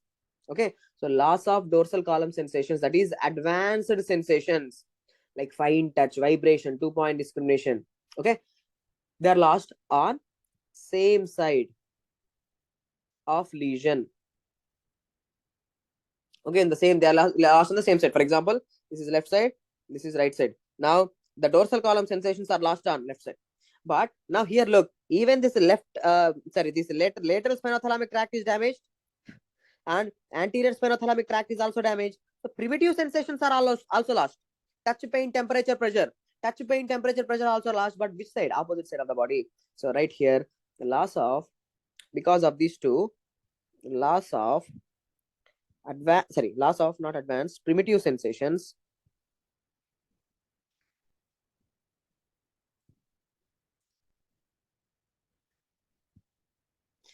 on opposite side of the body. Opposite side of lesion. Okay, now here the lesion is on the left side, so the sensations are going to be lost on right side. Okay, so this is called as a Brown-Séquard syndrome. So in Brown-Séquard syndrome, both the sensations are lost. Advanced sensations are lost, and as well as the primitive sensations are lost. Advanced sensations are lost on the same side. Primitive sensations are lost on the opposite side. So this is the same thing which I have shown here. Here they go. So here this is the dorsal column. Look, this is fasciculus gracilis. This is fasciculus cuneatus. Okay. Here this is lateral spinothalamic tract. This one. This is the anterior spinothalamic tract. Now in the hemisection of spinal cord, look, it means this red color area is damaged. So what happened? Brown-Séquard syndrome. So hemisection of spinal cord. Same side, ipsilateral loss of dorsal column sensation. Contralateral loss of anterolateral column sensations. That's it. Okay. These are the points which I want you to know. So the Brown-Séquard completed.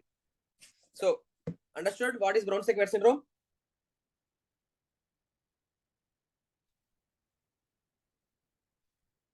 So Brown-Séquard syndrome completed. Now after Brown-Séquard syndrome, next thing is Mahima. You are asking. See, Mahima, in Brown-Séquard syndrome, what happened? Half of the spinal cord damaged. Okay, half side of the spinal cord is damaged. Maybe on the right or maybe on the left. When half of the spinal cord is damaged, look, in this diagram I have shown. See, clearly half of the spinal cord is damaged, no? When the half of the spinal cord is damaged, on the back side, see, this fasciculus gracilis, is it getting damaged or not? Because of the stab injury, the knife is passing through the spinal cord. The knife have gone through the spinal cord. So fasciculus gracilis damaged, as well as now fasciculus cuneatus is also damaged. Am I right or not? Tell me. Yes, sir. Fasciculus gracilis, fasciculus cuneatus damaged.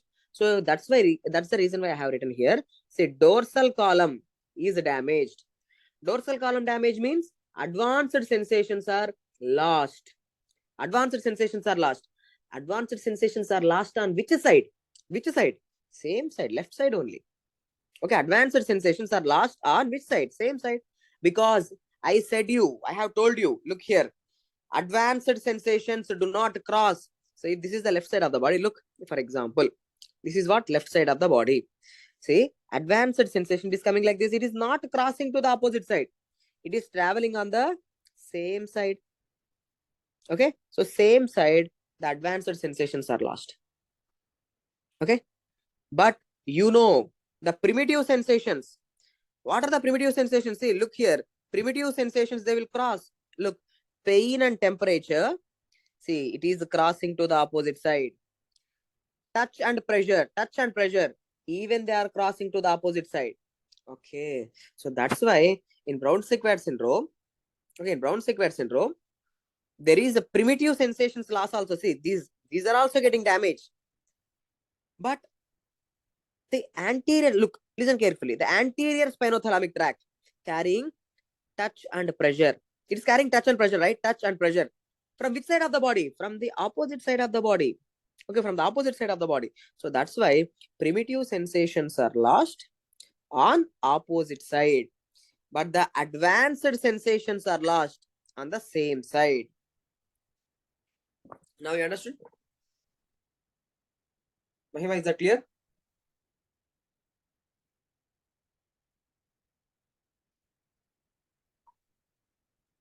Okay. Next, the next disease, the next condition which I'm going to discuss is called as a syringomelia. Okay, syringomelia. So what is syrinx? If you ask me, sir, syrinx means cavity. Melia means what? Spinal cord. Okay, syringomelia means cavity in the spinal cord. Look here in the MRI also. I'm showing. What is this? This is a pons, you know it. Here is the medulla. Okay, medulla is continuing as what? medulla is containing a spinal cord. And posteriorly also you can see this is the cerebellum. Okay, here is the cerebellum, fourth ventricle. Okay, now if you look in the spinal cord, please appreciate, sir, this is normal spinal cord, but here see there is a degenerative cystic cavity, fluid is filling here. So fluid filled cavity, that is called as a syrinx. So syrinx is getting developed within the spinal cord. Okay, so sir, why it is developing? Time bad, the person is not having a good time, so there is a cavity development within the spinal cord, that is called as a syringomelia. Okay, so here also look, this is the spinal cord. In the spinal cord, are you able to appreciate this cavity? The spinal cord is getting degenerated here. Okay, now there is a degeneration in the spinal cord. Now let me tell you, sir, what happens if there is such a cavity? Okay, where is this cavity occurring? You know, here in the anterior side, this cavity is occurring. Okay, what happens? Look carefully. You please tell me, what is this blue color neuron? You should tell me, sir, this blue color neuron, it is carrying some sensation. Okay, now this blue color neuron is coming like this. It is directly going into the dorsal column. So can you tell me what is this? This is fasciculus gracilis. It is carrying which sensations? Advanced sensations. Okay, it's carrying advanced sensations from the upper limb. Sorry. This is a fasciculus cuneatus, sir. Sorry. It's fasciculus cuneatus. Okay, because this is fasciculus gracilis. So that's a fasciculus cuneatus which is carrying the advanced sensation. Now my question to you. Ikkada cavity raavadam valla, because of the presence of cavity in this area, does the advanced sensations, are they getting affected? No problem for the advanced sensations. Not at all. The advanced sensations are not getting affected. But you know, primitive sensations, they will cross. Primitive sensations, they will cross. See the second order neuron, it is crossing. While it is crossing, it is also damaged. Second order neuron be damaged. So now tell me, because of this condition called as a syringomelia, which sensations will be affected? Which sensations will be affected? Dorsal column sensations or primitive sensations? There is no problem with the dorsal column sensations, but the primitive sensations are affected. So that's what I have written here. See, loss of touch, pain, temperature, pressure. Okay, touch, pain, temperature. These are the primitive sensations which will cross. So there is a loss of touch, pain, temperature, but the dorsal column sensations are spared, not affected. Okay. Okay, which means certain sensations are lost, certain sensations are preserved, spared, not affected. So that's why there is a dissociative sensory loss. We use the word dissociated sensory loss, which means certain sensations are lost, certain sensations are spared. కొన్ని sensations పోయాయి, కొన్ని sensations ఇంకా అలాగే ఉన్నాయి. Okay, certain sensations are still there and certain sensations are lost. So that is dissociative sensory loss. In your medicine, they will ask you, dissociative sensory loss is seen in which condition? Syringomelia. Okay, is that clear? Now, the syringomelia, what they will ask is, they won't ask you about the location, not needed. They will ask you, it is seen with medicine. It is seen in which condition? Who will develop this cavity? Who will develop this cavity? So syringomelia, it is associated with Arnold-Chiari malformation type 1. Syringomelia, it is seen in patients who are having Arnold-Chiari malformation type 1. What is Arnold-Chiari malformation? Arnold-Chiari malformation means, look here, even this diagram I can show you. The cerebellum. Okay, the cerebellum, these are the cerebellar tonsils. They are herniating down. Now the cerebellum is herniating down through the foramen magnum. Here is the foramen magnum. Okay, so here will be the foramen magnum. Through the foramen magnum, the cerebellum is herniating down. Then it is called as Arnold-Chiari malformation. Okay. So syringomelia associated with Arnold-Chiari malformation. That's it. Done. Okay. So is that clear? Two disorders.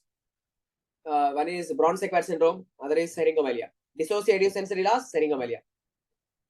Heavy section of spinal cord, Brown-Sequard syndrome.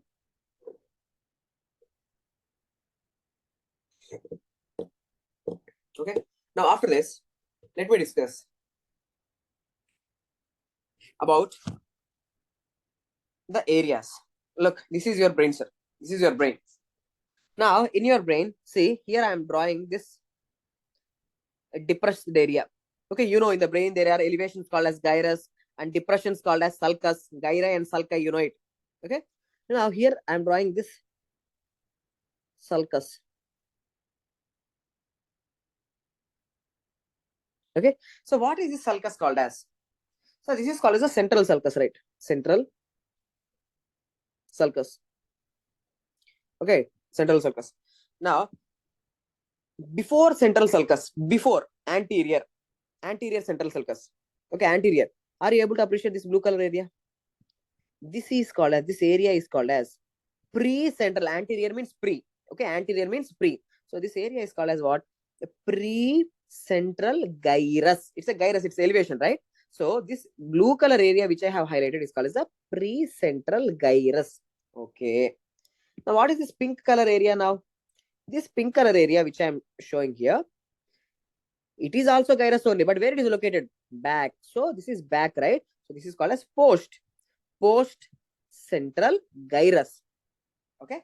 So in the center, what do you have? Central sulcus is there. Sulcus. Before there is a gyrus, and back also there is a gyrus. So there is a pre-central gyrus, blue color thing, and a post-central gyrus. Now this post-central gyrus. Okay, let me show you the pink color only. That post-central gyrus is your somatosensory cortex. You are feeling everything here. Okay. So what is the Brodmann's area number 312? And what is the blue color thing? The pre-central gyrus is your motor cortex. Okay, it's your primary motor cortex. Means you are right now, for example, see, you are right now walking. Okay, are talking. Okay, you are moving. All the movements in your body are controlled by whom? All these movements are controlled by this area. Okay, that's a pre-central gyrus. It's your motor cortex. Area number 4 and 6. Brodmann's area number 4 and 6.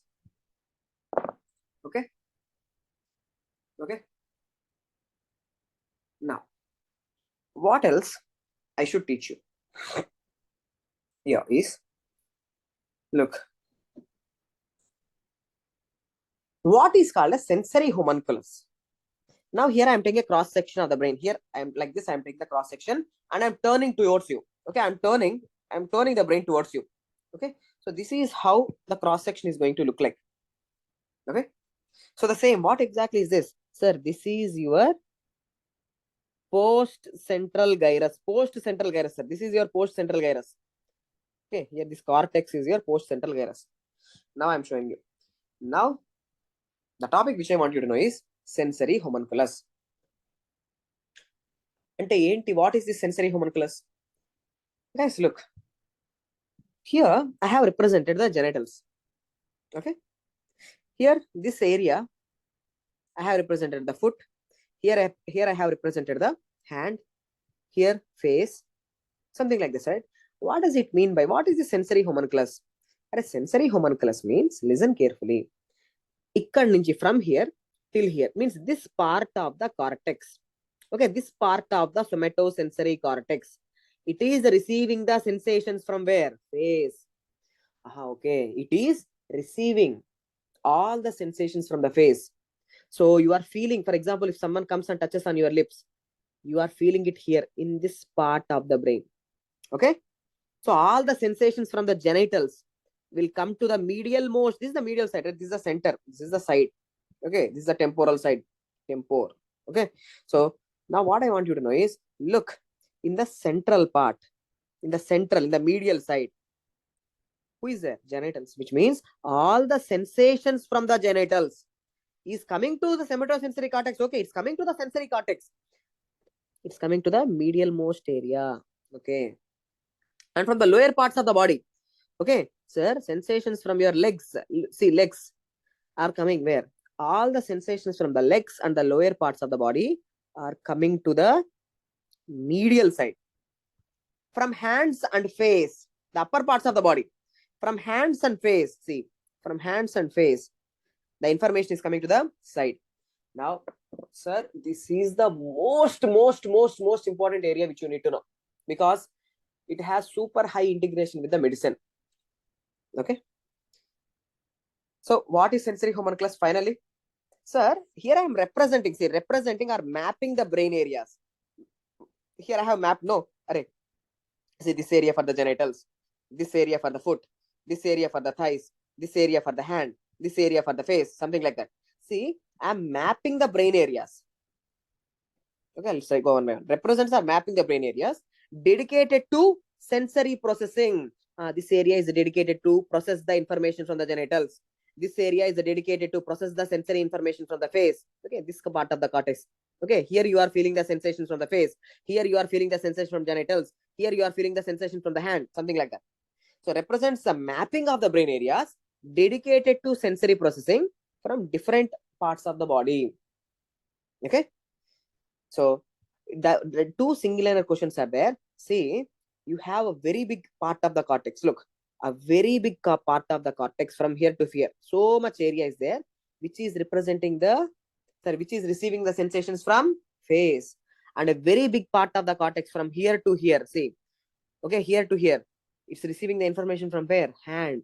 So the sensations from your face. So a highly sensitive area, face, the two lips, highly sensitive areas.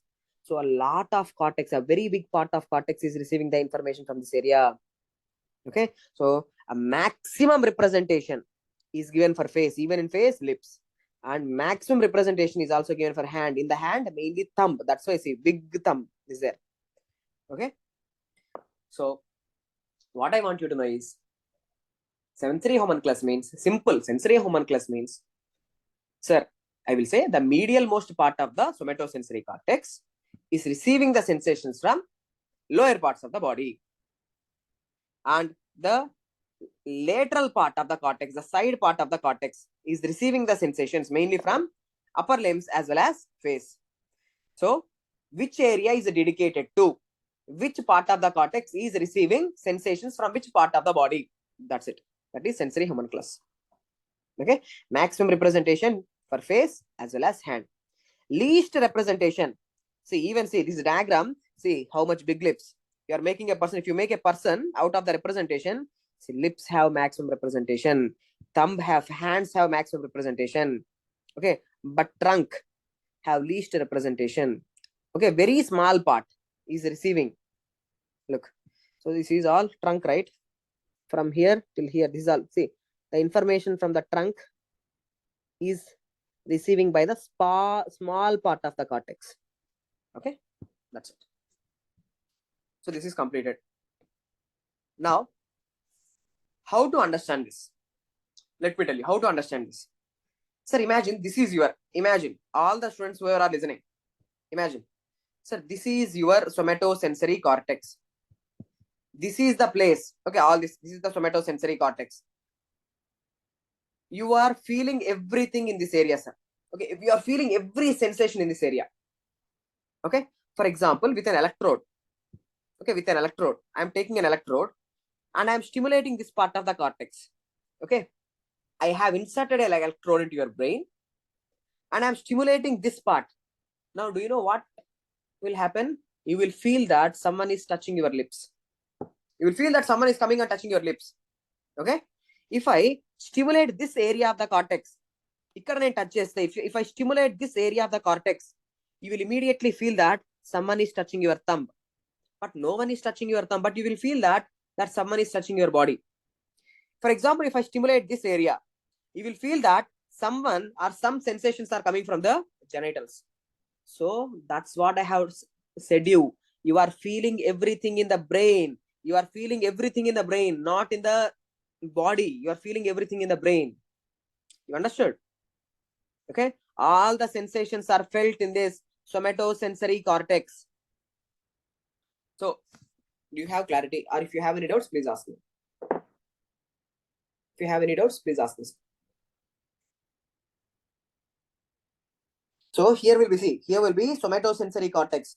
So this somatosensory cortex, whatever will be here, that is receiving all the information and you are feeling every sensation here in the somatosensory cortex. Okay. Next. If you understand this, I will add a little bit more. I'm just duplicating the thing. Okay, no, not need to duplicate. Copy. Let me copy this thing. Paste.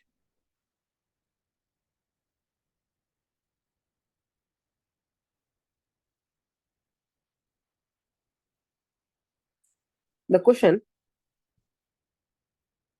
which can be asked in your exam is, you tell me. You please tell me. Sir, this is the medial most part, right? Okay. What is this? This is the lateral part. Okay. This is the lateral part of the brain. See, the blood supply to the medial part, the blood supply, all this area should be living the blood supply. Who gives the blood supply to the medial most part of the brain? Who gives the blood supply?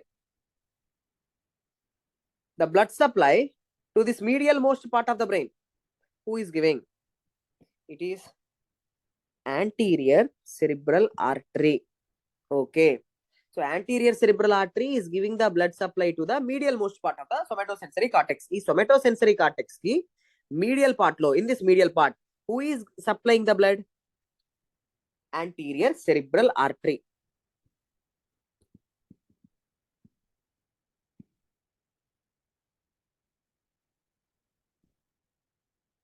Okay, anterior cerebral artery. Now, what is the blood vessel that is supplying the blood to this lateral part of the brain? Okay, the lateral part of the brain, it should also receive the blood supply. Okay, who is supplying the blood supply here? Which artery? That is the middle cerebral artery.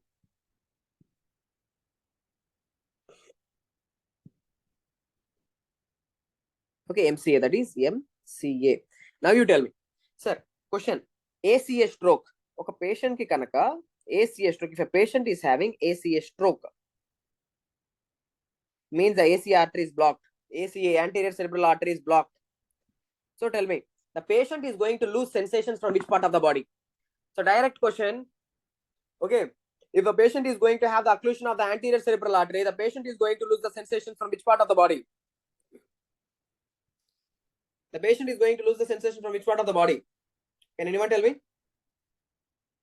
Is going to lose the sensations from the genitals as well as the lower part of the body. Okay, legs and genitals, and the patients cannot feel the sensations. That's the question. That's the question.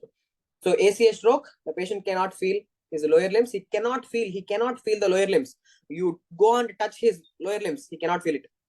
Okay, you do whatever with the genitals, he cannot feel it. Okay.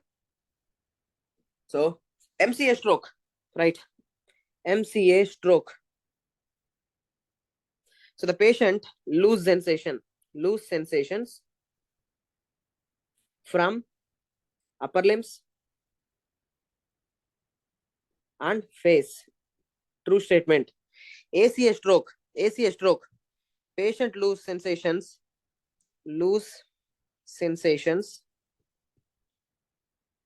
from genitals and lower limbs.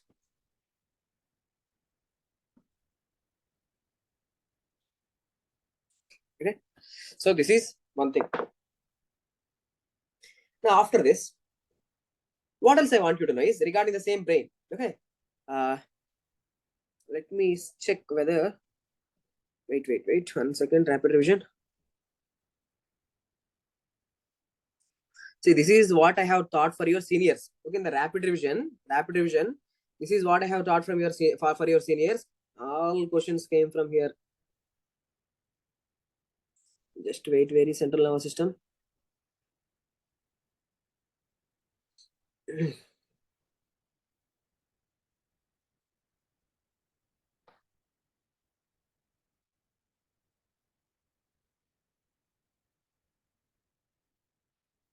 Yeah, see, it's very visible, right? Look, see, this is what I have taught for your seniors. Let me show you directly. What was the question which was asked in the recent exam? Let me show you the.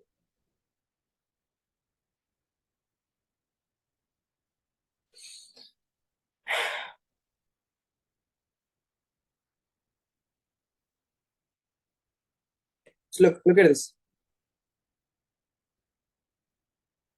In the recent 20 days back, in the recent FMG exam, are you able to see Broca's aphasia, Wernicke's aphasia, conductive aphasia? Okay, so anomic aphasia. This was the question which was asked 20 days back. Okay, this is the question which was asked 20 days back in the exam. Okay, so now I have to teach you. It was also taught for your seniors. Again, now I will teach you. First of all, look at this. What is this? A lady presented with a vascular injury. Okay, she is having some stroke. A lady presented with a vascular injury, that is stroke. To where? To inferior frontal gyrus. Okay. Which functional area is likely to be affected? Which functional area is likely to be affected? So you should know what is there in the inferior frontal gyrus. So let me take these two things, copy, keep it here, paste. So look, I want you to draw this small thing. Okay. So if this is the brain, right? See, there is an area here. Okay. There is an area here. Which area that is? That is inferior frontal gyrus. This is the frontal lobe, right? This is all is the frontal lobe. So it's there the inferior side. So that area is called as the inferior front. See, in the inferior frontal gyrus, there is this blue color area. This blue color area is there. So what is that blue color area? That's called as the Broca's area. Okay, Broca's area. Broca's area. Okay. So try to draw brain like this. If you don't know, just follow me. If you don't know, just follow me. So draw like this, sir.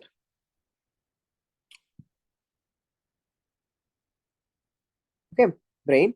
So in the frontal lobe, the inferior frontal gyrus, there is an area called as Broca's area. Okay. Now you please tell me what is this lobe? What is this lobe, sir? This is the temporal lobe. In the temporal lobe, in the superior side, in the superior temporal gyrus, there is one more area which is called as Wernicke's area. Okay. There is Broca's area. There is Wernicke's area. Okay, Broca's area, Wernicke's area. In between the Broca's area and Wernicke's area, there is a connection. Okay, there is a connection. Do you know what is this connection called as? Let me see whether any one of you can answer. In between Broca's and Wernicke's, there is a connection. Neurons are passing from Broca's to Wernicke's. What is that connection called as? What is that connection called as? Excellent, Pawan. Pawan Meena, you are true. Yes. What is AF? AF stands for arcuate fasciculus. Arcuate fasciculus. Okay, arcuate fasciculus. Let me write here. That pink color area is called as arcuate fasciculus. Okay, it's called as arcuate fasciculus. So there is Broca's area, Wernicke's area. So first write one by one. Sir, Broca's area ekkadundi? Where is Broca's area? Sir, Broca's area, it is present in the inferior frontal gyrus. Okay, so right here. Just keep it side. So Broca's area present in inferior frontal gyrus. Okay, Wernicke's area. Okay, Wernicke's area, it is present in superior temporal gyrus. So what is the function of this Broca's area and Wernicke's area? Okay, what is the function of this Broca's and Wernicke's area? Look here. Sir, Broca's area is for the production of speech. Okay, production of speech. It helps in the production of speech. Speech production ke liye. Speech production. I'm talking, right? So these are all, both these. Okay, Broca's area is mainly for the production of speech. Okay, Wernicke's area is for the understanding. So right now I'm giving you the lecture. You are understanding, right? You can hear me and you can understand me. So Wernicke's area is helping for the understanding, comprehension ke liye. Wernicke's comprehension, understanding or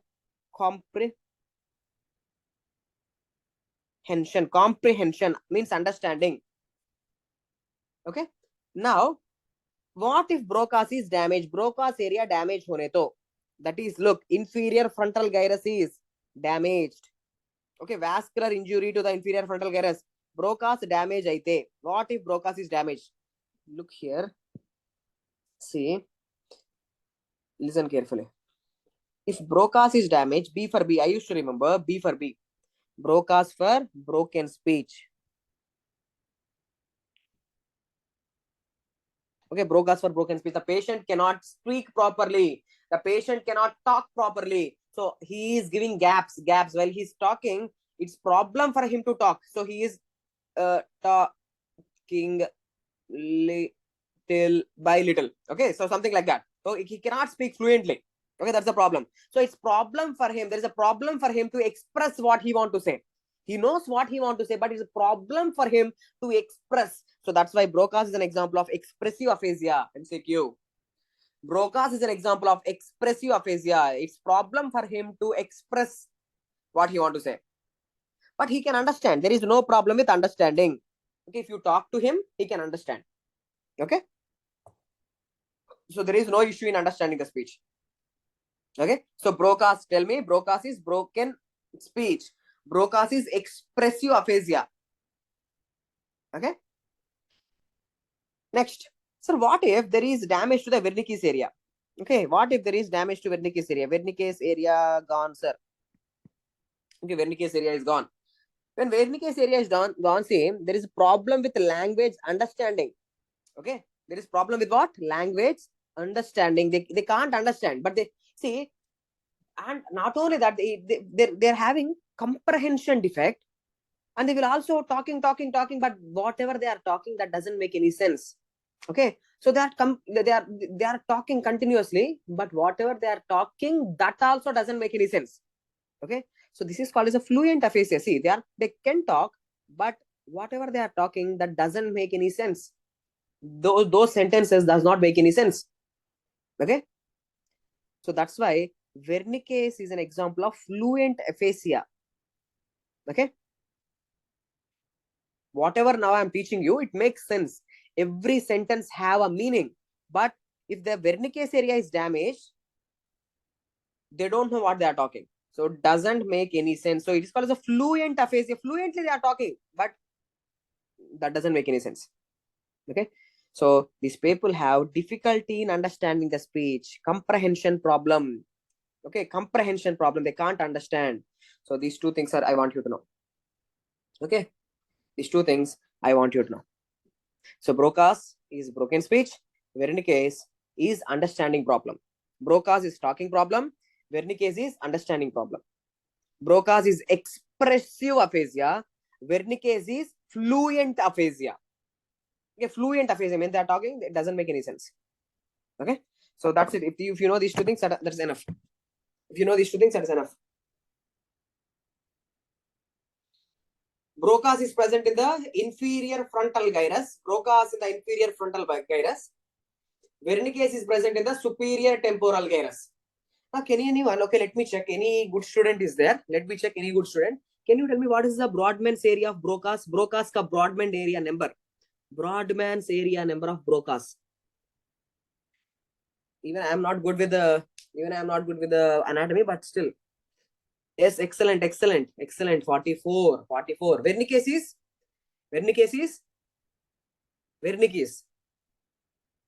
22. Exactly half. Excellent, guys. Excellent. So Broca's area, Brodmann's area number is 44, right? MCQ. Wernicke's is 22. Okay. Next. So this is also completed. Broca's aphasia and Wernicke's thing. Now after this. Now in this slide, what you should know is what is law of projection? Law of projection ka meaning kya hai? Okay, law of projection ka meaning kya hai? See, always you should know you are feeling everything where?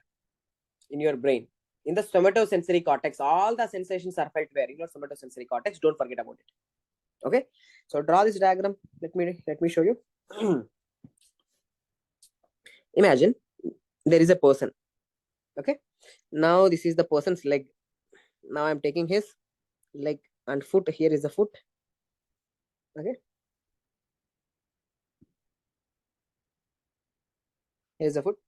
Now this is the spinal cord, the patient's spinal cord. Here is the somatosensory cortex. Here is the somatosensory cortex. somatosensory cortex. Now, from here, see, someone is coming and touching the foot. Someone is coming and touching the foot. Who is going to be first activated? So, receptor will be first activated. From the receptor, who will start? The first order neuron, sir. The first order neuron will take this information to the spinal cord. First order neuron, see, it is taking the information to the spinal cord.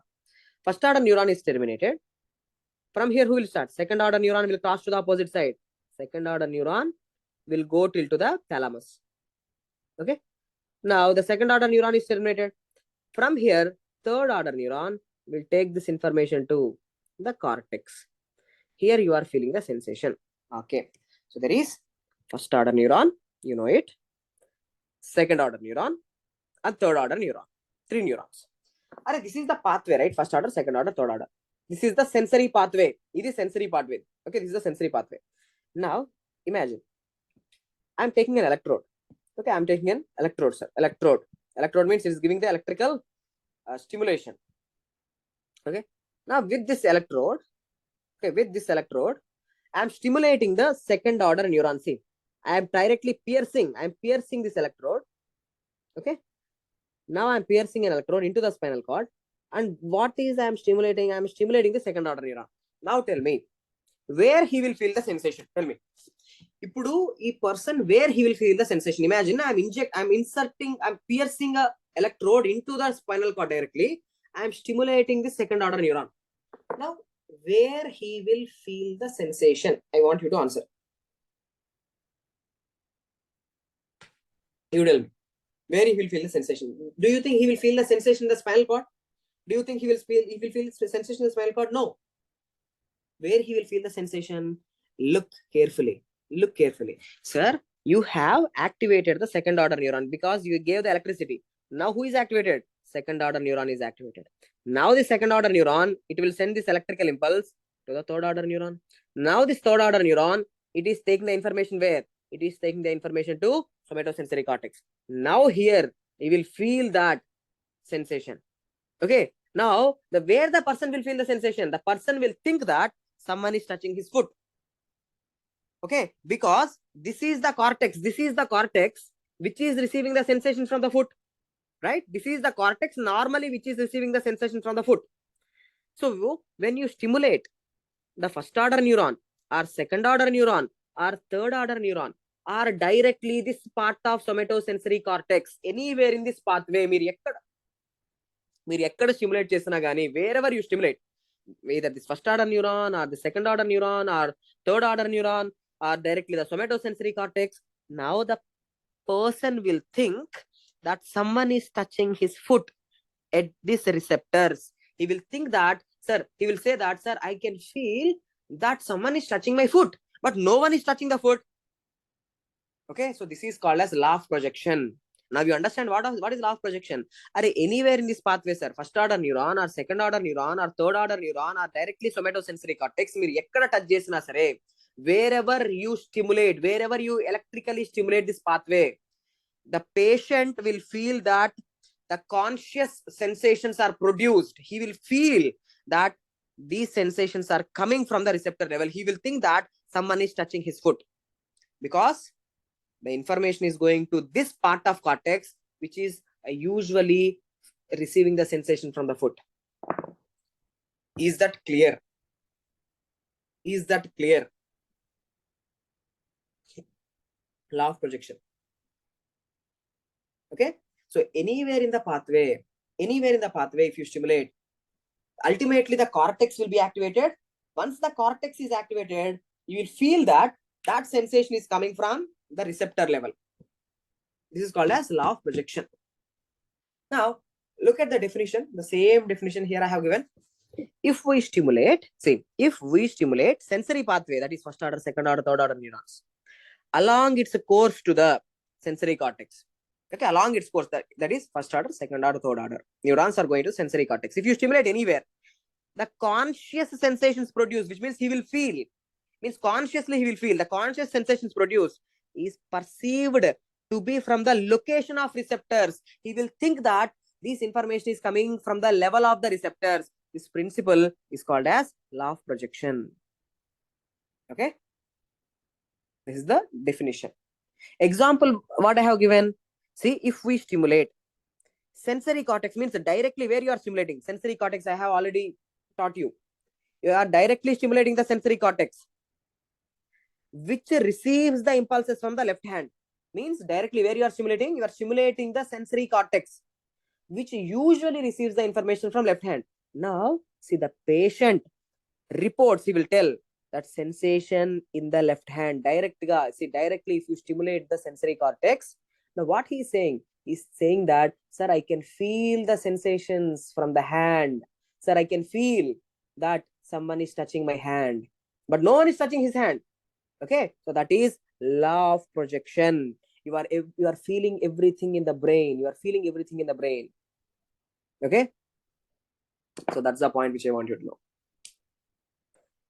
So this law of projection, it explains what? It explains phantom limb phenomena. Law of projection explains phantom limb phenomena. So what is phantom limb phenomena? Let me write here. Phantom limb phenomena. Okay, so what is this phantom limb phenomena? Imagine there is a patient.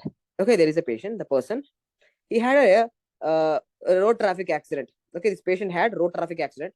Now he had a accident. The lorry was passing on his lower limb, so his lower limb was totally crushed. Okay, one of his lower limb is crushed. So now he is having only one limb. Okay, he's only having one limb, sir. One limb is gone. Okay, now he is having only one limb. One limb is amputated. We have taken one limb. So after the surgery, after 1 month,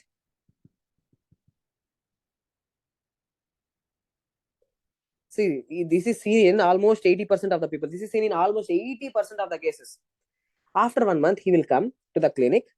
He will say, doctor, I can feel pain sensation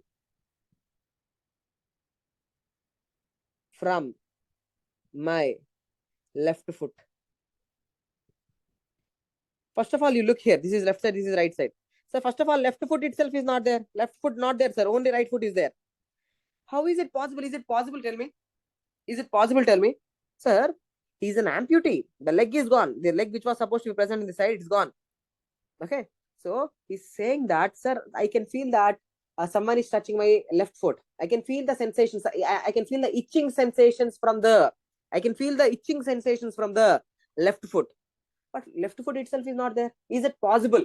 Is it really possible, or this is just his psychological thing? Is it really possible, or is it just psychological thing? Tell me. Is it really possible? Yes, possible. It is possible because the sensations are not produced in the body. The sensations are not felt in the body. The sensations are felt in the brain. Okay. So the sensations are felt in the brain, sir. So what exactly is happening is, see, for example, this is his foot, which is like, this is his leg, which is amputated. See, still here, first order neuron will be there, right? Here, first order neurons will be there. If that first order neuron nerve ending is irritated, first order neuron is activated. Now, after that, the second order neuron is activated and takes this information. Now the second order neuron activates third order neurons. Third order neurons. Now these third order neurons take this information to the brain, so he can feel it. He can feel it. So because of irritation, if the leftover nerve ending, because of the irritation, because of the inflammatory mediators, if this first order nerve ending, if it is irritated, that will activate the second order neurons, that will activate the third order neurons, and somatosensory cortex is activated. He will feel the pain or touch sensation in a limb which is not even present. In a limb which is not even present. So this is called as law of projection. Again, I am telling you, everything you are feeling it in your brain. All sensations are felt in the brain, not in the body. Okay. So look here, phantom limb. Patient with an amputated limb, he is complaining pain or some other sensation in the limb that is absent.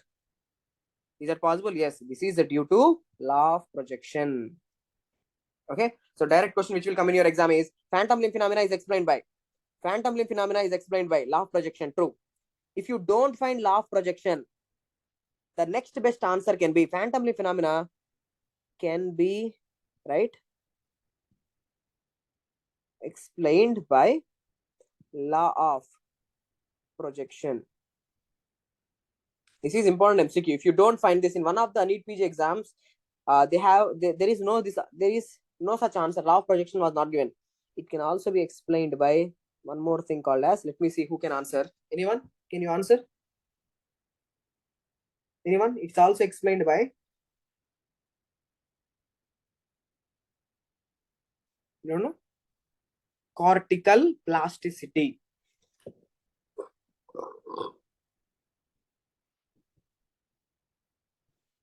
Okay, just remember this one thing. So in one of the exams this was given, law of projection explains phantom limb phenomena. If law of projection is not there, cortical plasticity also explains phantom limb phenomena. Okay, phantom limb phenomena, done. So with this, sensory nervous system total completed. Total sensory nervous system. Oh yes, sir. Okay, the ascending tracks, at least I should say, ascending track topic completed. Now, again I'm telling you, sir, for your exam, okay, just wait. Yeah, again I'm telling you, sir, in this book, whatever is that central nervous system book, so many topics are there, but for your exam everything is not important. Prati okati avasaram ledu. For exam, all these things are not important. So just to see, I have taught for your seniors also. One question came, that is Broca's. If Broca's area is damaged, that will cause broken speech, expressive aphasia. From idantha ippudu daaka chadivina dantlo, from all the topics whatever we have discussed in the last exam 20 days back, this is the one question which was asked. Okay, sorry, one more question was asked. This is the one question which was asked. One more question which was asked is this one, Brown-Sequard. Okay, this one, Brown-Sequard. In Brown-Sequard syndrome, what happens? In Brown-Sequard syndrome, there is ipsilateral loss of advanced sensations and contralateral loss of primitive sensations. These two questions came so far in the last 20 days back. Okay.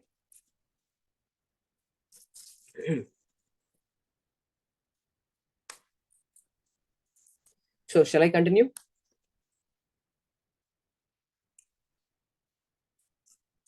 Please tell me, guys, shall I continue?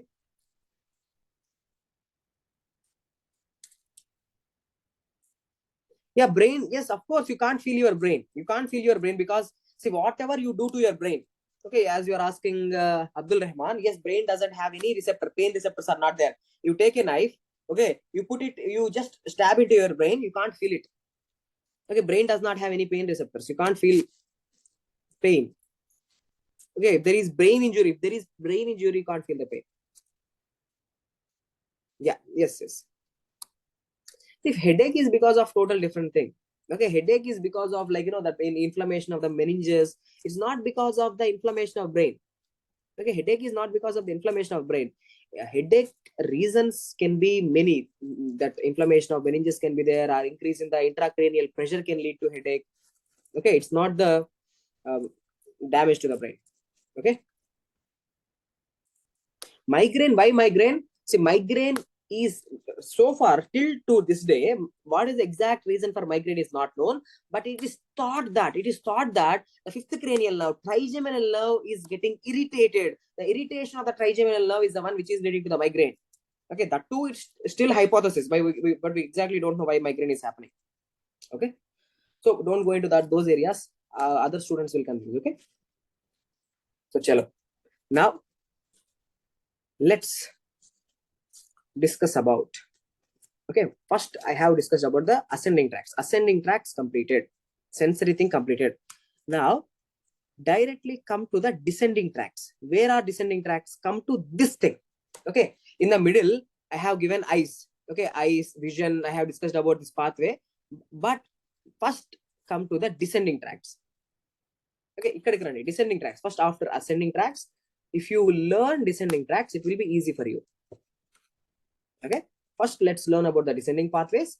After that, we will discuss about the special sensations like eyes. Okay, the visual pathway we'll discuss about later. So first take a white paper, take the heading descending tracts. Take the heading descending tracts.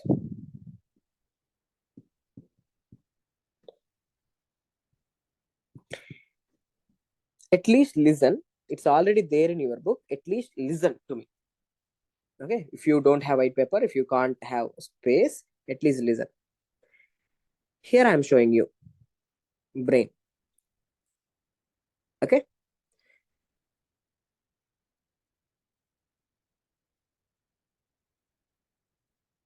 This is your brain.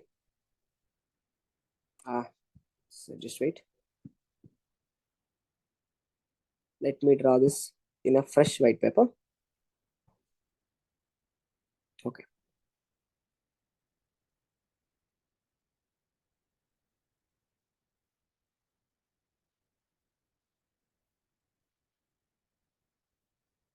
So here is your brain. Now down to the brain, what do you have? This is the midbrain. Down to the midbrain, what do you have? Pons. Here is the pons. Down to the pons, there is medulla.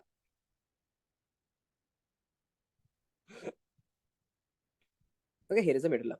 Now down to the medulla, what is this thing? Spinal cord.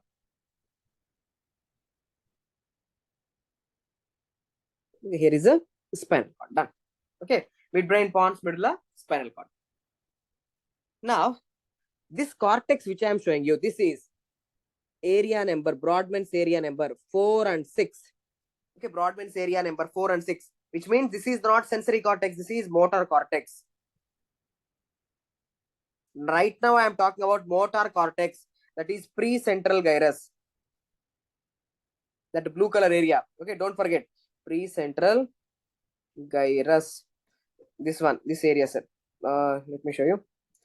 I'm right now talking about this area. Ikkada nenu cross section తీసుకున్నాను. I'm taking the cross section here. Okay, in this blue color area. So that's the precentral gyrus, area number 4 and 6. Now, from here, say from the cortex, one neuron, it is starting. This is the motor neuron. Okay, this is the motor neuron. You have received the sensations. You have received the sensation, and you have to respond now. You have to respond now. So look what is exactly happening. From here, one neuron, it is coming down into the midbrain. It's coming down into the pons. It's coming down to the medulla. Okay. So this neuron in the medulla, it's going to cross to the opposite side. Okay. It's going to cross to the opposite side. Now, after crossing into the opposite side, where it is entering? It is entering into the spinal cord. Okay. Now it have entered into the spinal cord. Now look at the cross section of the spinal cord here.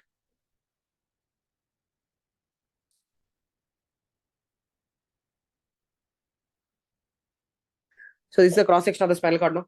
Now look at this blue color neuron. It is coming like this, and it have came till here. Now this blue color neuron, which is coming from top, it is coming into which horns? Ventral horns. Look carefully. It is coming into the ventral horns because you know ventral horns are motor. Now from here, one more neuron is starting. Okay, one more neuron is starting. It is coming out. And where it is going, you know, the neurons which are starting from the ventral horns, they will go to muscles, helps in contraction. What is this neuron? Alpha motor neuron. Okay, so now what I want you to know is, sir, this blue color neuron is called as, what is this blue color neuron? This is called as upper motor neuron. Okay. And what is this tract? Is it ascending tract or descending tract? This is a descending tract. These descending tracts are crossing where? The medulla. This crossing is called as pyramidal decussation. Okay. So this crossing to the opposite side, this crossing is called as what? Pyramidal decussation. So now, tell me, sir, from where it have started, from where this tract have started? These neurons have started, these neurons from the cortex. And from where these neurons are coming? They are coming into the spinal cord. Okay, so this is called as cortico. From the cortex, cortico, going to the spinal cord. So cortico, spinal tract. Okay, so cortico-spinal tracts. Okay, cortico-spinal tracts from the cortex to the spinal cord. Now, this is what happens with the 80% of the upper motor neurons. 80% of the upper motor neurons, they will cross. Okay, they will cross. But 10% of the upper motor neurons, only, sorry, 20%. 20% of the upper motor neurons, see, they are not crossing. They are traveling on the same side. okay, into the spinal cord. They are traveling onto the same side in the spinal cord. Okay, they are traveling on the same side. Now in the spinal cord, these upper motor neurons, they will cross. Okay, how much percentage? 20%. 80% cross అయిపోతాయి. Okay, 80% is going to cross to the opposite side. But 20% of the upper motor neurons, they do not cross. And they are traveling in the spinal cord ipsilaterally. 20% ipsilateral. Okay, 80% cross. Okay, the 80% is going to cross. Now, my dear student, listen carefully. So both of these are what? So both are starting from the cortex, coming to the spinal cord. So both are corticospinal. Okay, both are corticospinal. But what is this tract name? Both are corticospinal only. But this is traveling in which column, sir? See, it is traveling in which column of the spinal cord? This blue color, these upper motor neurons. These upper motor neurons, they are traveling in which column? Sir, they are traveling in the lateral column. This is the lateral side, right? Lateral side of the spinal cord. So this is called as, right, lateral corticospinal. Okay, how much percent? 80%. Neurons cross the same 80%. So 80% of the upper motor neurons, they continue as, listen, 80% of the upper motor neurons, they continue as lateral corticospinal tract. But 20% of the upper motor neurons, see where they are traveling? They are traveling, they are not crossing. They are traveling in the anterior column of the spinal cord. So this is called as anterior. Okay, corticospinal. Okay, they are anterior corticospinal. Now, if you understand this, I will ask some questions. So I have explained you right now, cortex, from the cortex to the spinal cord. These neurons are coming. Okay, these neurons are coming.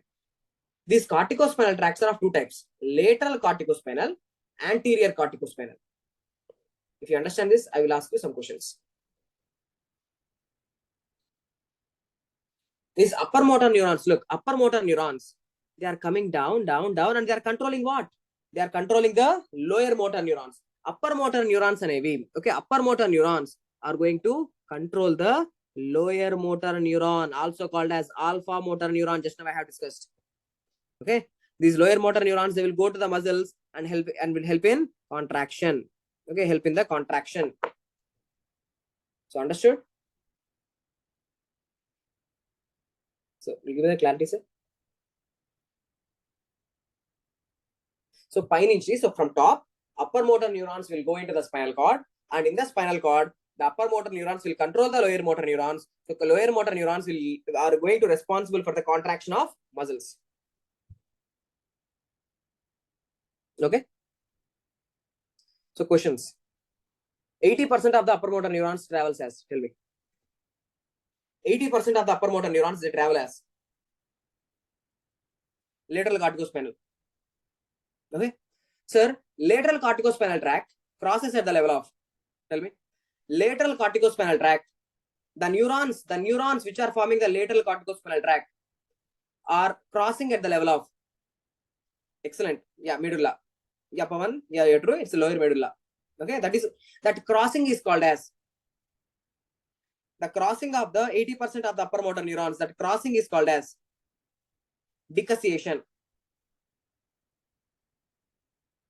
Okay, sir, the anterior corticospinal, think, anterior corticospinal tract crosses to the opposite side. True or false? True, it crosses, but where it crosses? In the spinal cord it crosses. In spinal cord it crosses. Okay? In spinal cord it crosses. Not in the medulla, in spinal cord it crosses. Okay, and controls the opposite side of the body. And controls the opposite side of, you know, right? Right brain controls the left side. Left brain controls the right side of the body. You know, right? So same thing. So crossing, the tracts are crossing and controlling the opposite side of the body, opposite side muscles. Okay.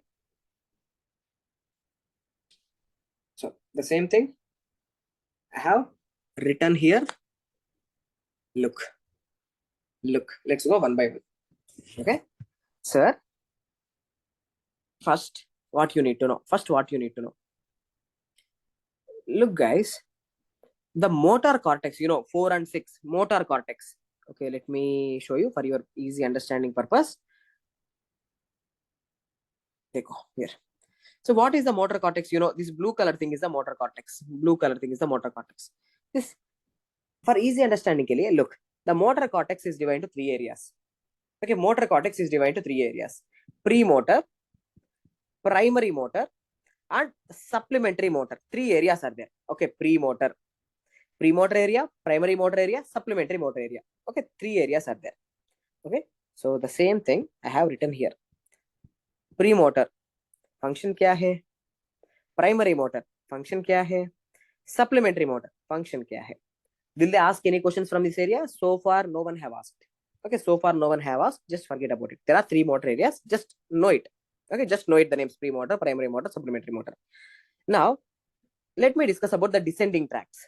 Descending tracts are motor tracts. So the tracts are coming from the cortex. Just now we have discussed. The neurons are coming from the cortex to the spinal cord. So they are called as corticospinal tract or pyramidal tract. Both are same. Corticospinal, pyramidal. Now, these corticospinal tracts are of 2 types. Just now, I have discussed lateral corticospinal tracts, 80% of the upper motor neurons, and anterior corticospinal tracts, 20% of the upper motor neurons. You know it? Done. So, in your book also, look at this. This image was given. Dekho, sir, these are what? These are what? These are the upper motor neurons, sir. They are starting. See, they are starting from the motor cortex. Now, these upper motor neurons, they are coming down like this. Coming down like this. See, in the medulla. Okay, in the medulla, these upper motor neurons, they are crossing to the opposite side. Okay, and after crossing, they are traveling as what? After crossing, they are traveling as lateral corticospinal tract. But 20%, see, 20% do not cross, and they travels as what? They travels as anterior corticospinal. Anterior corticospinal crosses at the level of spinal cord, and these both upper motor neurons, they will control what? Lower motor neurons. See, these lower motor neurons are going to the skeletal muscles for the contraction purpose. So, one thing completed. This thing A, this is completed. Now I have to discuss about B. Okay, so one descending tract is completed. Corticospinal descending tracts are completed.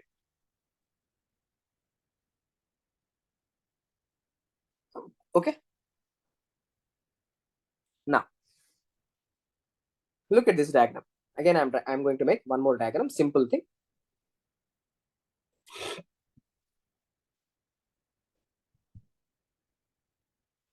So this is your brain. So yeah, here is your brain. Now what is this one? Midbrain. Here is pons. Here is medulla. Okay, here is medulla. It continues as what? It continues as medulla continues as spinal cord. Okay. Now, so look at these 3 structures. These 3 structures together called as what? Brain stem. Brain stem. Okay. Now in your brain stem, look, there is a nucleus present, big nucleus present. Okay. What is this nucleus, sir? This green color thing. This green color nucleus, which I am showing you here, this is called as reticular nucleus. Okay, this is called as what? Reticular nucleus. Now, from here, upper motor neurons are starting. See, some upper motor neurons will start from here, from the reticular nucleus. Now, these upper motor neurons are coming to the spinal cord. They're coming to the spinal cord. And here, what they will do? They will control the lower motor neurons. They will also control the lower motor neurons. Okay. So now, what is the name of this tract? What is the name of this tract? Sir, it's also a descending tract, no doubt. Can I call it as a corticospinal tract? No, it is not originating from the cortex. It is originating from the brainstem nuclei. So this green color tract is called as reticulospinal. Okay, reticulospinal. There is one more nucleus, which is called as vestibular nucleus. Okay, there is one more nucleus, which is made up of 4 parts. There is something called as vestibular nucleus. Now from here, upper motor neurons are starting. These upper motor neurons, again, they will come down into the spinal cord. and they will control the muscles, lower motor neurons, and they will cause the contraction of muscles. So what is this nucleus? Vestibular nucleus. And what is this tract? So the second tract is called as vestibulospinal, from the vestibular nucleus to the spinal cord. So vestibulospinal.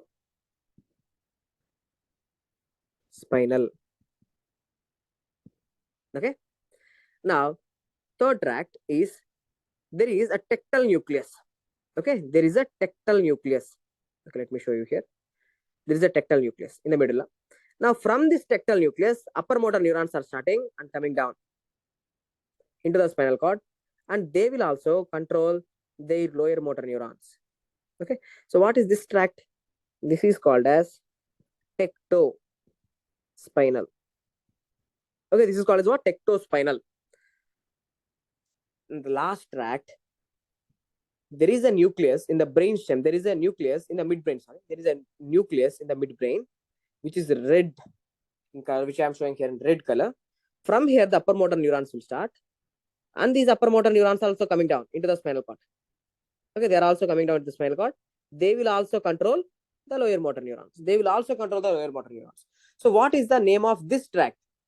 So, this is called as, fourth one, rubrospinal. Now tell me, what are these? Are they ascending tracts or descending tracts? First tell me, give me the clarity. Sir, they are all descending tracts, no doubt. Okay, they are all descending tracts. What are these descending tracts? Reticulospinal, vestibulospinal, tectospinal, rubrospinal. They are not corticospinal tracts. They are all extrapyramidal tracts. Right now, whatever I have shown here, look, these are all extrapyramidal tracts. They are, of course, descending, but they are all extrapyramidal. Why I am using the word extrapyramidal? Because corticospinal tracts are also called as pyramidal tracts. So now these tracts which I am talking here are called as the extrapyramidal tracts. Where they are starting? They are starting from brainstem nuclei, and these tracts are coming into the spinal cord. And what are the examples here? Tectospinal, reticulospinal, vestibulospinal, rubrospinal. Okay, so these are extrapyramidal tracts. Okay, is that okay? So how many descending tracts are there? So there are two types of descending tracts: corticospinal tracts, extrapyramidal tracts. That's it. Corticospinal, extrapyramidal. Okay, here look. Sir, what are these? See, from the red nucleus. Okay, see, there is red nucleus, there is tectal nucleus, there is reticular formation of the reticular nucleus, there is vestibular nucleus. So these tracts are also coming down into the spinal cord. Look. Okay, these tracts are also coming down into the spinal cord here. So these are not corticospinal, but these are extrapyramidal. So for the last time, tell me how many types of descending tracts are there? So the descending tracts are corticospinal and extrapyramidal. Okay, corticospinal are two types.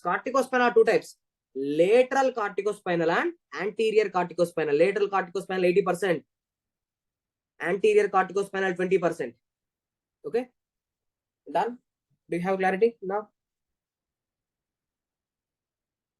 Do you have clarity, sir? Two types of descending tracts also I have explained. Some important MCQs were there. I will explain that.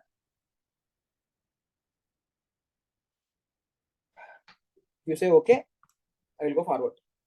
So each and every step I want, like, I'm asking, because if you have any doubt, don't hesitate. Hesitate about. If you have any doubt, open, like, ask freely. There's nothing wrong.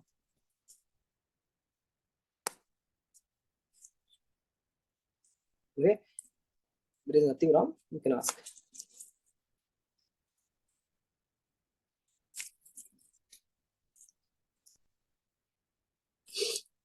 What is 2 meme? What is 2 meme, abra?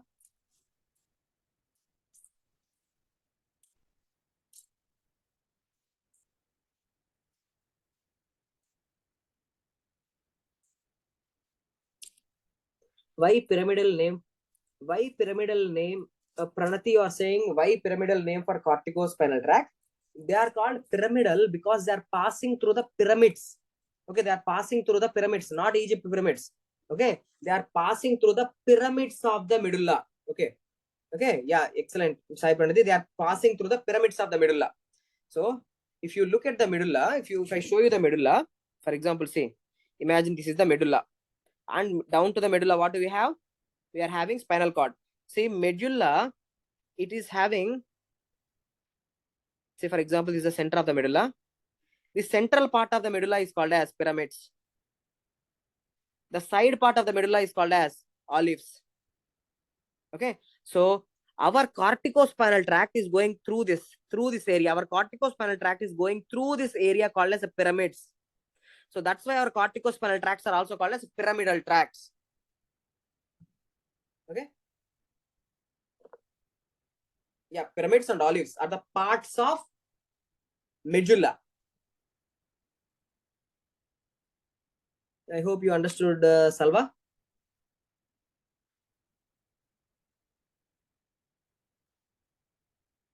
Not Salva. Sir, can you please show the last slide again? The one with the notes for this topic. Okay. This one?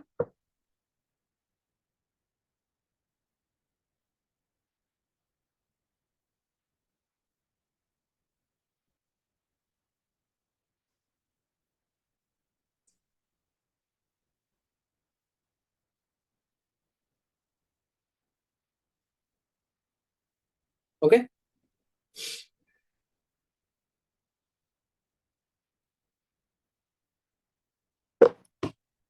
Now, let me ask you one question. If I say something, you just tell me. If I say something, tell me whether this is true or false. Okay, I'm saying say upper motor neurons.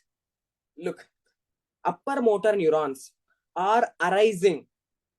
Okay, the upper motor neurons in the corticospinal pathway, cortex to the spinal cord. Upper motor neurons in the corticospinal tracts arises from the post-central gyrus. Is it true or false? Tell me. If I give a statement, again I'm repeating. Upper motor neurons in the corticospinal tracts are arising from the post-central gyrus. Post-central gyrus. You're all saying, yeah, pre-central gyrus. Akkad nunchi originate avutayi. Okay, pre-central gyrus. You are saying they are originating from the pre-central gyrus. Okay, and that's the actual question in the NEET PG exam. That's the actual question in the NEET PG exam. So whoever are saying no, you're all false. You're all false, sir. Logically, you are correct. Okay, logically, whatever you are saying is correct. You are thinking that, sir, upper motor neurons should be originating from the precentral gyrus only, no? But upper motor neurons, they are the motor neurons. So they should be arising from precentral gyrus. Let me tell you, sir, we are all doctors. Okay, we are all doctors. So it means that am I going to do only these doctor related things? No. After going out, I will do these many things. I can do many things. Okay, I can do many things. Being a doctor doesn't mean we are all good boys. We can do so many things. In the same way, listen. Post-central gyrus is a somatosensory cortex, no doubt. Post-central gyrus is your somatosensory cortex. It receives the sensations and you feel the sensations in that area. But the post-central gyrus also gives rise to upper motor neurons. The majority of the upper motor neurons, that is 40%. Here I have written. So that's the question. Look here carefully. Okay. See, upper motor neurons are arising from where? See, almost 40% of the upper motor neurons are coming from post-central gyrus, that is sensory cortex. Okay. Sensory cortex mein sensations are felt, no doubt. As it is doing that function, as it is processing the sensations, it is called as somatosensory cortex. But it will also do the motor function. True. It will also give rise to upper motor neurons. True. How much motor neurons? 40% of the upper motor neurons. See, upper motor neurons, 30% is coming from the primary motor area. 30% is coming from the premotor and supplementary motor areas. You know, premotor, primary motor, supplementary, they are all present in pre-central gyrus. But this is what? Sensory cortex. Post-central gyrus kuda. Post-central gyrus also gives rise to 40% of the upper motor neurons. Okay. So that's a tricky question. The examiner might play with you because it's a June attempt. Okay. So 40% of the upper motor neurons will arise from post-central gyrus. It is true. And just once go through this, % of upper motor neurons crosses and travels as lateral corticospinal. We have discussed. and 20% of the upper motor neurons do not cross and travels as anterior corticospinal, but it also crosses to the opposite side at the level of spinal cord. So all these three things are true, and all these three things are the previous year questions. Previous year means like PYQs, not the recent one, PYQs. Okay, so completed, upper motor neurons completed, as well as lower motor neurons also completed.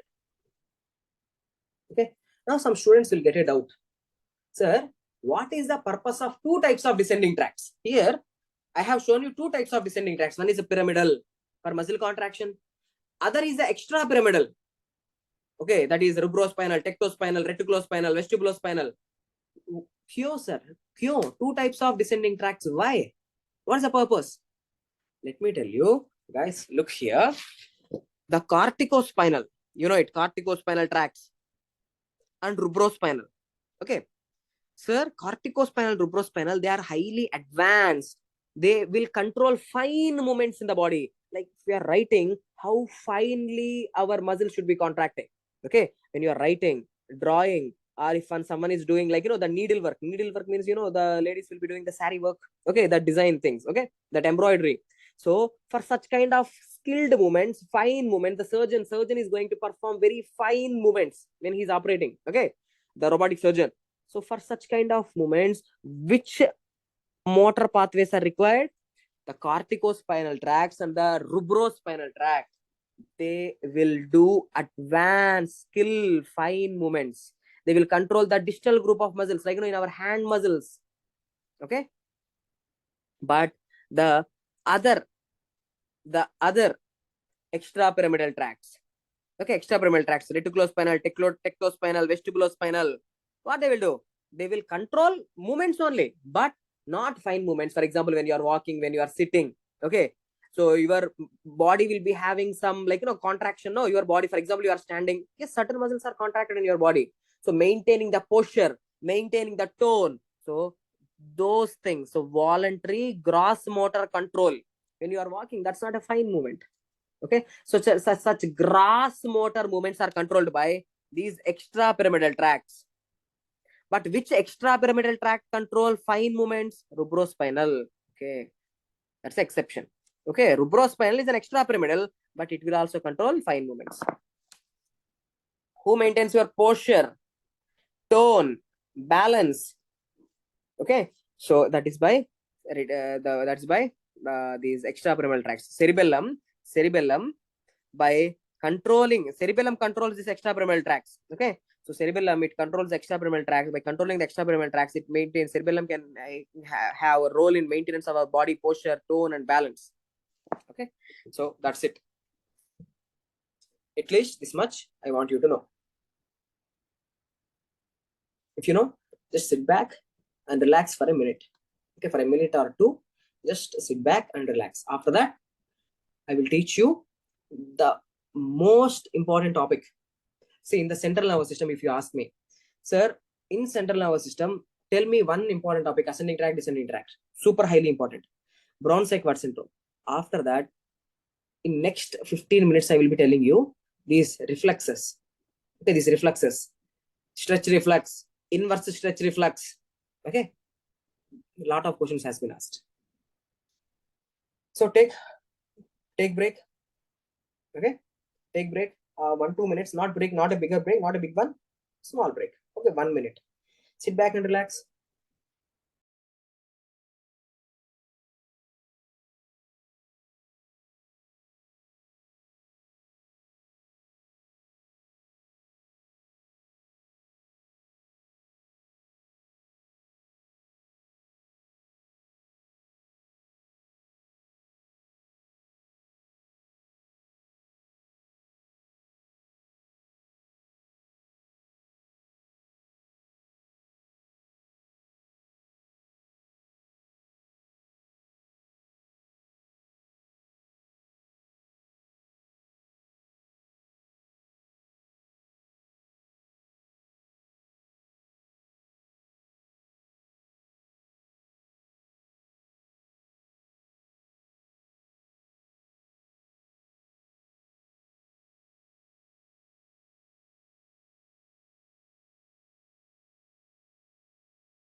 So 1 minute completed.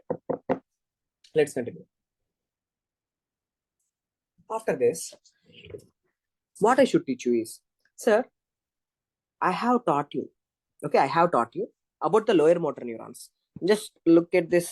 Don't write. I said you that from the spinal cord. Look, this is what, which horn? This is which horn? Sir, what is this horn? So this is the ventral horn, right? एक क्या है ventral horn. So who will come out of the ventral horn? Sir, motor neurons will come out of the ventral horn. Those neurons are called as what? Lower motor neurons. Lower motor neurons.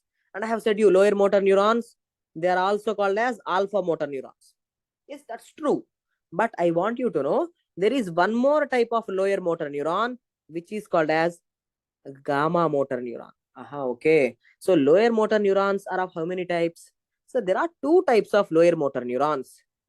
One is alpha motor neuron and gamma motor neuron. Both where they will go? Both will go to the muscle only. Okay, both will go to the muscles only. Okay, so let me teach you the same thing here. So lower motor neurons are of how many types? Look, lower motor neurons are of two types: alpha motor neurons, gamma motor neurons.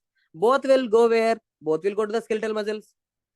Okay, so alpha motor neurons innervate extrafusal fibers of the muscle, but the gamma motor neurons innervate intrafusal fibers of the muscle. Okay.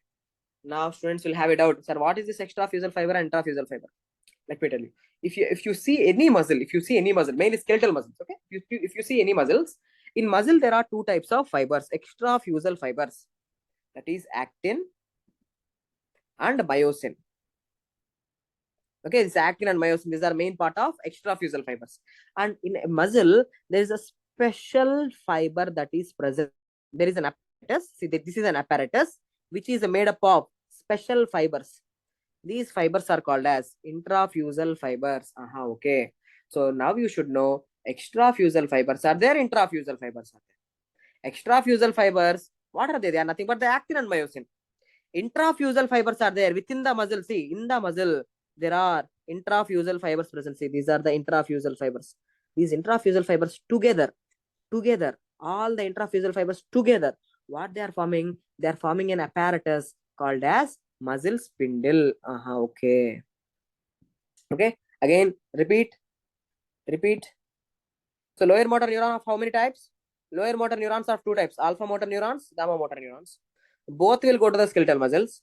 Alpha motor neurons innervate extrafusal fibers. Okay. Gamma motor neurons innervate intrafusal fibers. What are extrafusal fibers, sir? Actin and myosin, they forms extrafusal fibers. And these intrafusal fibers, together they forms muscle spindle. Actin and myosin are responsible for muscle contraction. Okay. Muscle spindles, they are responsible for the maintenance of muscle tone. Okay, muscle tone. Okay, muscle tone. What is that muscle tone? Wait, I will explain you. So, మొత్తానికి finally, you came to know about that. You came to know that, sir, lower motor neurons are of two types: alpha motor neurons and gamma also motor neurons. Alpha motor neurons, gamma motor neurons. Okay, so let me take this out. Let me take this structure out. Okay, so look at here. We'll discuss about these lesions in a minute, but first come here. Sir, this is a muscle, you know. Okay, sir. The out thing, what is this outside thing? Sir, this is extrafusal fibers. The black and white thing is the extrafusal fibers. And what is this thing, sir? In the muscle, the center, see these fibers, these special fibers are there. They are forming an apparatus. What is this apparatus? I have told you, this is a muscle spindle. Sir, muscle spindle is made up of which fibers? What are these three fibers here? I'm showing you. Three fibers are there. What are these three fibers? Sir, they are intrafusal fibers. Now tell me, sir, these intrafusal fibers are innervated by which motor neuron? Gamma motor neuron. Ante, which means, look, both the entire muscle will contract, sir. Look, listen carefully. Again, I'm telling you, muscle will contract or not? Yes, muscle will contract.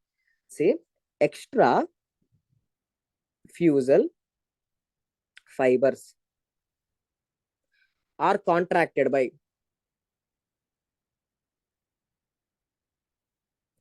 extrafusal fibers are contracted by which neuron? Alpha motor neuron. So alpha motor neuron, see, alpha motor neuron, it contracts the extrafusal fibers, that's actin and myosin. Okay. The gamma motor neuron will cause the contraction of muscle spindle. Okay. So let me write the intrafusal fibers. Intrafusal fibers contract.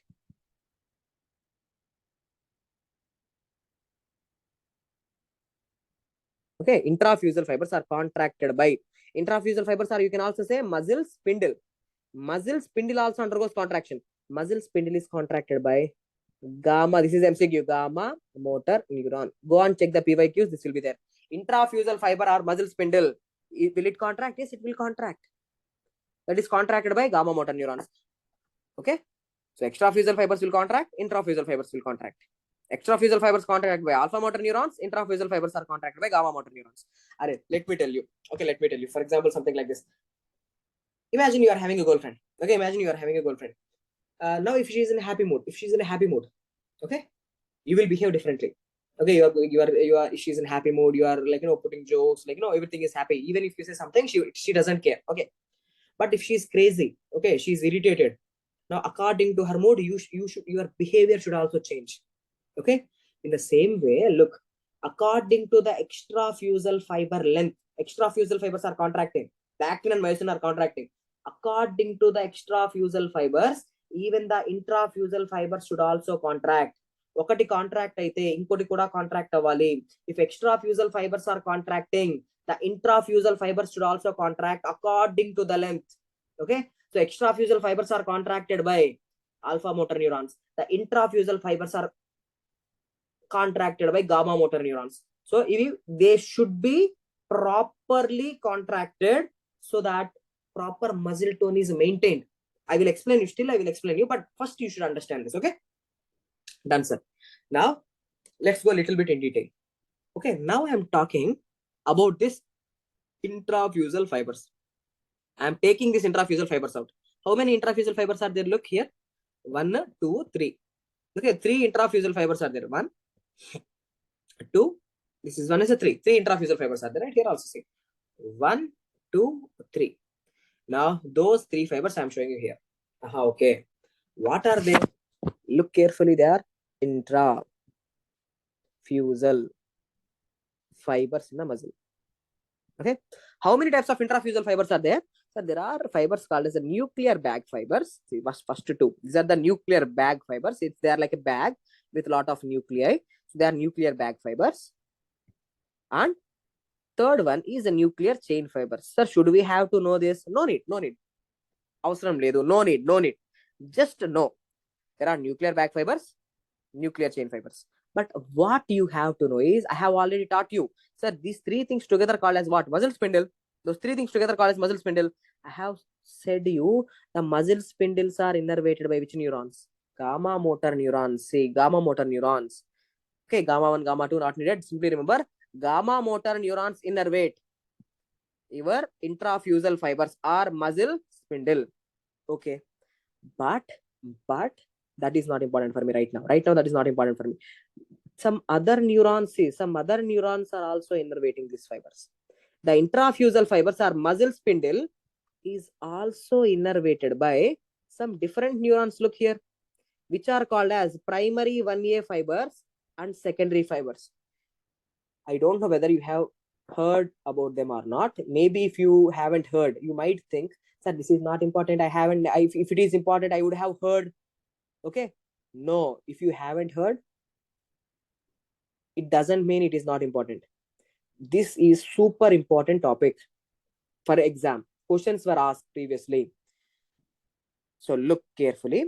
This muscle spindle is innervated by gamma motor neuron. Okay, gamma motor neuron is contracting this muscle spindle. Okay, but not only that, these intrafusal fibers or muscle spindle is innervated by group 1A fibers, primary 1A fibers and secondary fibers. What are they doing, sir? What are they doing? See, these 2 primary 1A fibers and secondary fibers, they are sensory neurons. Actually, what is the function? What is the function of this muscle spindle?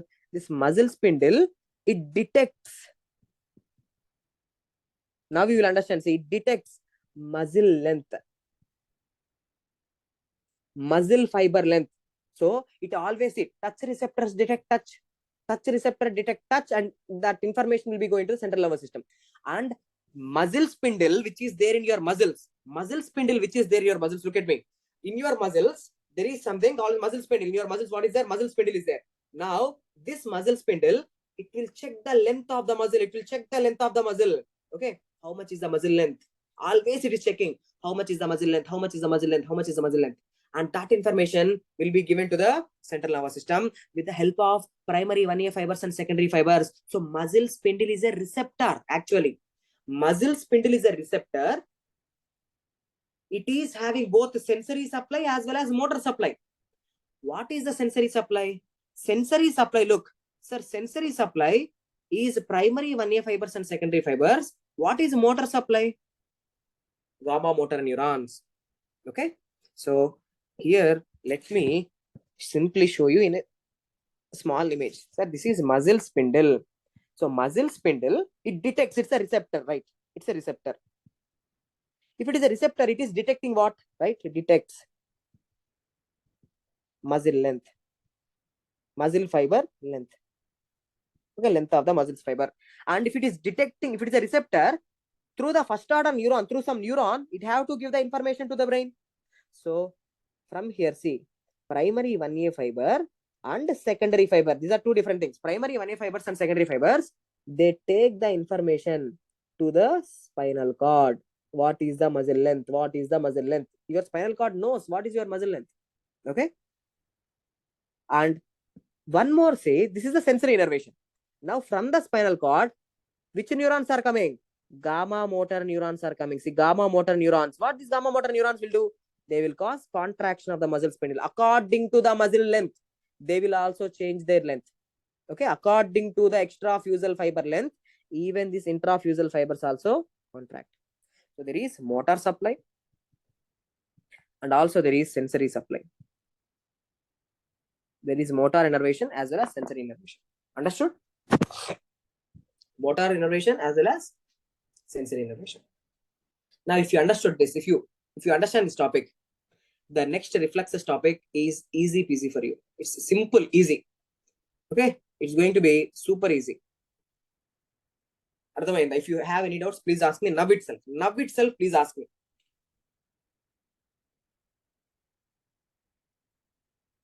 Lesions, I will come. Lesions, upper motor neuron lesions, lower motor neuron lesions, I will come. Yeah, of course. Upper motor neuron lesions, lower motor neuron lesions, I will discuss. But first, let me ask you that, is it clear? Tell me, lower motor neurons, any types? Lower motor neurons are of two types. Lower motor neurons, there are alpha motor neurons, gamma motor neurons. Gamma motor neurons goes to muscle spindle. Muscle spindle is a receptor. Muscle spindle is a receptor. Muscle spindle is there in my muscles. Now, it detects the muscle length. It detects the muscle length, and that information will be going to the spinal cord. Okay. Elena, secondary fiber. Secondary fiber function is also same. Group 1A fiber and secondary fibers both takes the information about the muscle length to the spinal cord. Okay. Now, look, let's start about the reflexes. So, reflexes, how many components are there, sir? See, if you understand this thing, reflexes are very easy. Look at the reflex. Reflexes, there are 5 components. See, for example, when you go and touch some hard object or some sharp object, immediately what you will do, you will take your hand back. Okay. How that will occur, sir? That's a reflex. How this reflex will occur?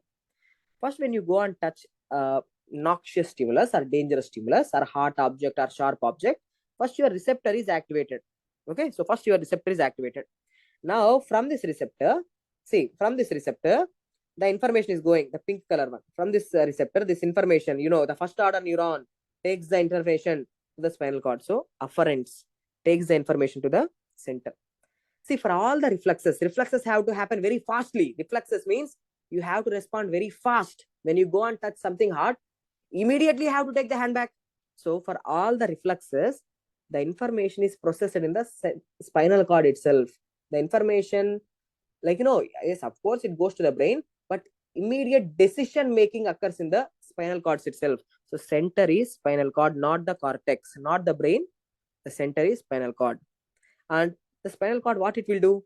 See, once it receives the information, see, the information is going via this pink color thing, information is going. Now spinal cord will understand what is wrong and it will give the output. Efferent is coming and muscle is going to contract, right? So efferents are outputs. So 5 components. What are they? Receptor is there. One afferent. One, you have to give the first, you have to give the input and you have to later take the output. So afferent is the input.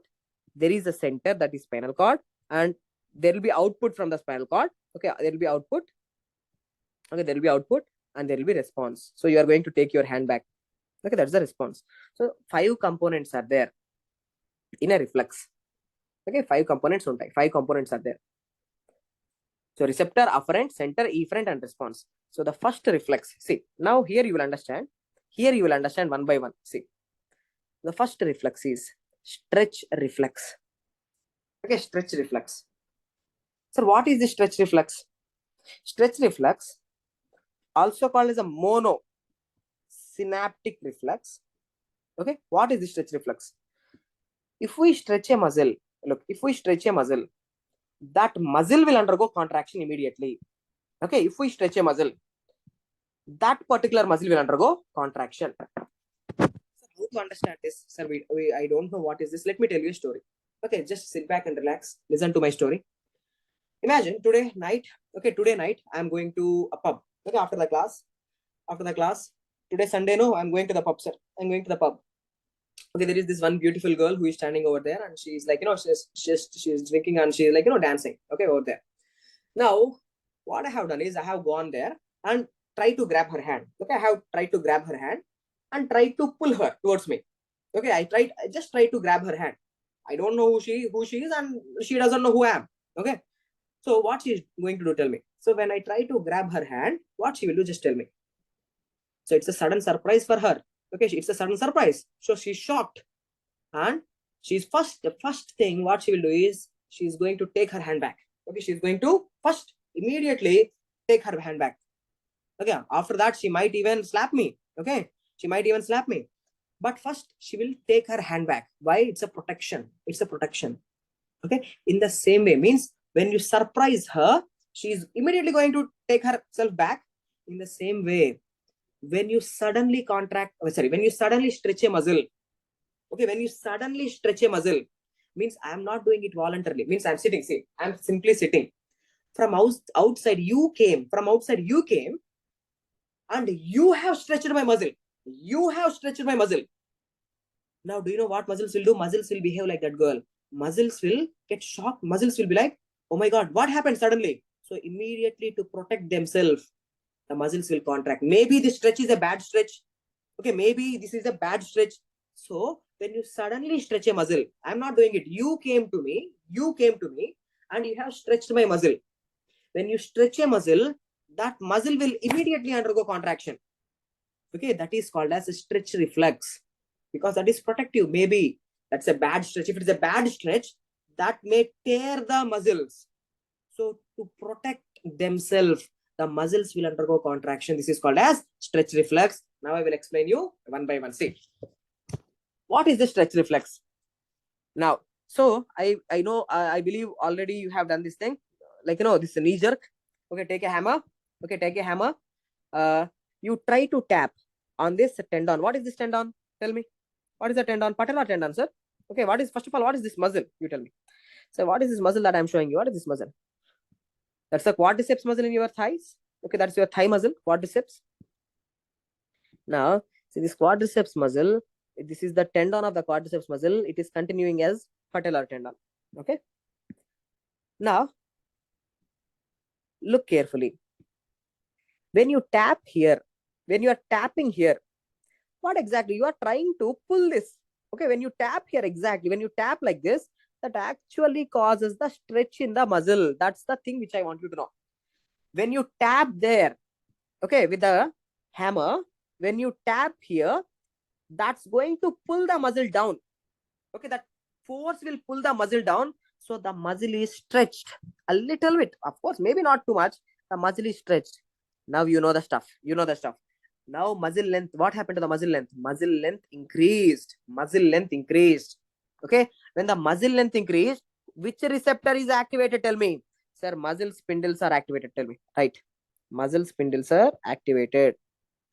Now when you stretch a muscle, now you have stretched the muscle. So muscle spindle. Okay. Muscle spindle is activated. Muscle spindle is activated. Now muscle spindle, what it have to do? It have to give this information. Muscle spindle, see, it is activated, receptor is activated. Now this information, are muscle is stretched, muscle length increased, muscle length increased. That information is going, see, it's going to where? To the central nervous system. Where, which fibers? You know it. What is this fiber? Group 1A and secondary fibers. Via group 1A and secondary fibers, this information is going where? To the center, that is spinal cord. What is this? This is afferent. These are the afferents. Okay. What is the receptor? Muscle spindle is the receptor. Information is going to the spinal cord. Now in the spinal cord, see immediately what this group 1A and secondary fibers are doing. They are going to activate. Okay. They are going to activate this alpha motor neuron. So the alpha motor neuron of that particular muscle, the alpha motor neuron of that particular muscle is going to be activated. Now you know the story. Alpha motor neurons, what they will do? Alpha motor neurons causes contraction of the muscle. Okay. So when you stretch a muscle, మీరు muscle stretch చేస్తే from outside, if you stretch a muscle, that particular muscle to protect itself, it will undergo immediate contraction. So this is called as stretch reflex. Okay. So let's go one by one. Let's see one by one. So what is the stimulus, sir? The stimulus is stretch. You have stretched. Which receptor is activated? Muscle spindle is activated. When the muscle spindle is activated, now that information is going via group 1A and secondary fibers. Group 1A and secondary fibers. Okay, group 1A and secondary fibers. Where this information is going? To the brain? No, this information is going to the spinal cord. Okay. Now, in the spinal cord, what is happening? Alpha motor neurons to that particular muscle is activated. What is the response? That muscle will undergo contraction. That muscle will undergo contraction. Okay. So, in one of the FMG exam, the question which was asked is simple question. What are the afferents in? What are the afferents in stretch reflex? You know it. What are the afferents in the stretch reflex? What are the afferents in the stretch reflex? Group 1A and secondary fibers. What is the efferent in stretch reflex? Alpha motor neurons. Alpha motor neurons, simple. Okay. So, see here. Stretch induced contraction. If you stretch, that causes contraction. Stretch induced contraction. Why it is called as a monosynaptic reflex? Because see how many synapses are there in the spinal cord. In the spinal cord, how many synapses are there, sir? There is only one synapse. Between group 1A and secondary fiber and alpha motor neuron, there is only one synapse. Okay. Okay. So clear. Is that clear?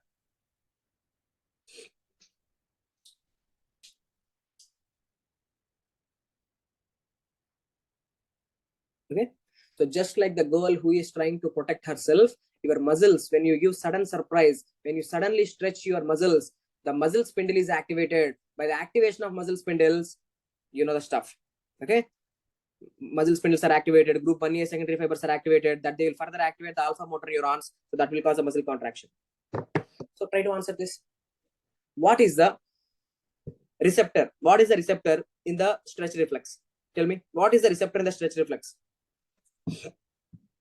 What is the receptor in the stretch reflex? Muscle spindles. Okay. Okay.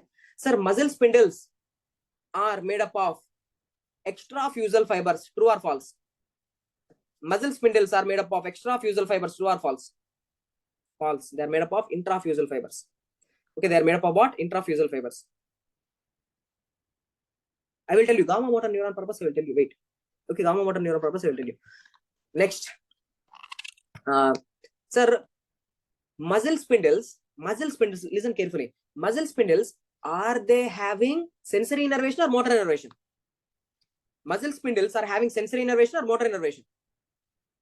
Maria, both sensory innervation as well as motor innervation. Both are there, no? Both fibers are there. What is sensory innervation? muscle spindles ki sensory innervation undi. Muscle spindles have sensory innervation.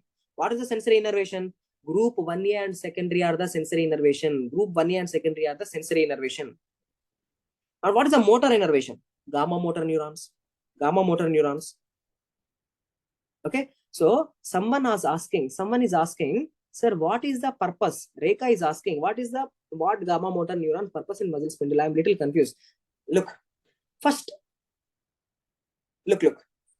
I have said you something.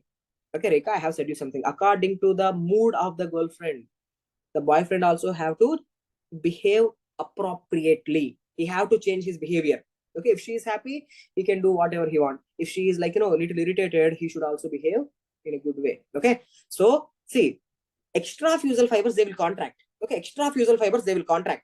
Okay, they are contracting, relaxing, contracting, relaxing. So according to the length of extrafusal fibers, the intrafusal fibers should also have to contract. The muscle spindle will also contract.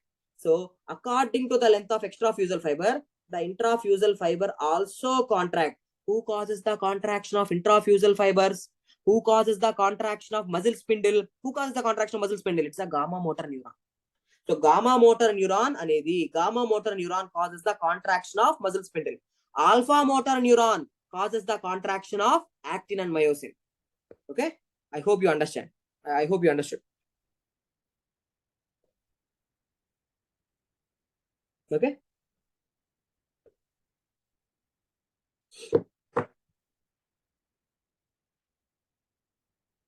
So one reflex completed. Next reflex, stretch reflex ho gaya. Now the next reflex which I want you to know is inverse stretch reflex. Okay. So inverse stretch reflex. So what is this inverse stretch reflex? It is also called as a disynaptic reflex. It's called as what? Disynaptic reflex. So again, let me tell you a story. I will give you one more story. See. Now imagine today night I'm going to some party. Today night there is a party. I'm going to the party. Now imagine there is this beautiful girl who is standing over there. Okay. Now I want to impress her. Okay, I want to impress her. Now what I'm telling is I'm saying like I'm just showing off. Okay, I'm just doing the show off things. So what I'm saying is these days I'm doing more workout. I'm like these days I'm doing more bench press. Like the bench press. I'm trying to lift 30 kg dumbbell, 40 kg dumbbell. I'm saying all these things just to impress her, to show her that I'm more strong. Okay, strong male or alpha male. Okay.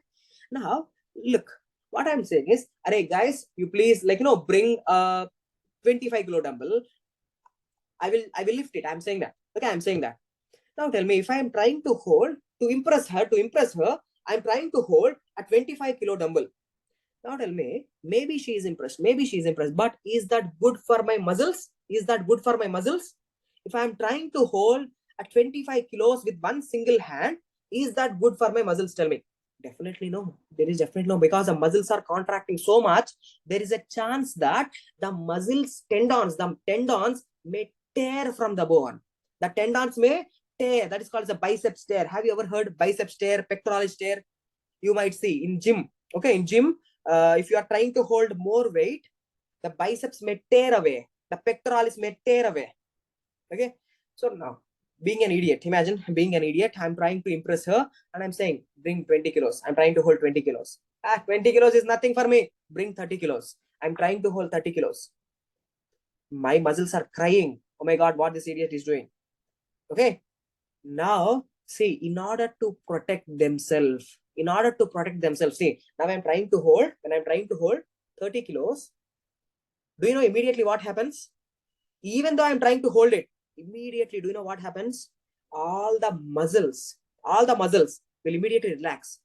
Actually, they will relax. And immediately I will release the weight. I will just drop the weight. Why?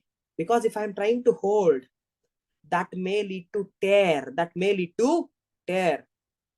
Okay, that may lead to, no, I won't go for gym. That may lead to tear. So this reflex is called as inverse stretch reflex. So let me explain you about this inverse stretch reflex one by one. Okay, what I'm trying to hold, for example, 30 kg dumbbell, for example. Okay, 30 kgs of dumbbell. That definitely not good for my muscles. My muscles are contracting so much. So what happened to the tension inside my tendons? Say, for example, look, if you hold 10 kilos, muscles are contracting. So in your muscles, there is a little bit tension.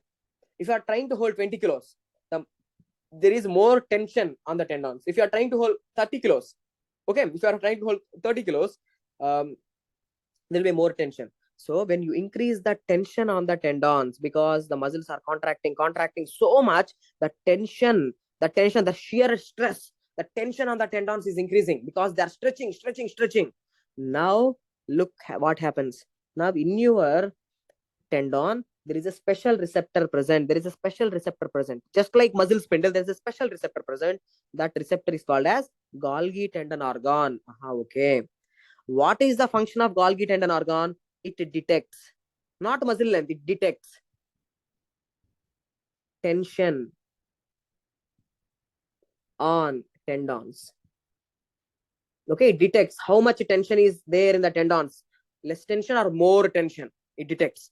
Now, if I try to hold 30 kilos, now the tension on the tendons is increasing.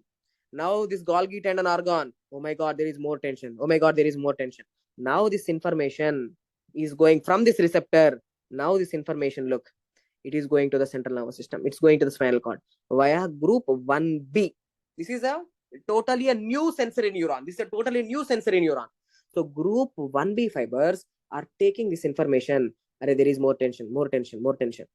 Okay. Now what is happening in the spinal cord? Look, in the spinal cord, these group 1B fibers, they're activating this blue color neuron. This is called as the inhibitory interneuron. So that blue color neuron, see, this blue color neuron is getting activated. Okay, this inhibitory interneuron is getting activated. Now this inhibitory interneuron, do you know what it will release? It will release GABA. Okay, now it will release GABA. Now when the GABA is released, now look at what is happening to the alpha motor neuron. So this is the alpha motor neuron. So to all the alpha motor neuron to this particular muscle will immediately inhibited. The alpha motor neuron is inhibited. When the alpha motor neuron is inhibited, what happened to the muscle? The muscle, now it's no longer going to contract, it will relax. So the muscle will immediately undergo relaxation. So immediately I will drop the weights. Okay, I can't hold it. I will drop the weight. Why? That's actually for protection. Otherwise, there is a chance that there can be a biceps tear or pectoralis tear can occur. So my body is trying to protect me via inverse stretch reflex. Understood? So let's go one by one. Stimulus. What is the stimulus, sir? What is that idiotic thing that I'm doing? So what I'm doing is, sir, I'm trying to hold 30 kilos dumbbell. So there is increased tension by a large force on tendon. Okay, on the tendons, the tension is increasing. So who is activated? Receptor. Which receptor is activated? Golgi tendon organ is activated. Now from here, the information is going via the which fibers? Group 1B fibers. Via the group 1B fibers. Group 1B fibers, the information is going to the central nervous system.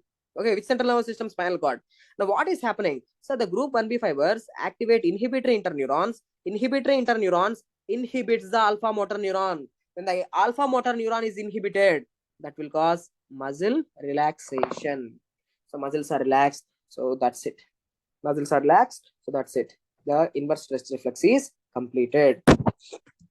Okay. So there are two synapses here. See, there is one synapse here and the other synapse here. So as there are two synapses, this is called as a disynaptic reflex. Okay. Inverse stretch reflex B ho gaya. Okay. Inverse stretch reflex is also completed. Is it okay, guys?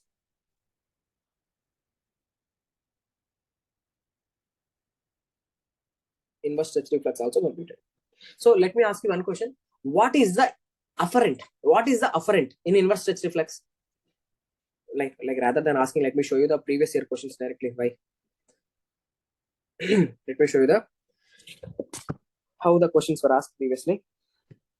Central nervous system. Look, this is the question. Okay, FMG question. Inverse stretch reflex is mediated by, inverse stretch reflex, nothing but the Golgi tendon reflex. It's Golgi tendon organs. Okay, Golgi tendon organs. That's the question which was asked. In the recent exams, that's the question which was asked. Inverse stretch reflex. Okay, and you know everything about the stretch reflex. In stretch reflex is mediated by whom? Stretch reflex is mediated by muscle spindles. Okay.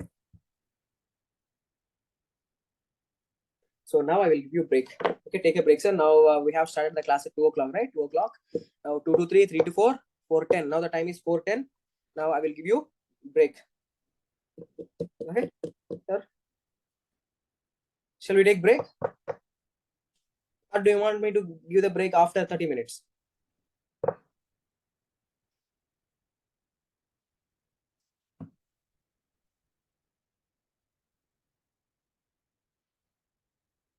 After 30 minutes? Okay. Summer in your place? Yes, it's summer in my place. So no, why summer? It's not summer. Like just it's hot. That's it. It's just hot. Okay. Right now I'm in AP, Andhra. So break how long? Okay, now the time is okay. Let's take 10 minutes break. Okay, let's take 10 minutes break. 10 minutes break. We'll see you after 10 minutes.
Okay, guys, let's continue.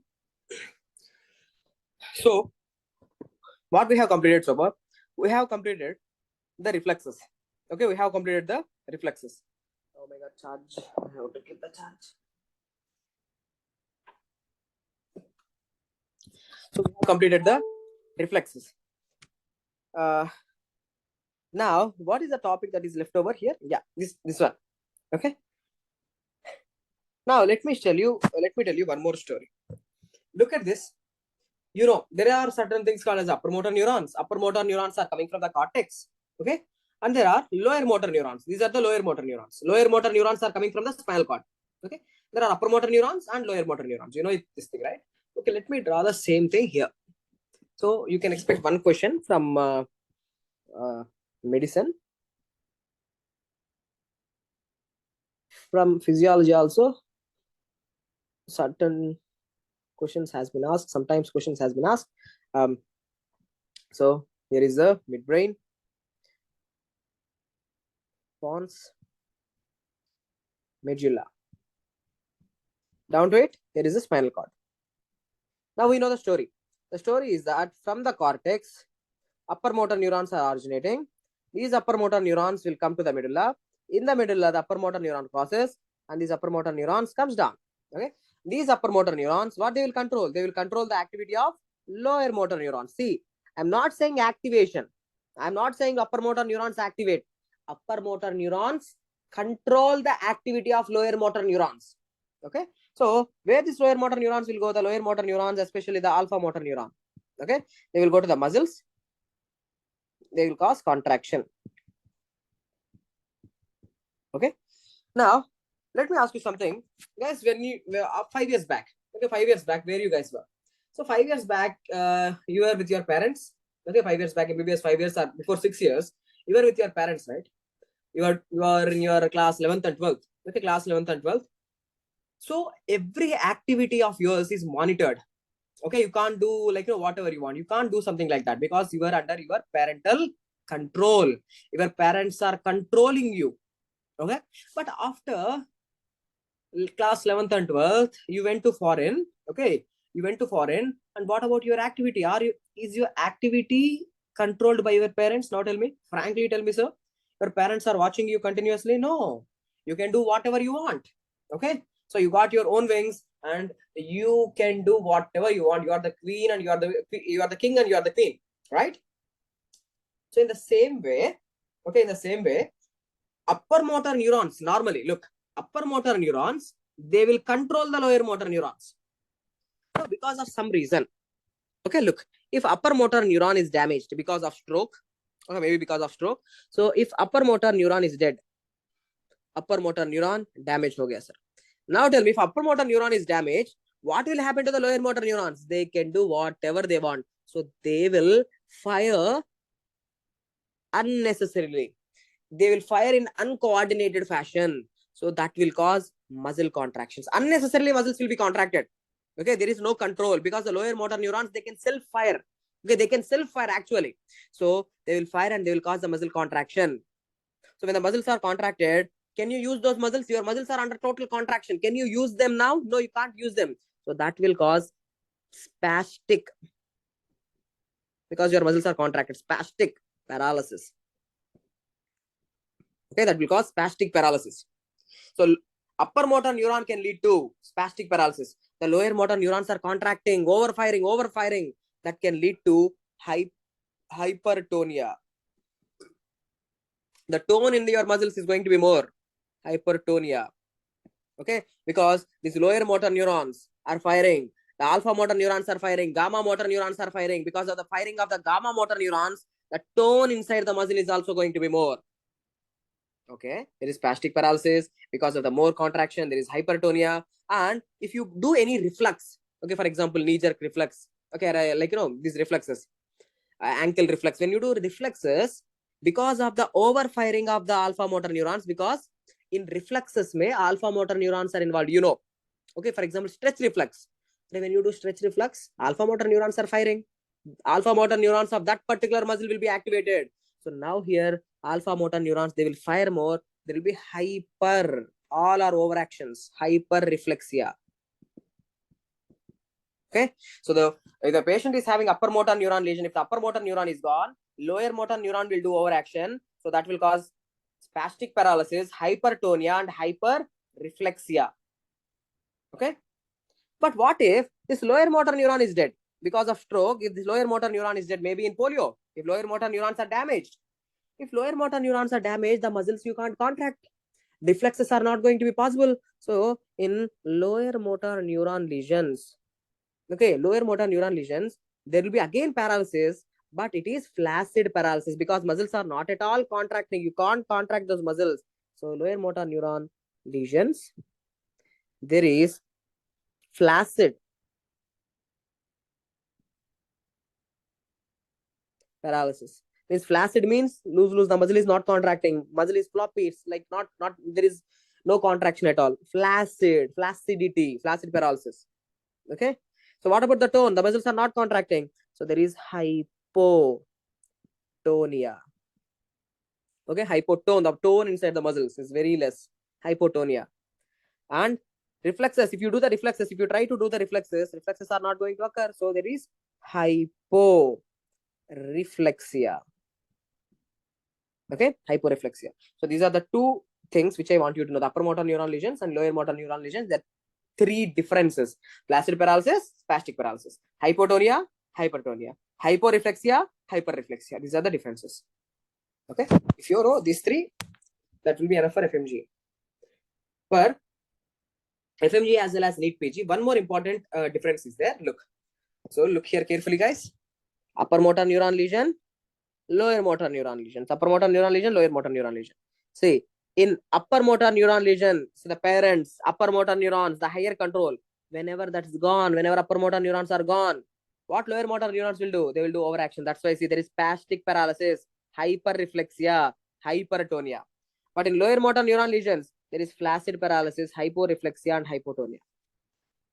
If you want to know one more thing, how to differentiate between two, in medicine you will study there is something called as a Babinski sign.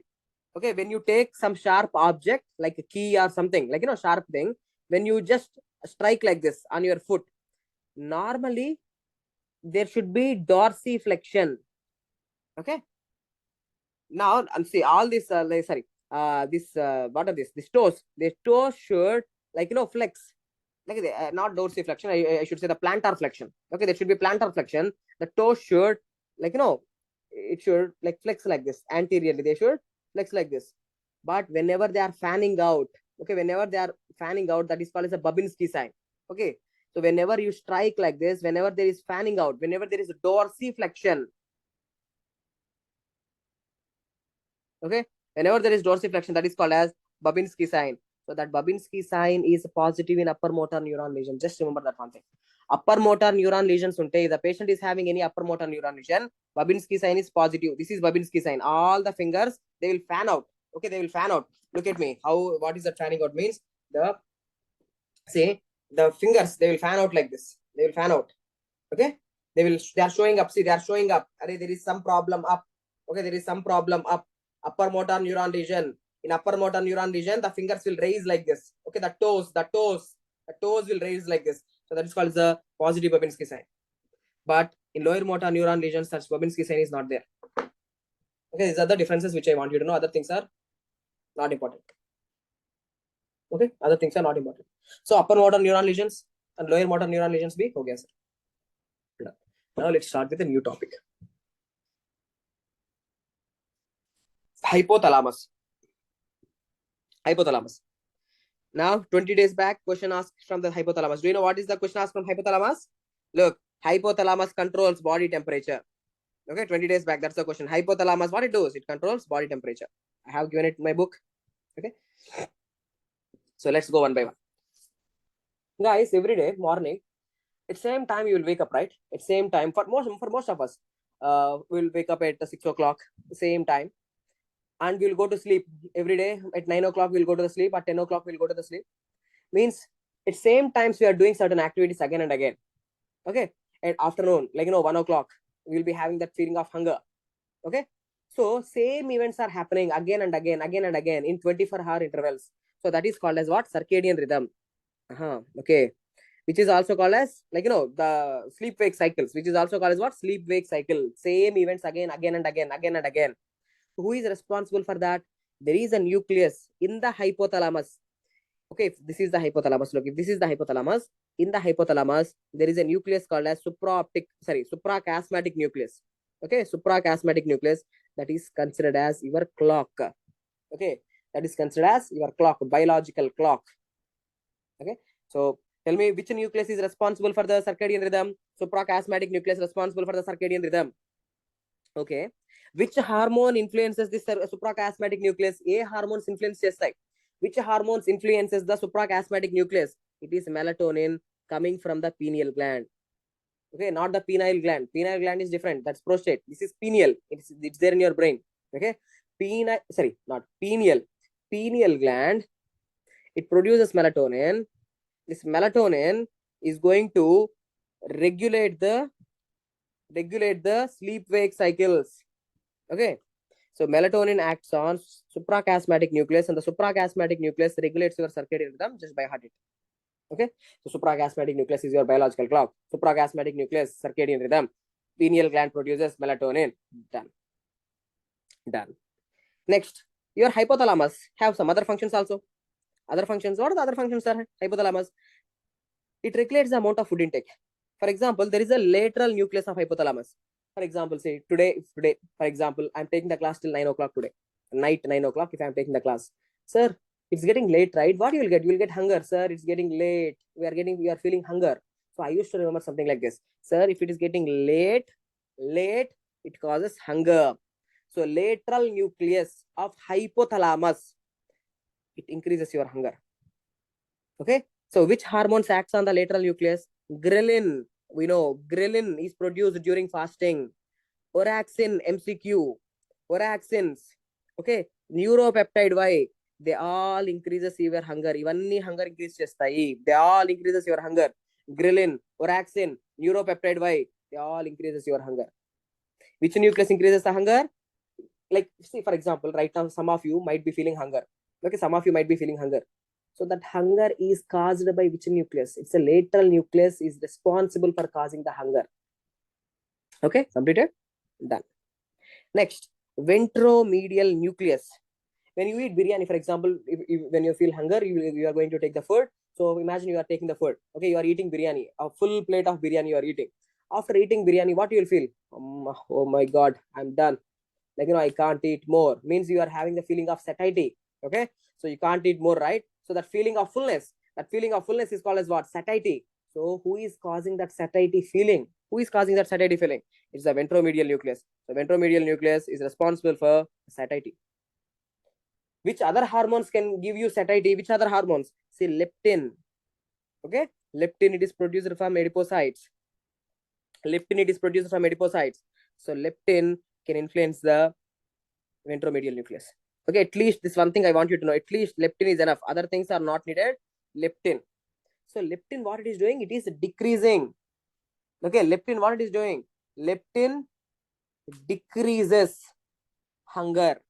So now you should tell me, during fasting, what happened to the leptin levels? This is a question which was asked in NEET PG. Fasting, during fasting, what happened to leptin levels? What do you think? During fasting, what happened to the leptin levels? You tell me. Just 1 minute, guys.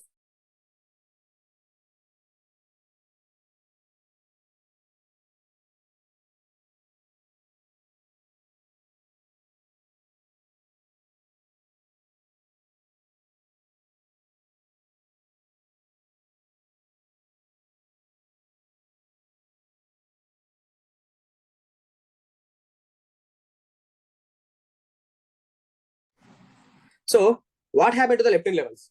During fasting, leptin levels, what happened to the leptin levels? What do you think? Sir, during fasting, you are having hunger.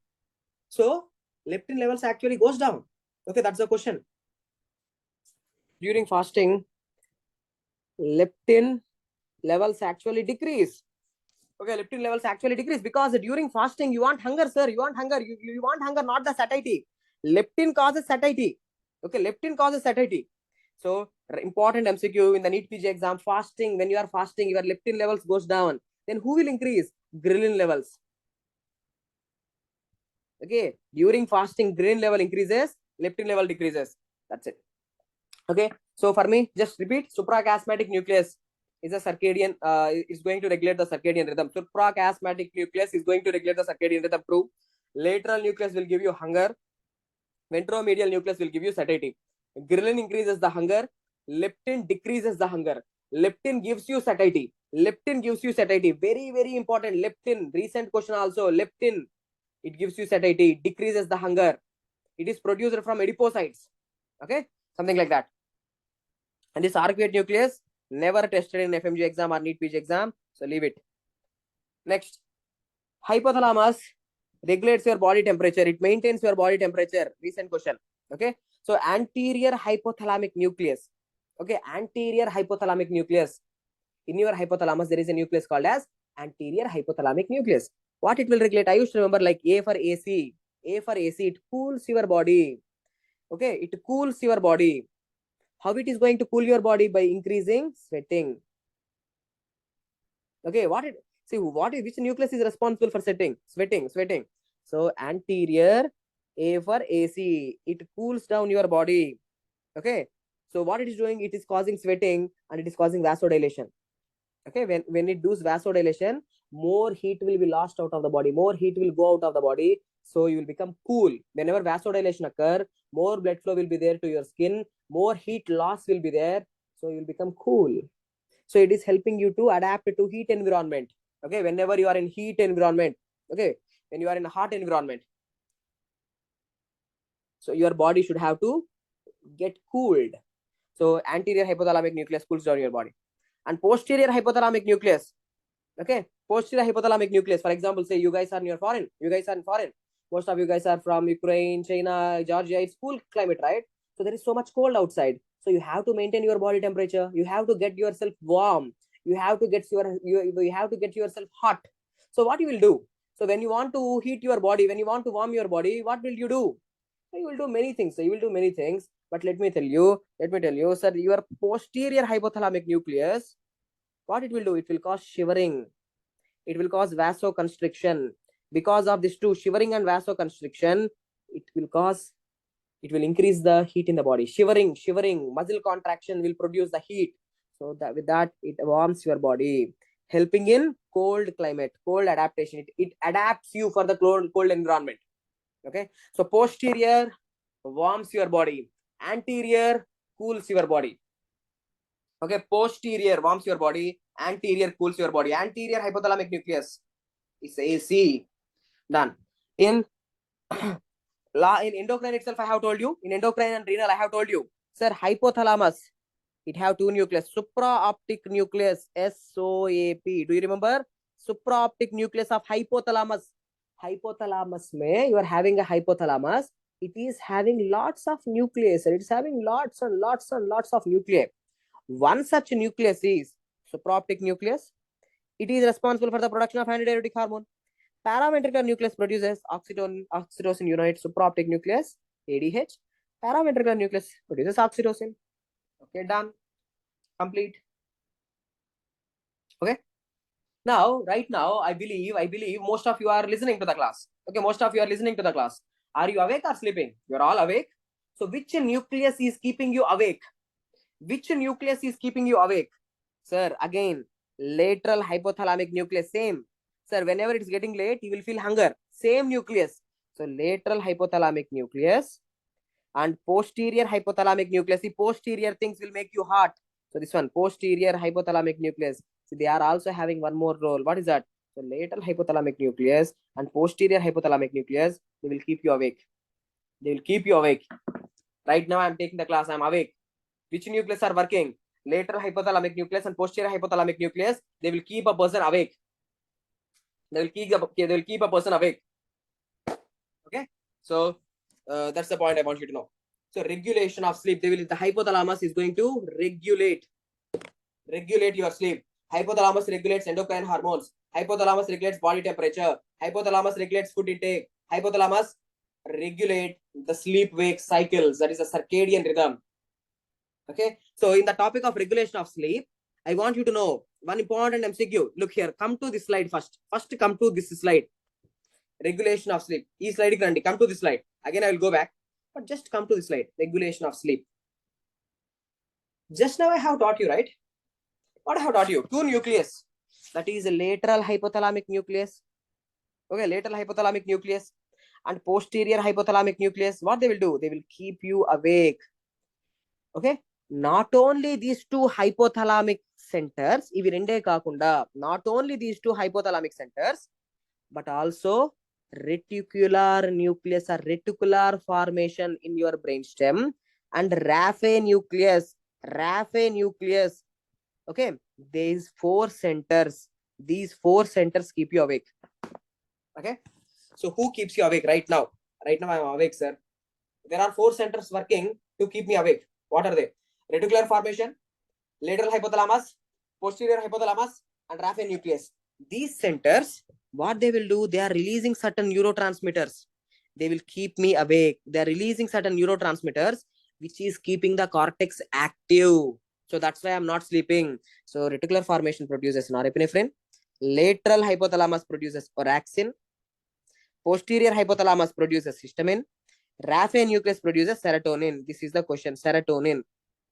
FMG question. Serotonin in the brain is produced by raphe nucleus. Serotonin in the brain is produced by raphe nucleus. Raphe nucleus keeps your body awake. Keeps you awake, not keeps your body. Keeps you awake. If you want to know how the question was asked, all of the following centers keeps the person awake except, so you should know, reticular formation, lateral hypothalamus, posterior hypothalamic nucleus, and raphe nucleus. All of the following neurotransmitters are involved in keeping the person awake except, so you should know, sir, norepinephrine, orexin, histamine, serotonin. Norepinephrine, orexin, histamine, serotonin. They will keep you awake. Others, sorry, they will keep you awake. Okay. So in your when you are doing your the subjects, what is that? Psychiatry. In your psychiatry, you will study that there is a disease called as a narcolepsy. Okay, there is a disease called as narcolepsy. What is happening in narcolepsy? Excessive sleep. The patient is sleeping. Narcolepsy.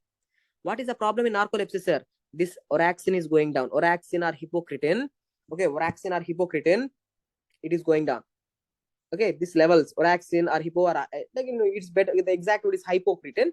But I say, like, you know, orexin or hypocretin, they will go down. So they will keep you awake. Normally, orexin will keep you awake. Okay, orexin, it will keep you awake. But if you lose this orexin or hypocretin, it will cause excessive sleep. This is called, it will cause excessive sleepiness. Okay. Daytime sleep, excessive sleep. So done. Shall I ask you some questions?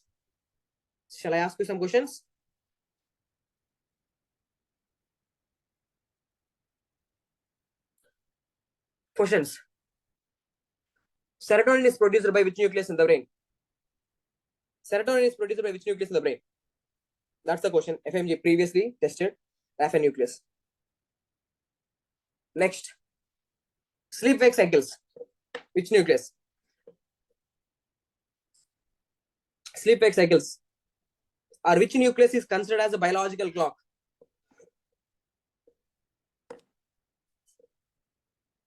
Suprachiasmatic. Okay, feeling of fullness. I am done. I don't want to eat anything. Feeling of fullness. Feeling of fullness. Feeling of fullness. Which nucleus? Ventromedial, not lateral. Ventromedial nucleus of hypothalamus.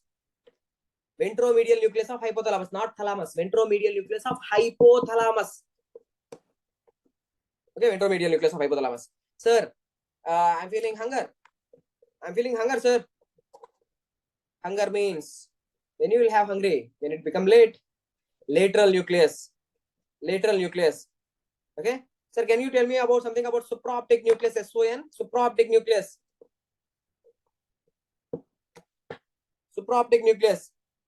Antidiuretic hormone. Okay, antidiuretic hormone. Sir, during fasting, which hormone level increases? During fasting, whenever you are doing fasting, which hormone level increases? Ghrelin. And which hormone level decreases? Leptin. Okay. Yes. leptin levels decreases. Excellent. Okay.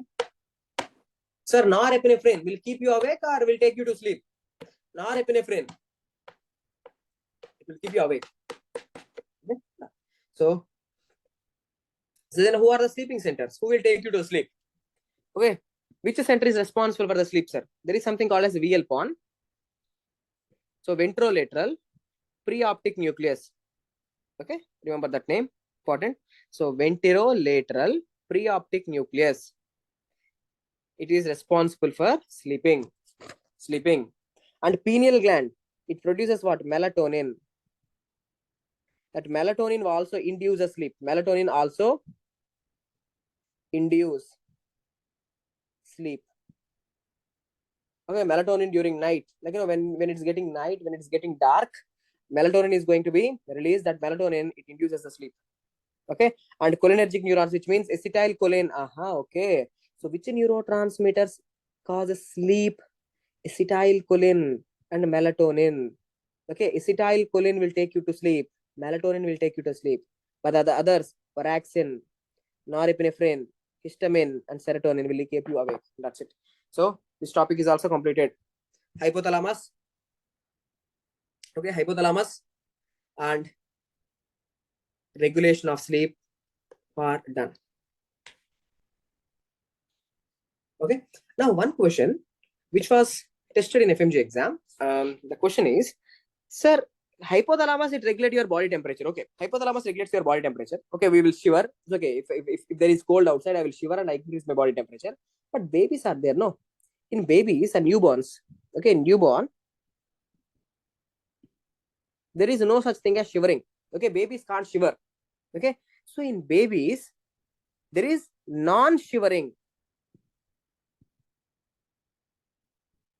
thermogenesis occurs. So in babies, there is non-shivering thermogenesis. If you take the babies to colder environment, they won't shiver in a different way. In a different way, they increase their body temperature. So temperature is produced by, do you know what is that substance which is there? There is something called as brown fat. Okay, babies have brown fat.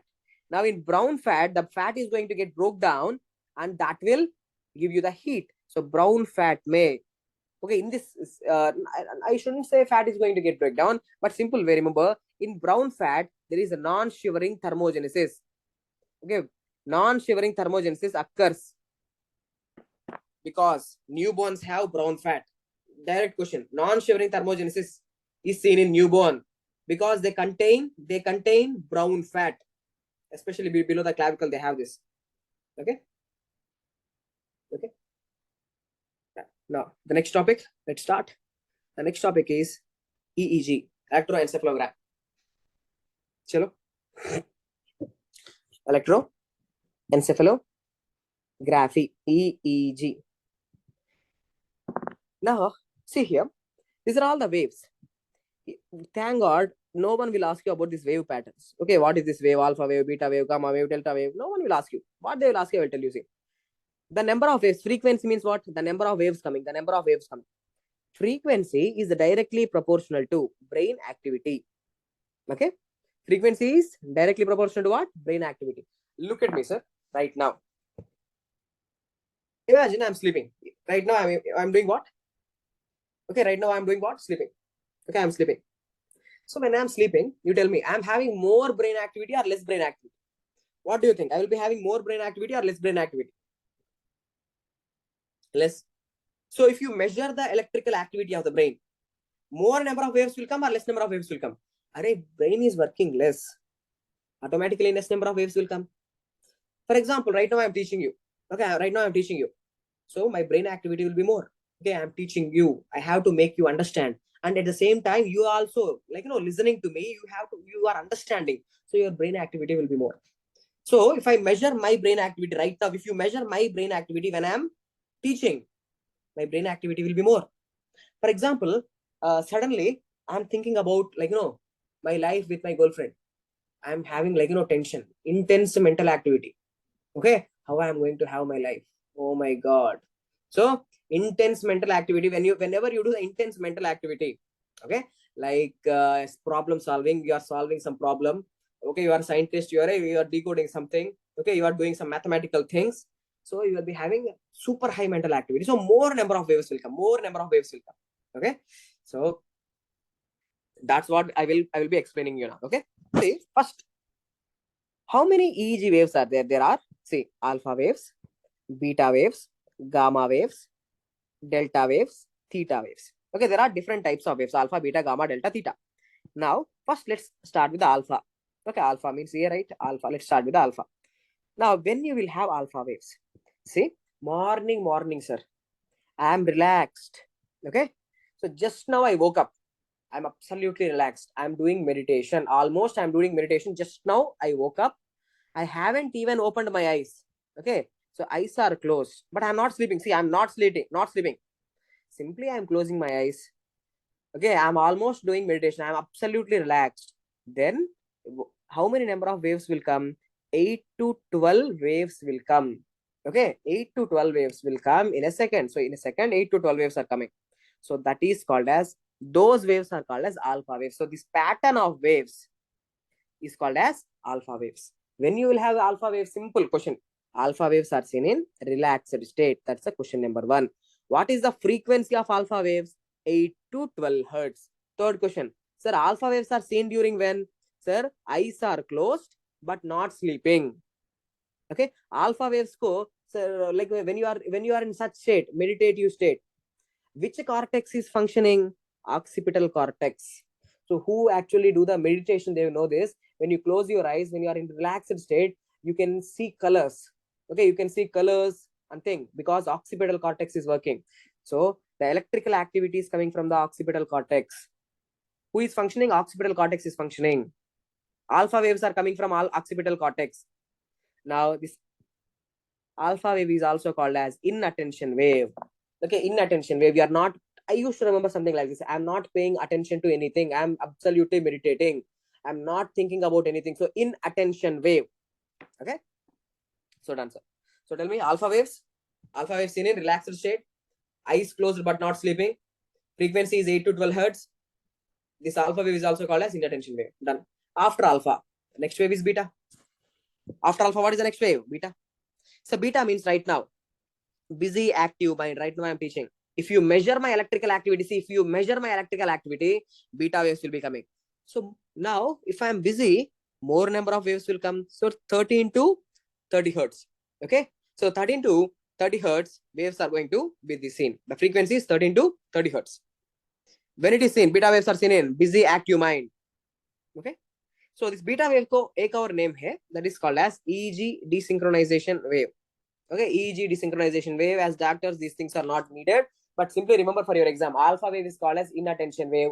Beta wave is called as EEG desynchronization wave. Beta waves are mainly coming from which part of the cortex? See, when you are busy, when you are thinking, when you are teaching, frontal cortex is more active. Okay, so beta waves are coming from frontal cortex. Alpha wave frequency is 8 to 12 hertz. Beta wave frequency is 13 to 30 hertz. Alpha waves relaxed mind. Beta waves busy mind. Now intense mental activity, you are problem solving, you are doing some problems, mathematical things, you are solving some equations. So intense mental activity, extreme focus, you will be having more activity of the brain.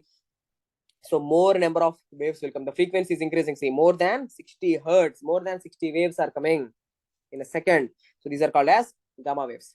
See, more number of waves are coming, right? Okay, more number of waves are coming. Okay, so gamma waves. So gamma waves are seen during problem solving or cognitive processing, means higher mental functions. Okay, higher mental functions, like you are trying to remember something. Okay.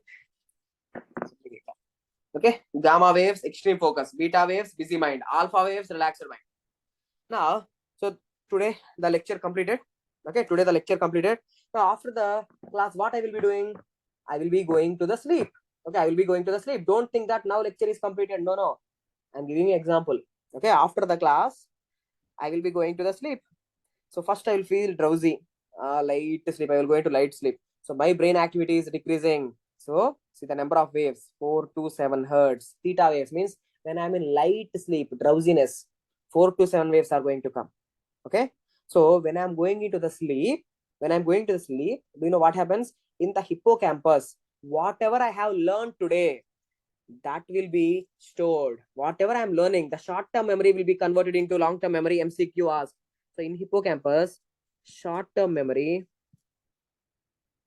will be converted into long-term memory. Okay, during the sleep, short-term memory will be converted into long-term memory during the light sleep. So that's why these waves are called as memory waves. These theta waves are called as what? Memory waves. They're called as what? Memory waves. And last but not the least, now when you are dreaming, okay, I have totally gone into deep sleep. Now what I'm doing? I'm dreaming, sir. Now in deep sleep, delta waves. Okay, in deep sleep, what you will see? Delta waves. So the frequency 1, 2, 3 hertz, only 1, 2, 3 hertz. See, in a second, how many waves are coming? Only, okay, 1, 2, 3 waves will come. Okay, 1, 2, 3 waves will come. Okay, 1, 2, 3 waves are coming in a second. Okay, so these waves are called as the delta waves seen during deep sleep, NREM. Okay, NREM almost stage 4. Okay, NREM stage 4. So these waves are also called as delta waves, are also called as slow waves. Delta waves are also called as slow waves. Now, where we have studied about the slow waves, I have asked, array, listen, I have asked you to remember. I will be asking slow waves in central nervous system. I have asked you to remember slow waves. Where we have studied about the slow waves? Where we have studied about the slow waves? Can anyone tell me where we have studied about the slow waves?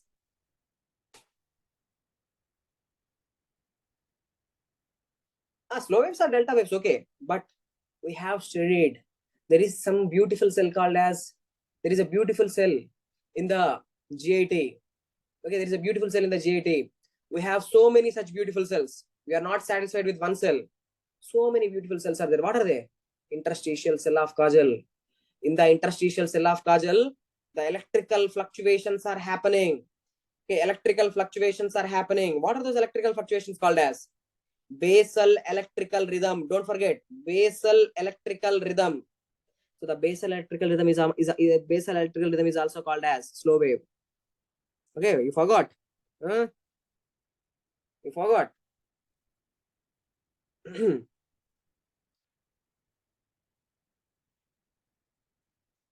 See, motility. In motility, when I was teaching, look here.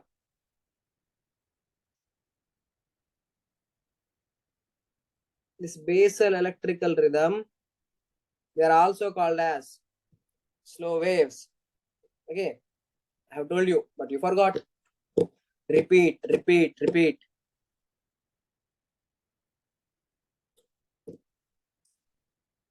So EEG waves completed. EEG waves completed. Let me ask you questions about the EEG waves. Now I'll be telling you the frequency. You just tell me the wave. Okay, sir. 4 to 7 hertz. 4 to 7 hertz. Okay, sir. Memory wave. Memory wave. Memory wave. Theta. Again theta. Memory waves are also theta. Excellent, guys. Okay. Next, intense mental activity. Okay, intense mental activity. Oh, intense mental activity. Gamma. Okay, what is the frequency of gamma? What is the frequency of gamma? More than 60 hertz. The frequency of gamma is more than 60 hertz. More than 60. Okay, good. More than 60 hertz. Which waves are seen during deep sleep? Deep sleep and dreaming.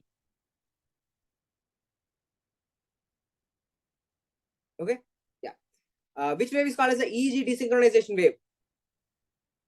Which wave is called as the EEG desynchronization wave? EEG desynchronization wave is called as beta wave. Beta wave. What is the frequency of beta wave? Beta wave frequency is, sir, beta wave frequency is 13 to 30 hertz. Okay, 13 to 30 hertz. Okay, done. So these are the waves which I want you to know. After this, let me explain you about the sleep. Okay, let me explain you about the sleep.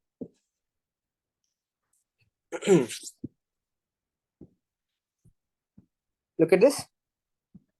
Sleep. Sleep, how many stages are there? Look, sir, Normally, this is something normal. In your sleep, there are two stages, NREM, REM. Okay. There is something called as NREM sleep and REM sleep. NREM, REM. Okay. NREM means what? Non-rapid eye movement. Okay, non-rapid eye movement means eyes are not moving. Eyes are not moving. But in certain stages of the sleep, okay, today you look at your friend, okay, when he is sleeping, sometimes he will move his eyes. That is called as rapid eye movement. Okay, rapid eye movement. Don't think that he is possessed with some devil. No, it is normal. Okay, during sleep, we move our eyes. During our sleep, we move our eyes.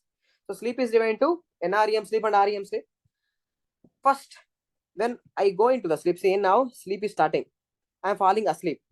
First, I will go into NREM or REM. First, I will go into NREM, non-rapid eye movement. First, my eyes are not going to move. First, I will go into NREM. So, look, NREM have how many stages? See, first I will be going into NREM stage 1. Okay. Later, I will go into NREM stage 2, stage 3, stage 4. So, which means what I want you to know is NREM may 4 stages are there. Okay. So, NREM 4 stages, stage 1, 2, 3, 4. Okay. So, most of our sleep, we will be in which stage? Can you tell me? Sir, for most of our sleep, I'm sleeping from morning, from night 10 o'clock to morning 6 o'clock. I will be, for most of the time, I will be in which stage? This is a question which was asked. Most of our sleep is in. We will spend most of our time. We will spend most of our time. We will spend most of our time in NREM. In NREM, which stage? In NREM, somebody saying stage 1, stage 3, stage 4. In stage 2. You said stage 1, stage 3, stage 4, but not 2. Satish Kumar is true. In NREM stage 2. Okay, we spend most of our time in NREM stage 2.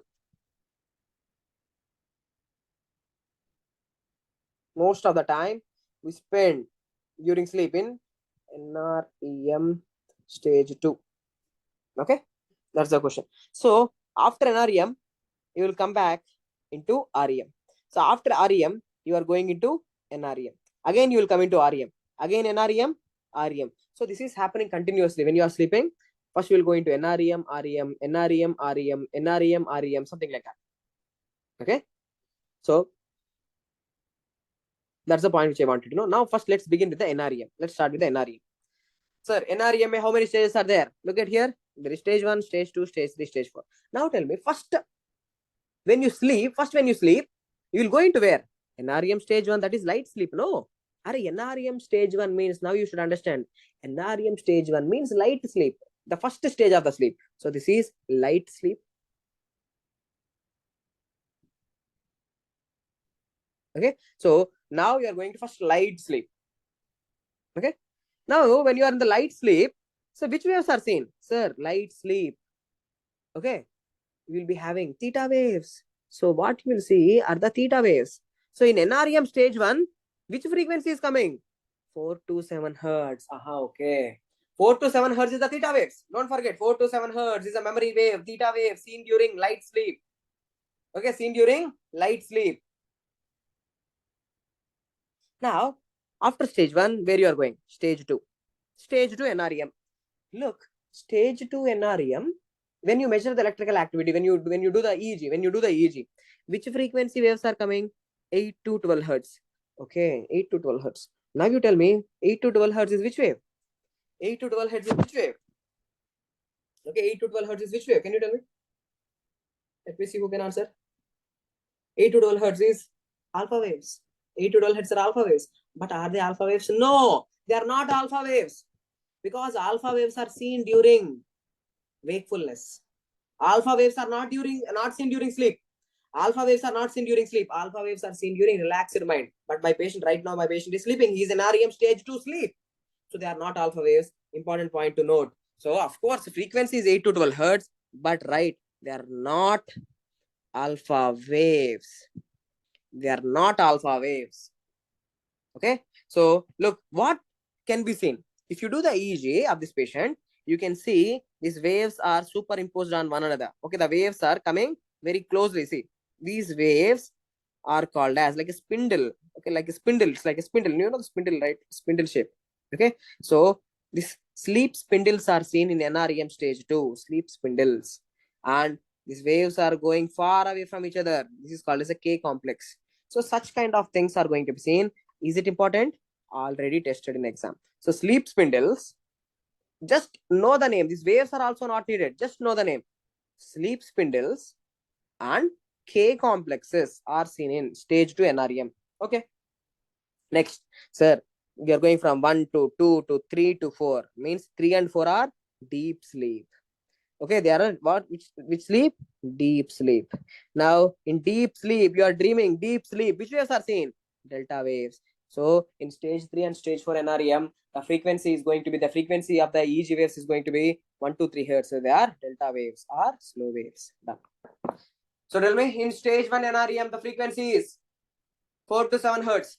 Stage 2 NREM, the frequency is 8 to 12 hertz. Stage 3 and 4. Stage 3 and 4 are the deep sleep. So the frequency is going to be 1 to 3 hertz. Okay, 1 to 3 hertz. That's the delta waves. Delta waves are slow waves. Sir, K complexes are seen in stage 2. Sleep spindles are seen in stage 2. Which sleep is a deep sleep? Stage 3 and 4. Sir, most of our time we spend in NREM stage 2. Okay, that's it. Okay, here also look, stage 1 theta waves, stage 2 sleep spindles and K complexes, stage 3 deep sleep delta waves. So is that clear? So NREM 4 stages, important points. Okay, NREM 4 stages and important points. Next, after this, let's discuss about REM sleep, REM sleep. Okay, REM sleep. See, this is a little special. This is always a special thing. Okay, REM sleep means what? Rapid eye movement. Your eyes are moving. Okay, rapid eye movement. So during REM sleep, if you measure the electrical activity of the brain, if you take the recording, EEG recording, which frequency is coming? 13 to 30 hertz. The person is sleeping. Okay, the person is sleeping. Which frequency waves are coming? The frequency is between 13 to 30 hertz. Frequency between 13 to 30 hertz, the waves are coming. So what is this waves? Can you tell me what are these waves? What are these waves? 13 to 30 hertz. At 13 to 30 hertz is the frequency of beta waves, right? Is the frequency of beta waves. But normally, tell me, beta waves are seen when? So beta waves are seen during busy mind. Okay, beta waves are seen with the busy mind. So now beta waves are coming. Beta wave frequency is coming. 13 to 30 hertz. So is it normal? Of course, they are beta waves, but this is not normal, right? So that's why, okay, scientists are also like, no, they have also scratching their heads. Arey, sir, this is 13 to 30 hertz is coming and they are beta waves. They are true. They are beta waves only. Okay. So that's why this sleep, okay, so this sleep is called as paradoxical sleep. Okay, so that's why REM sleep is paradox. Paradox means what? Unusual. Arey, this is something unusual. What is unusual? Person is sleeping. He's absolutely sleeping, but wakefulness waves, that is beta wave. Beta waves are coming. So that's why it is called as a paradox. Paradox means not normal, unusual, abnormal. Patient the person is sleeping. Okay, not just a patient, it's seen in everyone, you and me also. So the person is sleeping, but beta waves are coming. So beta waves are seen in two conditions. One is REM sleep, also during active mind. During REM sleep and active mind, you will have 13 to 30 hertz. Okay, not only that, during this REM sleep, you will also see this PGO spikes.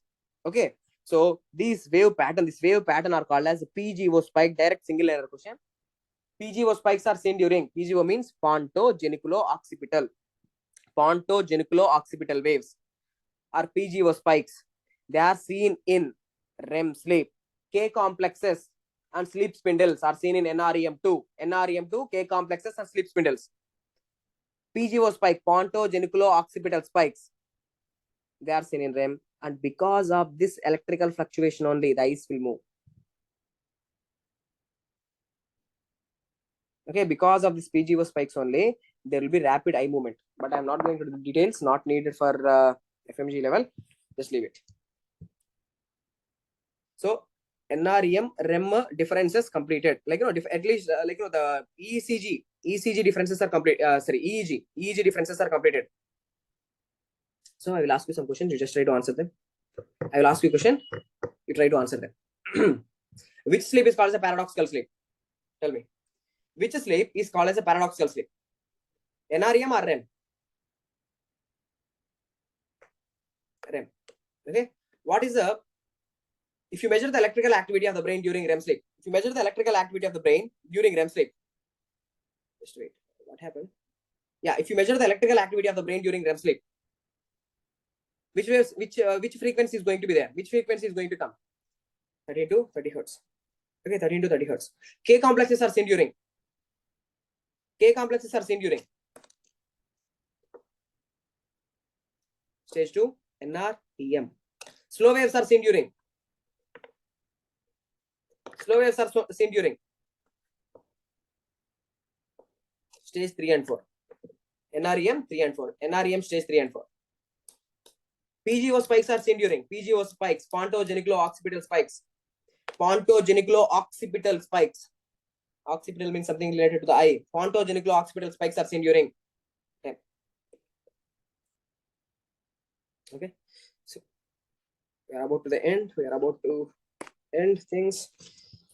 Sir, what are the differences between NREM and REM? Any other differences are there? Yes, of course, differences are there. Look, when you are in the REM sleep, okay, when you are in the REM sleep, all the muscles in your body, the first important point, all the muscles in your body are relaxed.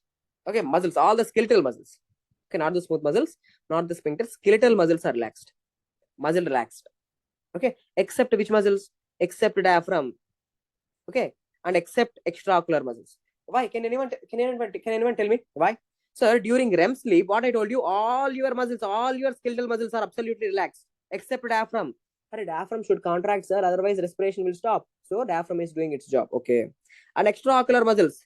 Why the extraocular muscles are contracting? Because you know, extraocular muscles like superior rectus, inferior rectus, medial rectus, lateral rectus, superior oblique, inferior oblique. Okay. All these things. Why? Because this is rapid eye movement. For eye movement, you require the extraocular muscles. So they are still contracting. Okay. So all muscles are relaxed. All muscles are relaxed except diaphragm and extraocular muscles. Okay. Okay. And during REM sleep, there will be more blood supply. Okay. There will be vasodilation in the body. So more blood supply will be there to the penis. That will cause penile erection. During sleep, males can have penile erection and females can have clitoral enlargement. Clitoral enlargement in the females, and males can have penile erection in the REM sleep. Okay, these two things are important. Penile erection is seen during REM. Okay, all muscles are relaxed, true, except diaphragm and extraocular muscles.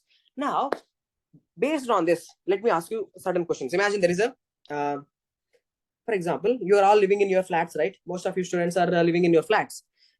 Some of you may have experienced this. So suddenly there is this one girl in your room during sleep. Say suddenly she's going to wake up.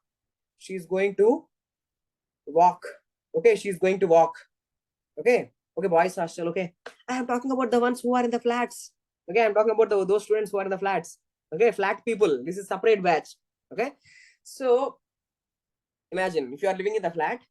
So you are staying together. Now suddenly this girl woke up in the night. She is walking in the room. You are like, you are worried. Okay, you are like, scared. Oh my God, what happened? Like some devil possessed her or what? Okay, is she possessed or what? She is roaming around the room and she came back and she slept. Now you tell me, that is what? Sleepwalking. Okay, somnambulism, sleepwalking. Okay, tomorrow morning, you ask her. Okay, you ask her tomorrow morning. Yesterday night you were like, walking. What happened? You were walking. She will say, what, me? No, I haven't done that. You might be dreaming. She will say something like that. So now tell me, that sleepwalking, it can be seen in which phase? Now tell me, you think and tell me. Sir, sleepwalking, it is possible in NREM or REM? Sleepwalking, it is possible in NREM or REM? It's possible in NREM only. You can have it only in NREM. Why not REM? Because during REM, all muscles are relaxed. All the muscles are relaxed. Okay. All muscles are relaxed. So she can't walk. Okay. Yes. So look here, certain abnormalities. Now I'm going to discuss about the abnormalities. So abnormalities during the sleep are called as parasomnias. Parasomnias means abnormalities during sleep. Okay, abnormalities during sleep are called as parasomnias. One such parasomnia is somnambulism. Okay, somnambulism means sleepwalking. MCQ, somnambulism mainly seen during the deep sleep, stage 3 and 4. Why somnambulism is not possible during REM? Why it is not possible?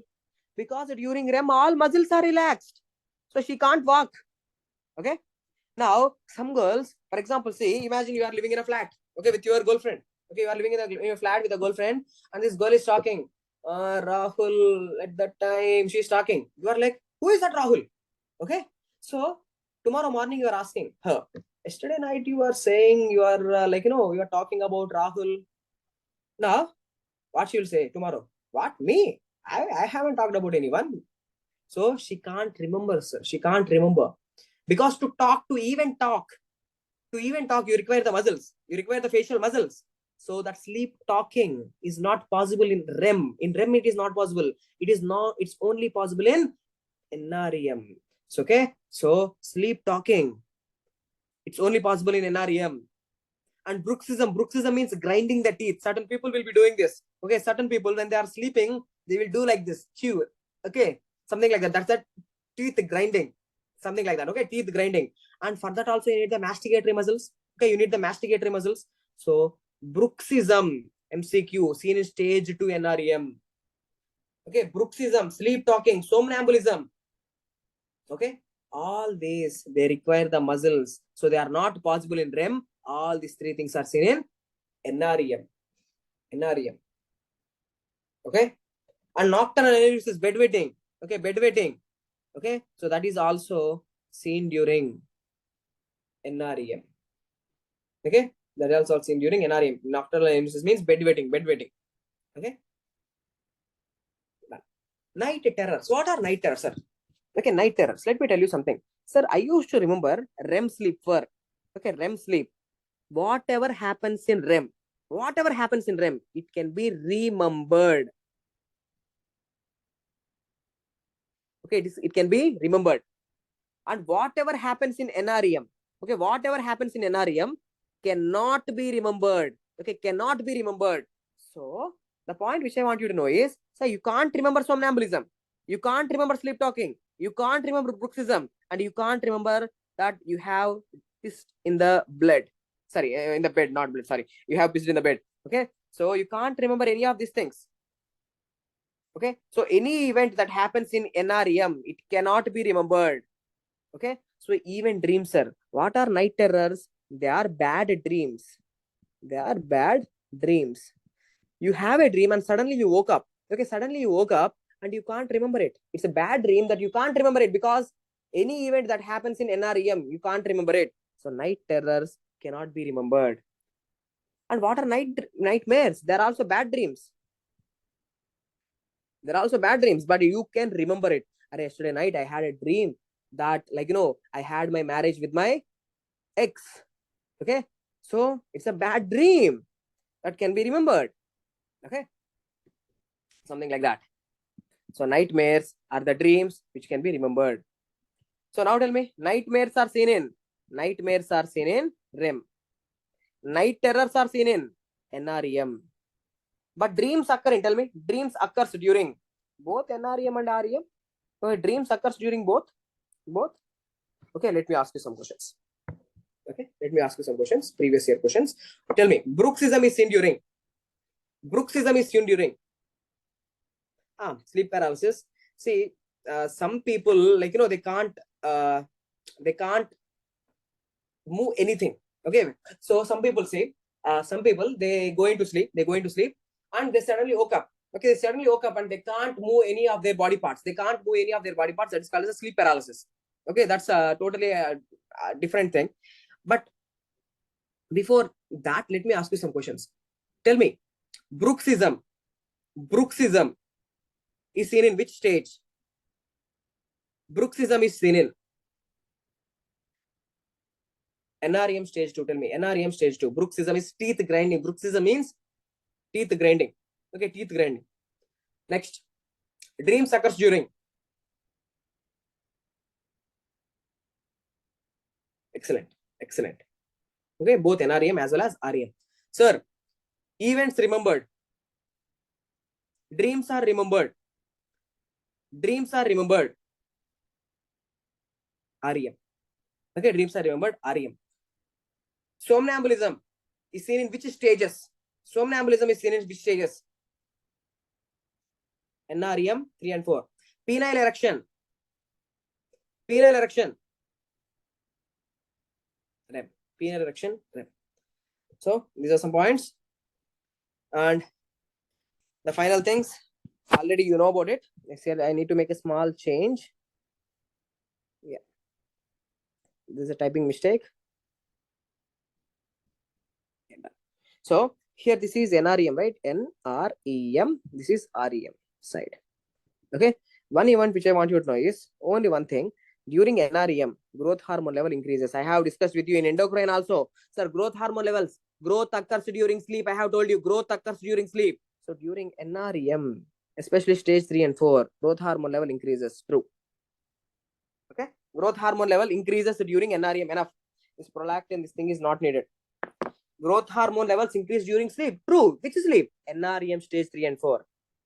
Okay. So dreams in sleep. Dreams occurs both in NREM as well as REM. But dreams are remembered in REM, but not remembered. Okay. So sleep also completed. So ECG, sorry, not ECG, EEG, EEG waves, sleep and EEG correlation, and differences between NREM sleep, REM sleep. Everything is completed, sir. Okay. So what we are left with? Basal ganglia. Okay. So just sit back, relax for 1 minute. Sit back and relax for 1 minute. Why not ECG? Why not ECG is because from long back for the last, I should say for the last, I think I'm teaching for the last 8 years, but for the last 5 batches, I will teach ECG only in the rapid revision. Okay. So whenever I'm doing the rapid revision, see, whenever I do the rapid revision, then I will teach the ECG. I have decided myself, because even if I teach, previously I have tried teaching, previously for students, I have tried teaching ECG, but without having a proper knowledge. Even if I teach, I felt it very difficult because atrial flutter, atrial fibrillation, okay, tall T waves, peak T waves, ventricular tachycardias, paroxysmal, supraventricular tachycardias. See, I have tried to teach, okay, that heart blocks, torsadi point is, I have tried to teach, but it doesn't work out. It actually, it didn't work out for me. So after medicine, okay, after going through medicine, if I teach, okay, then see, I have also taught this heart blocks also, but I teach in rapid revision classes, final rapid revision classes before exam, 1 month before exam, we'll be having rapid revision classes. At that time, we will teach. Okay. And don't worry, hardly one ECG will be coming in your exam. Hardly one ECG will be coming up in your exam. So don't worry too much about the ECGs. Okay. And there are exams where not even one ECG came. Okay. See, this is the growth hormone. I have asked you to remember. See, growth hormone increases during sleep. See, growth hormone increases the deep sleep. Who is increasing growth hormone? Okay. Just now I have explained you. During NREM stage 3 and 4 are the deep sleep. Growth hormone increases during deep sleep. Okay. Good answer. So let me give you a break. Shall I give you a break? 2-3 minutes break.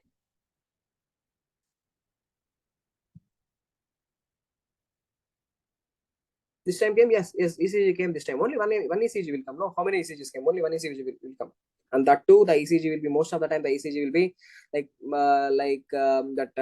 ST depressions, ST elevations, tall peaked waves, attented T waves, okay, paroxysmal supraventricular tachycardias, heart blocks, okay, same things. This is the last topic for today. Okay, I will be teaching one more topic and I will end for today. Okay, so take a break of 2-3 minutes, just relax, sit back and relax.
Okay, let's continue.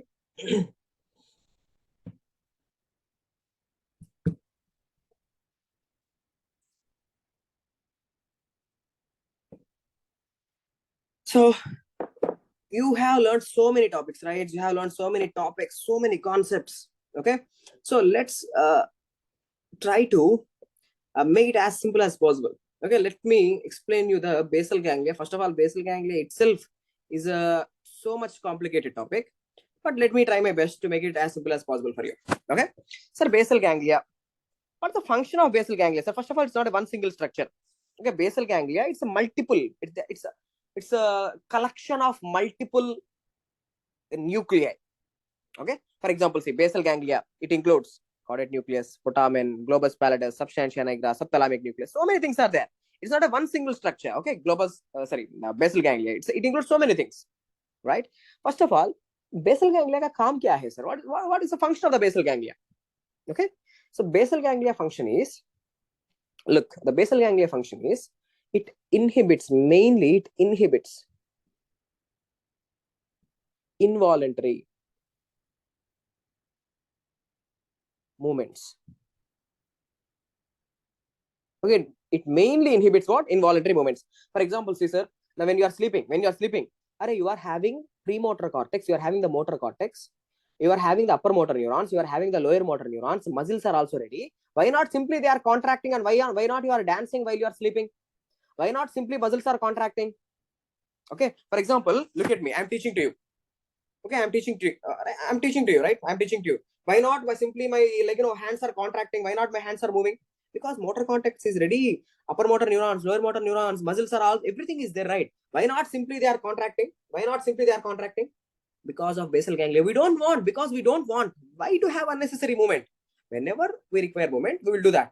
Otherwise, we won't do that. So who is inhibiting unnecessary involuntary movements? The main center is the basal ganglia. It inhibits the movements. It inhibits the involuntary movements.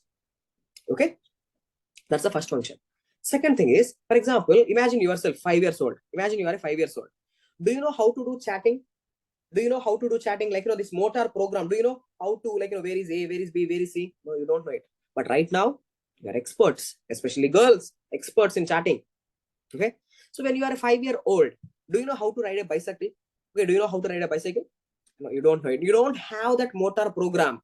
How to balance a bicycle? You don't have that. Right now, you know it. You know how to even balance a bike. Okay, you know it. Now, when you are for example, 5 years old or 10 years old, do you know how to do swimming? Okay, you know how to do the swimming, that motor program, how to flex, how to relax, how to beat the water. Do you have that motor program? Do you know that? No, you don't know it. But right now, you know it, how to do the swimming. Most of you know it. Okay. So what I'm trying to put into your mind is, sir, these motor programs, how to ride, how to swim, how to do somersaulting, somersaulting, that flipping back, somersaulting, or how to ride a bicycle. See, these motor programs you will learn, and these motor programs where they are stored. For example, you ask me, sir, go for a swim. I will go immediately, I will swim, which means I have a motor program how to swim. Okay, I know how to do the somersaulting, for example, flipping. Of course, I don't know it, but imagine, I know how to do the somersaulting. I know how to do some aerobatics or something, chatting, swimming, writing, receiving work. See, all these motor programs are stored in one area in your brain. That is the basal ganglia. So basal ganglia, it stores the motor programs. It stores and plans the motor programs. It stores motor programs.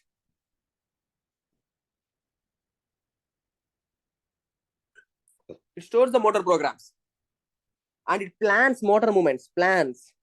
If I wish to have a swimming, the basal ganglia will tell which muscle to contract, which muscle to relax, how much degree of contraction, all will be told by basal ganglia. So basal ganglia plans motor movements. Okay, because it have the manual. Basal ganglia have the manual. Which muscle to contract, how much to contract, how much to flex, how much to extend. All this information is there with the basal ganglia. Okay, so basal ganglia ka functions kya hai? It inhibits the involuntary movements and it stores and plans the motor movements. Okay, these are the functions. These are the two main functions. These are the two main functions of the basal ganglia. Now, what are there in the basal ganglia? Which parts of the brain are a component of basal ganglia? There are 5 parts: caudate nucleus, putamen, globus pallidus, which includes globus pallidus internus, externus, substantia nigra, which releases the dopamine, subthalamic nucleus, MCQ, this is MCQ, subthalamic nucleus produces glutamate, substantia nigra in the midbrain produces dopamine, Globus pallidus produces GABA. Caudate nucleus and putamen together are called as striatum. It also produces GABA. Okay. So basal ganglia mein, what are the neurotransmitters that are present between the one component, other component? They release GABA, dopamine, and glutamate. These are the neurotransmitters used. Okay. Now, after this, what else you should know, sir, regarding basal ganglia? See, in your basal ganglia, there is a complex circuit. For example, see, between substantia nigra as well as globus pallidus, between striatum, okay, between the motor cortex, between the thalamus. See, there is a complex circuit. There are two such circuits. This is circuit number 1. This is the circuit number 2. Means there are two types of connections. These connections are called as direct pathway and indirect pathway. There is something called as a direct pathway, indirect pathway. See, for example, see here there is a direct pathway, there is an indirect pathway. Let me tell you. Okay.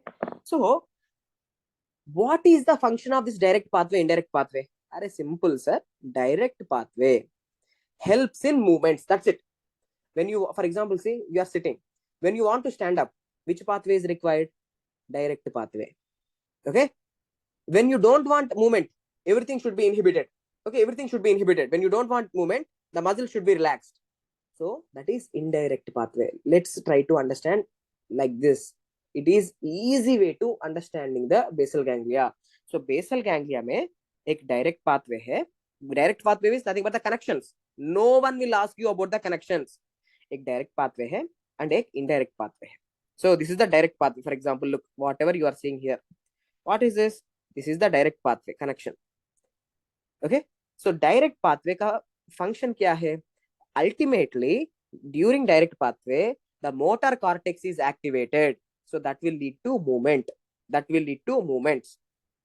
And what is the function of indirect pathway? The indirect pathway during indirect pathway, the cortex will be inhibited. The cortex will be inhibited. So movements will also be inhibited. Aha, okay. So let me show you the same thing here, sir. Functions of basal ganglia. Basal ganglia में एक direct pathway है, indirect pathway. Direct pathway, what it will do? It stimulates. It is responsible for the motor movements. Indirect pathway inhibits the motor movements. Okay. Done. Now look at the direct pathway once. For me, look at the direct pathway. So this is the direct pathway, no? So during direct pathway, look, the substantia nigra, what it will release? It will release, substantia nigra releases dopamine.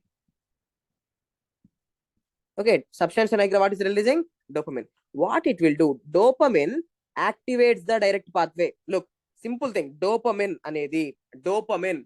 It activates the direct pathway. Dopamine activates the direct pathway. So dopamine is responsible for movements. True. Dopamine is responsible for the movements. So same thing I have written over here. Look, dopamine for the substance from the substantia nigra. Okay, what it is doing? It is stimulating the direct pathway. It stimulates the direct pathway. As it is stimulating the direct pathway, it facilitates the motor movements. It activates the direct pathway. It facilitates the movements. So that is the reason why if you lose a dopamine, see these dopamine neurons, dopaminergic neurons.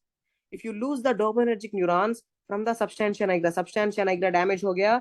अभी because of some reason substantia nigra damage हो गया. So what happens? Dopamine decreases. When dopamine decrease होने तो what happened to the direct pathway? Direct pathway now not activated properly. When the direct pathway, when it is not activated, what about the movements? What happened to the movements? Sir, movements decreases. See, that is what happens in the Parkinsonism, right?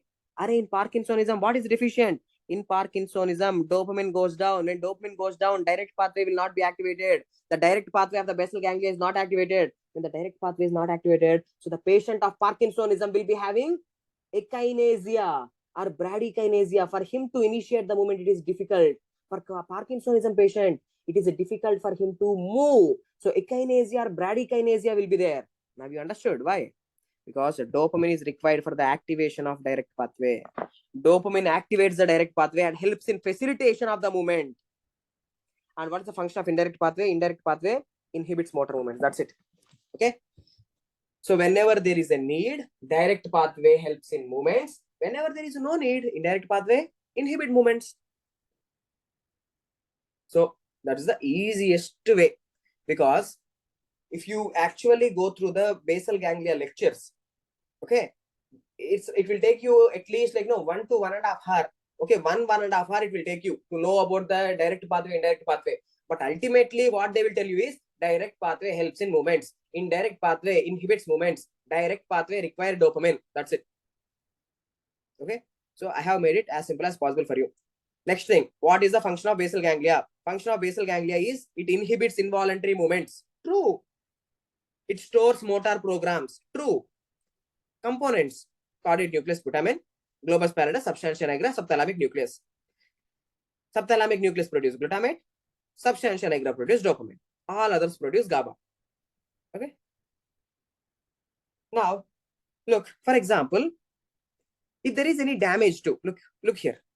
If there is any damage to basal ganglia, because of stroke, basal ganglia damaged. Okay, lesion. If caudate nucleus is damaged, caudate is a part of striatum. Don't forget, caudate is a part of striatum.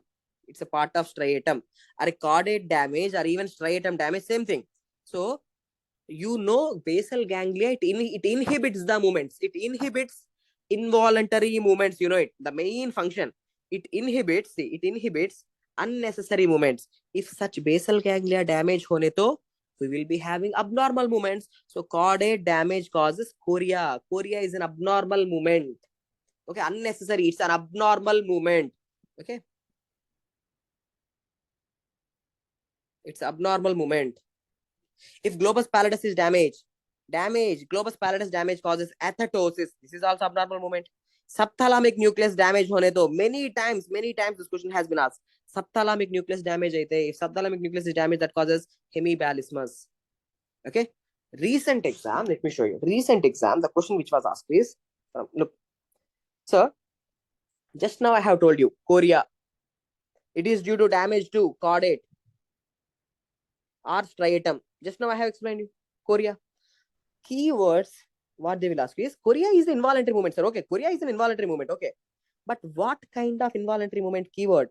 So it's a flicking movement of the hands. Flicking. Okay, you once go through the YouTube and check how chorea looks like.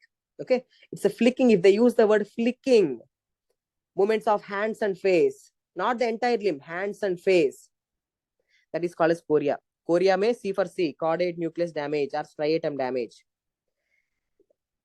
Globus pallidus. If globus pallidus is damaged, I have explained you, there will be athetosis. What kind of movement is athetosis? The keyword is writhing movement, not writing. Writhing. Okay, writhing movements of the hand, that's the keyword. It's abnormal movement, involuntary movement. Okay, if subthalamic nucleus is damaged because of stroke, again that will cause unnecessary movements. That is called as hemibalismus.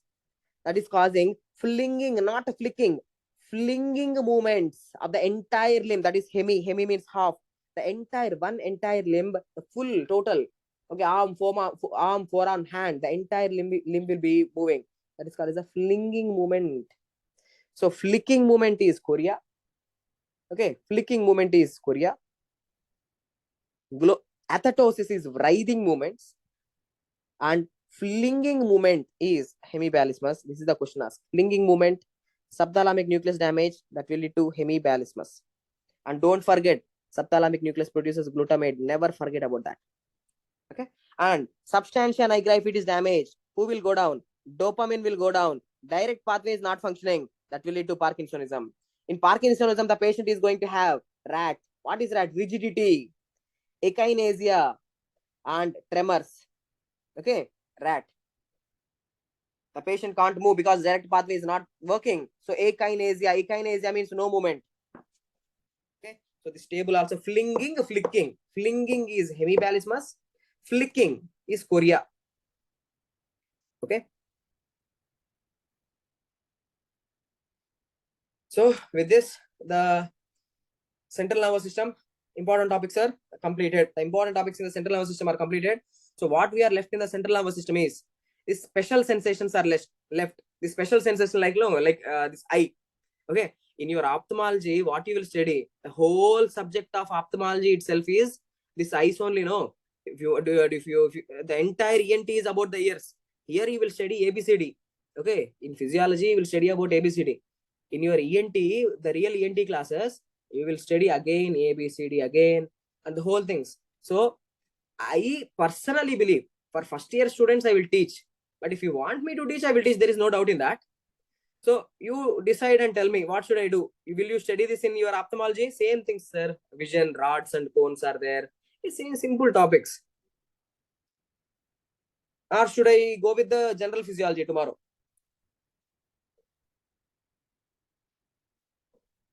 Yeah, I have added to the PDF. Okay, don't worry. I have added to, see, in our PDF, I have added this.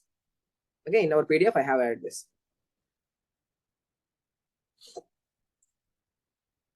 So personally, my suggestion is, sir, same things in your ophthalmology also, same rods and cones, visual pathway, retina, optic nerve, optic chiasm, optic tract. You can do that in your ophthalmology also. Usually when I go to, like, these Central Asian countries, Bishkek, okay, Kazakhstan, like, Tajikistan, when I go to these countries, for first year students, I will teach. Okay. Yeah. So shall we meet tomorrow morning? Shall we meet tomorrow morning? And shall we complete general?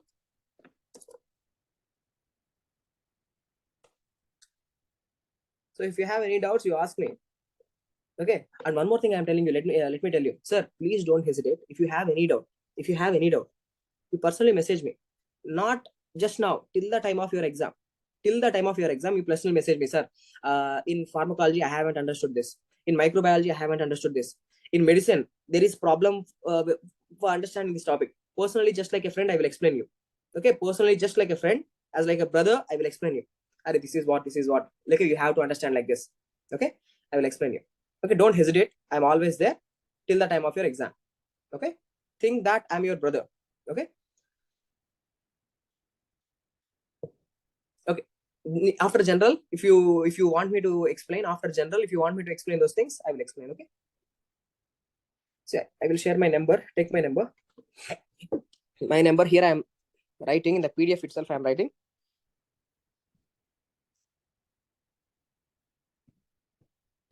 #77 807 82243. This is my WhatsApp number. Okay. So I'm sharing the PDF right now. Now itself I'm sharing it.